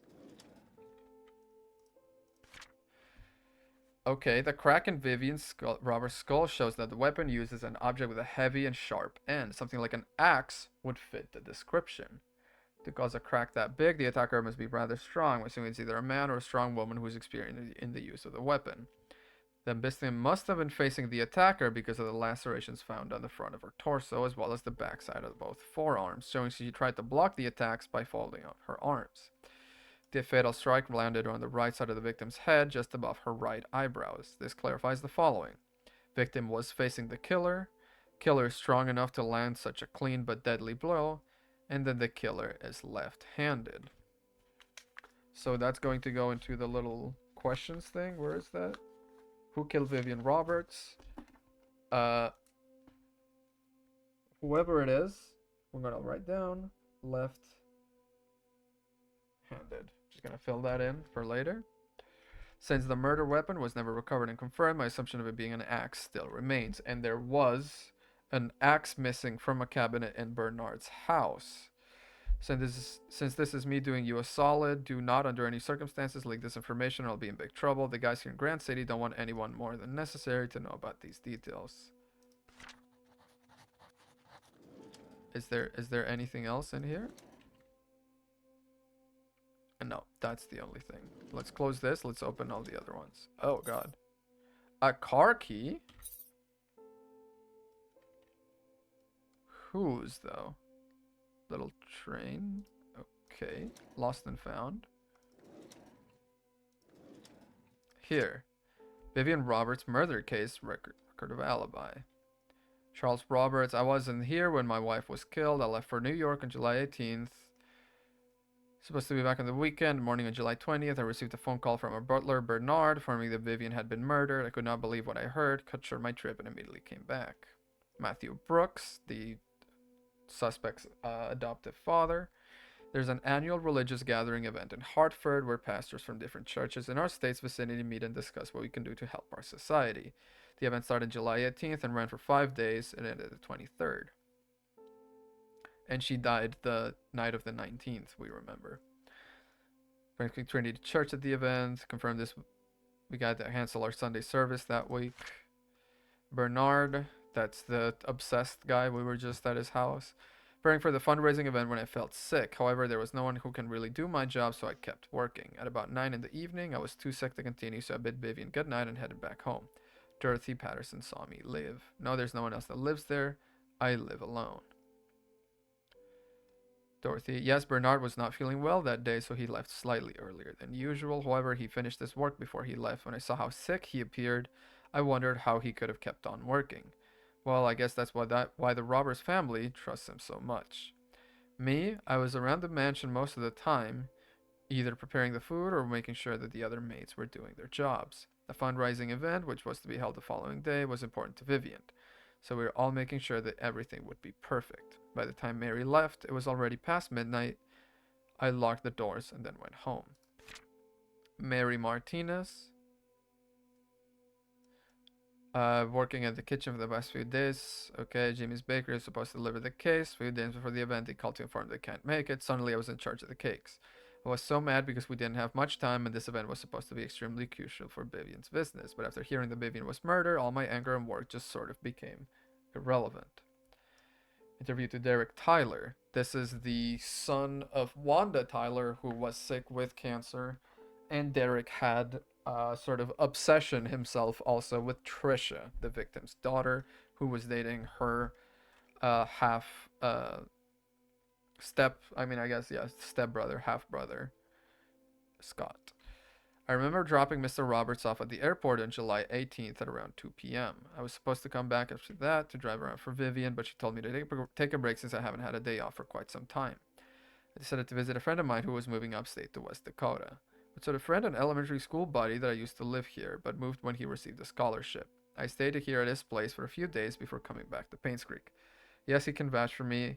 I have his number at home. I can give it to you later. Derek never gave me the number, turns out.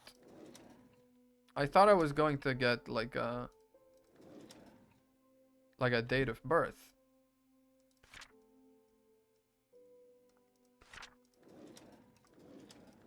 Out of this.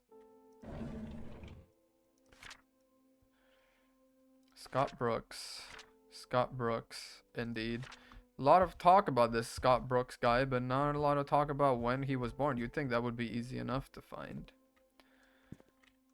Okay, well, at least now we've opened this, so I think with that we've kind of completed. Yeah, he was being reassigned, we remember that.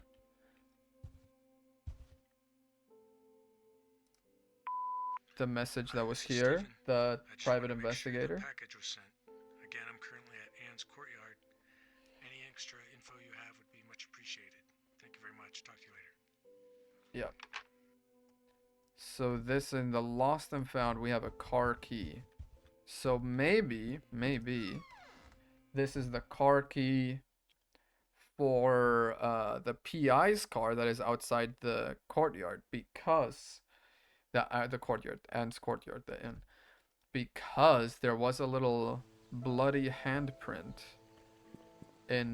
on the glove box. So I would like to take a look at that. Also, kind of related, but kind of unrelated. There was something about Father Matthew writing on the walls of buildings he wanted that he enjoyed, or that like they enjoyed together. Yeah. Stream. Okay. So yeah, indeed, there's little things written here. That's going to be, I'm going to go through later and collect all of that, but it's good to see that we've got that. Let's try and open the glove box here now. Unlock it with the car key? Yes. What's in? Hello? Can I get in the car? Oh wow, I can really get in here. Lockbox 201. That's for the courtyard. There's a lockbox in front of the reception. And another notebook. My head hurts. My tire's flat and the phone's not working. Is someone trying to stop me from leaving Payne's Creek? Am I close to discovering something? Oh god, I thought he was the one. I was wrong. He's not the killer. He's not. That would have been... If he followed the investigation the same way we did, he will have thought it was Bernard. But apparently, he's not. Everything is pointing to Bernard. But maybe that's just how it's cleverly been covered up to look like. Now the lock boxes are here. This is room 201's lockbox. Let's open that. More stuff. Little note. He's on to me. I had to cut the key. One of the drains by the roadside. He will never find. Drains by the roadside. What's the button for? Button? Where? Well, so where do they have lamps like this? Is it in here? It isn't here. So there's somewhere in this building a lamp. And then... Ever since I received the messages and the key, I've been following this anonymous person blindly. What a fool I have been. I need to revisit my investigation notes and see if I might have missed anything important. I looked through the alibis recorded by Sheriff Howard. There were 6 interviews. Charles, Matthew, Bernard, Dorothy, Mary, and Derek. Then I noticed it. One of them is lying. I was recorded that there was an event, yet I remember reading somewhere about it being cancelled. Where did I read again? I can't seem to remember. Oh my god, I've just realized that the E in all of the killer's messages is slightly off in comparison to all the other letters. If I can find the typewriter, I can find who killed Vivian. Wait, I saw something like that, and I just got an achievement for all of his story. I remember an E, like something where the E's were very egregiously looking like weird. That was very early on into the game. Murder case report. No. Sheriff's relocation. No. No, it needs to be typewriter. You remember? Yeah. I remember you were there. Mansion's worker list. That's I've had that for a while. No. Dorothy's leaving. No. Enters advice, confession, hires lawyer. I don't think it's any of this. Logbook. This is all handwritten. Diary. All handwritten. Where was it? God, where fucking was that? That's going to drive me insane. Well, okay, who killed? Was it in a car? Maybe. I mean, I have recorded all of it, so I guess it is as easy as going back to the VOD and finding it.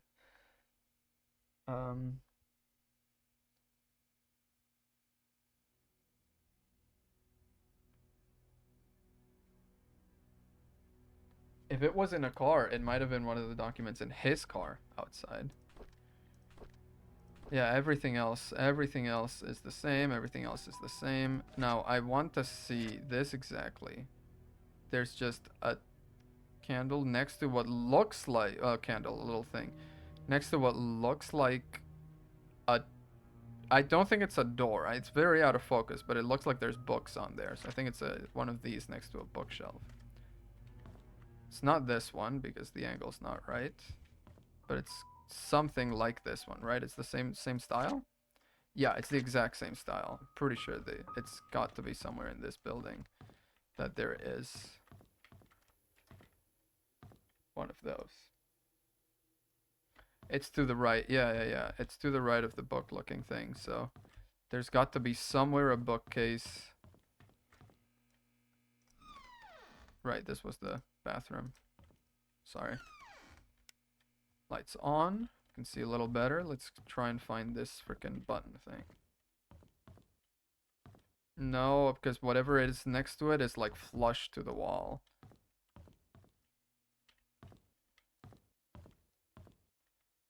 No. Does somewhere else in town have the same style of thing? Same style of lamp? That would be kind of odd, wouldn't it? No, it's not you. Is it in his room? No. It must be somewhere else in town. Okay, let's go outside and look in the car then, maybe. Because you might be right. If it isn't a car, if you remember a car anyway.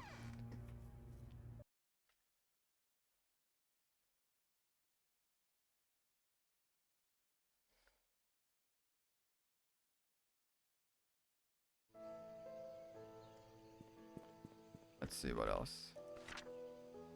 P.I. Steve Moss. Yeah, I know what you did. Hey, there it is. Meet me by the well at midnight. You know which one. Come alone.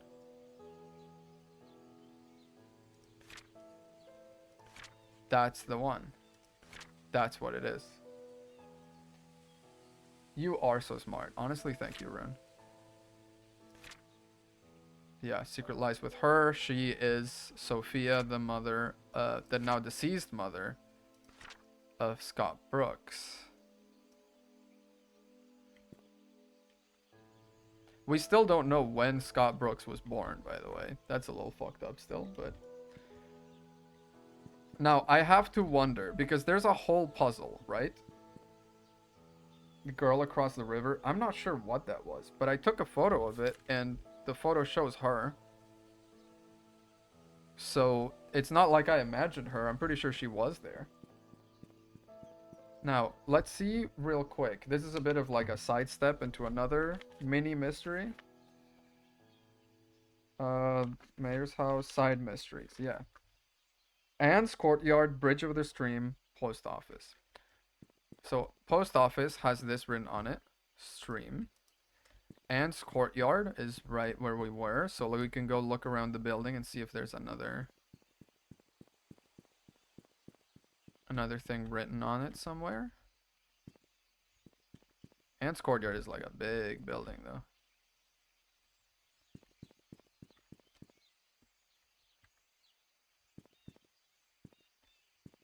Just taking on this little... Oh, that's someone's house now. Just looking at this other mystery for a second. Just for a quick little bit. Because I have a suspicion I might have already found the thing this is pointing toward. Where is the little written thing? Well, let's go the bridge over the stream. That one is a little easier to check, I think, maybe. Bridge over the stream should be the main one into town. I think this one, yeah. So written here somewhere. Stump. Yeah, so I'm pretty sure I already found this just because I'm so good at exploring.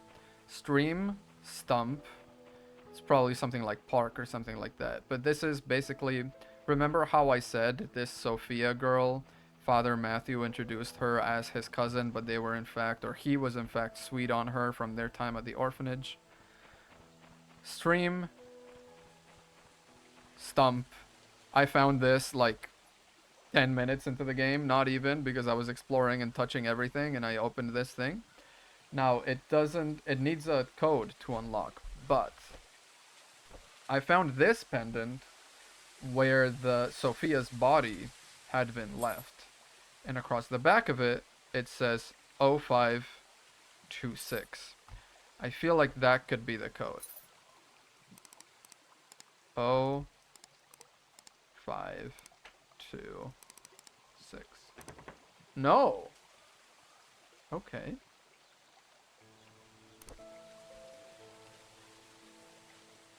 Well, now I'm stumped. Get it? Because of... Anyway. Well, I mean, I think I know now, at least, what the thing is talking about. Stream stump has got to be that thing. I just don't know what the code is for. So, we have a messed up typewriter, codes, and answers to more things that we know what to do with. I have a hammer for some reason. Not sure what to do with it. I could bust down some windows, but I'm not sure if that's allowed. Who killed? What was the motive? What was the murder weapon? Indeed. I don't imagine this hammer was it. I'm pretty sure one of the axes that was missing is the thing that did it. Funnily enough, okay, not funnily enough, but it turns out, I think, someone was going around killing everyone that was involved with killing Sophia, right? Because it was Vivian, it was Andrew, the alcoholic worker, and it was the doctor, Dr. John whatever. Where's his name? I have it written somewhere, I think. Okay, I do not have it written somewhere, but he's like Dr. John H. whatever. I want to say Johns Hopkins, but that's just like a real guy. John whatever, I forget his name, worked at the hospital, was in cahoots. Those are the 3 people that confronted Sophia and ended up allegedly accidentally killing her, right? And all those 3 people are dead. Vivian died from axe blows. Robert died. Johns Hopkins is a hospital and also a university. There's Vivian died from axe blows. The doctor was found dead inside his car at the bottom of the lake, but the autopsy report said he had been stabbed. Like the cause of death was loss of blood, and there was no water in his lungs. He did not die accidentally. He did not drown to death. And the Andrew, the alcoholic man who was found burned in his house, was also reported to have something that looked like a stab wound, but the body was too burned to recognize. So the 3 people that were involved in killing her died, and pretty close to one to the other. Now let's see really quick while I'm going around. Record of alibi. Yes. Conference meeting. Annual religious gathering event in Hartford. Okay. Fundraising event when I felt sick. It is a pretty damn painful creek, isn't it? Okay, yeah, the event that was happening, the opening of the gallery, I believe. Yeah, finished his work. Preparing the food and making sure other mates were doing their jobs. Fundraising event, yeah, the gallery fundraising, yeah. Important to Vivian, so we were all making sure that everything would be perfect. By the time Mary left, it was already past midnight. I locked the doors and then went home myself. I live alone. For the upcoming fundraising event. But a few days before the event, they couldn't make it. Charge of the cakes. Yep. I was supposed to come back after that to drive around for Vivian, but she told me to take a break since I haven't had a day off. Now, there's 2 events being spoken of in these alibis. Well, actually 3. This conference, the conference for religious people, and the conference, the event for the gallery, right? The conference the husband went to, the conference the priest went to, and this. And let's not forget, the priest was sweet on Sophia, who ended up dying because of these 3 people. and he was told, I'm pretty sure, about the whole Sophia thing by his son, because his son heard it from Andrew when he was recovering in the hospital. Is there a chance this religious gathering did not happen actually, and he went around and killed people?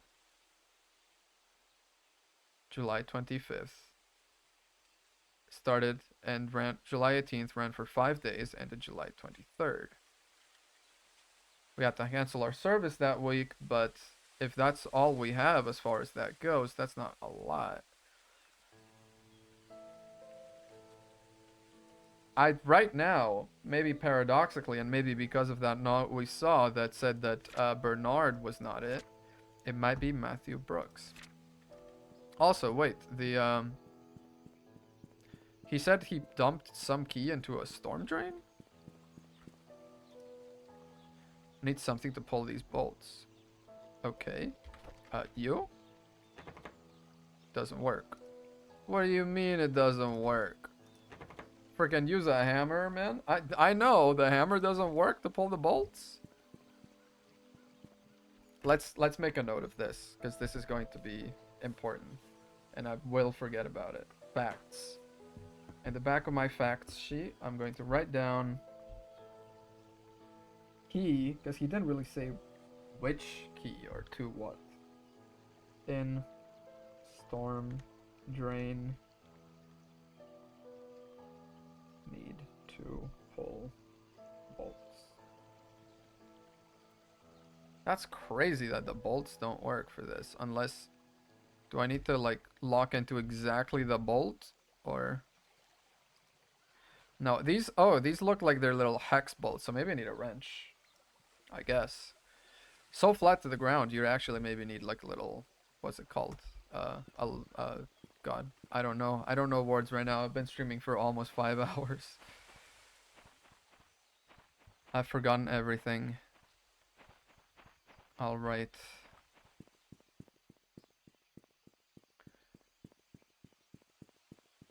A little bomb. Well, yeah, a bomb would help, but it's not really.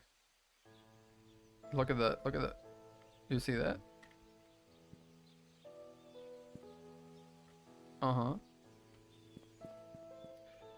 If we want to see if we can discredit the pastor or find, hang on a second. Let's go to the church really quick. I don't know if there's a typewriter in there. Ooh, I'm starting to smell dinner. The smell of the death of the stream is coming in.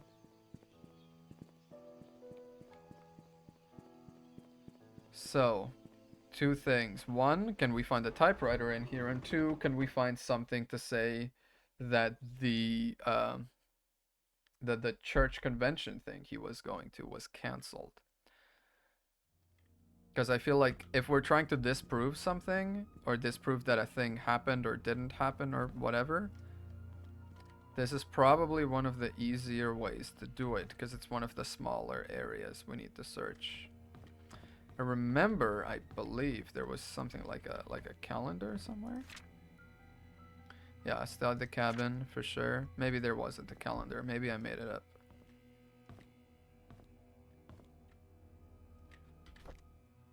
Was there anything in the journals maybe for journal Matthew? I always wanted to be adopted. 1975. We have not found anything of 1995, which is when it would incriminate him. So no, I suppose the answer is no, we haven't found anything. We can go upstairs where there's rooms and there might be a typewriter.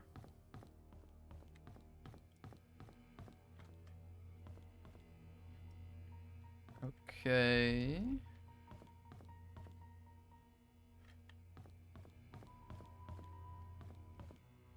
No, not that I can see. Oh, is this not where the button thing was? Hang on. This is the photo. This is where the button was. The lamp, the background, this is the one. Okay. Unlocked with what? With a hammer? It made a little lock rattling noise. No, I'm not trying to put the hammer into the lock. I'm trying to freaking bash it in here. Okay, so it was in the church. Do I have a little church location with me? Yes, I think. Sheriff station, church. Let's go. Write down church. Study lamp with keyhole. So we will maybe find out about this. Okay. Here is what I was looking at. Some dates. October 1995. Wait, is this what I was looking for? Practice for Sunday Mass? No, that's too early. Can I flip back on this calendar? Mr. Big Detective? Can we look at previous months? No typewriter. No typewriter. So it's not really easy to know, and we don't know about this either. Unless this is where hang on. This is where this comes in, because it's a date that matters to her. 0526. Let's try that.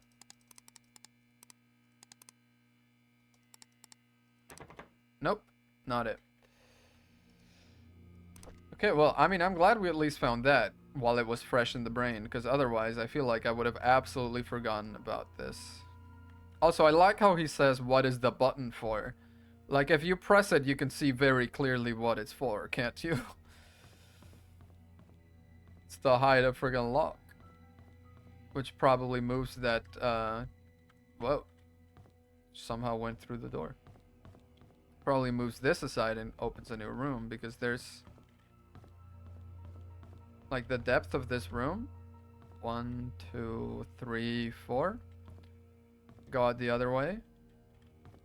1, 2, 3, 4.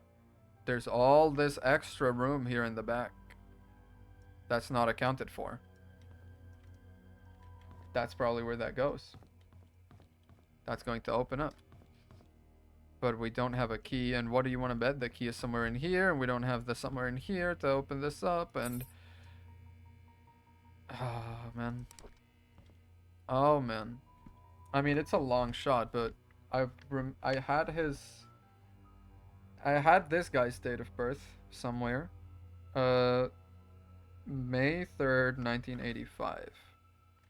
This is that guy's birthday, and this used to be his office originally, so 5385 it would be 185. Nope. That was a bit of a long shot anyway. Just in case it's just a year, it is not. Okay. Well, the stream is coming up on 5 hours, so I think we are going to call it here for today. Make sure to drop a follow if you enjoyed it, if you want to see more and you want to see how this ends, because I know I do, and I'm definitely going to be streaming more of this next weekend at the very least. Probably not Saturday, because I'm getting my flu shot on Saturday, ouchie, and then you're going to get me on Sunday with a complete vaccine brain fog to to finish this out. That's going to be fun. In the meantime, I stream Tuesdays and Thursdays, 5 to 7 p.m. Pacific time, and weekends as I can, as I have mentioned. So, thank you for hanging out, and let me see if there's someone I can raid out to. Oh, there is.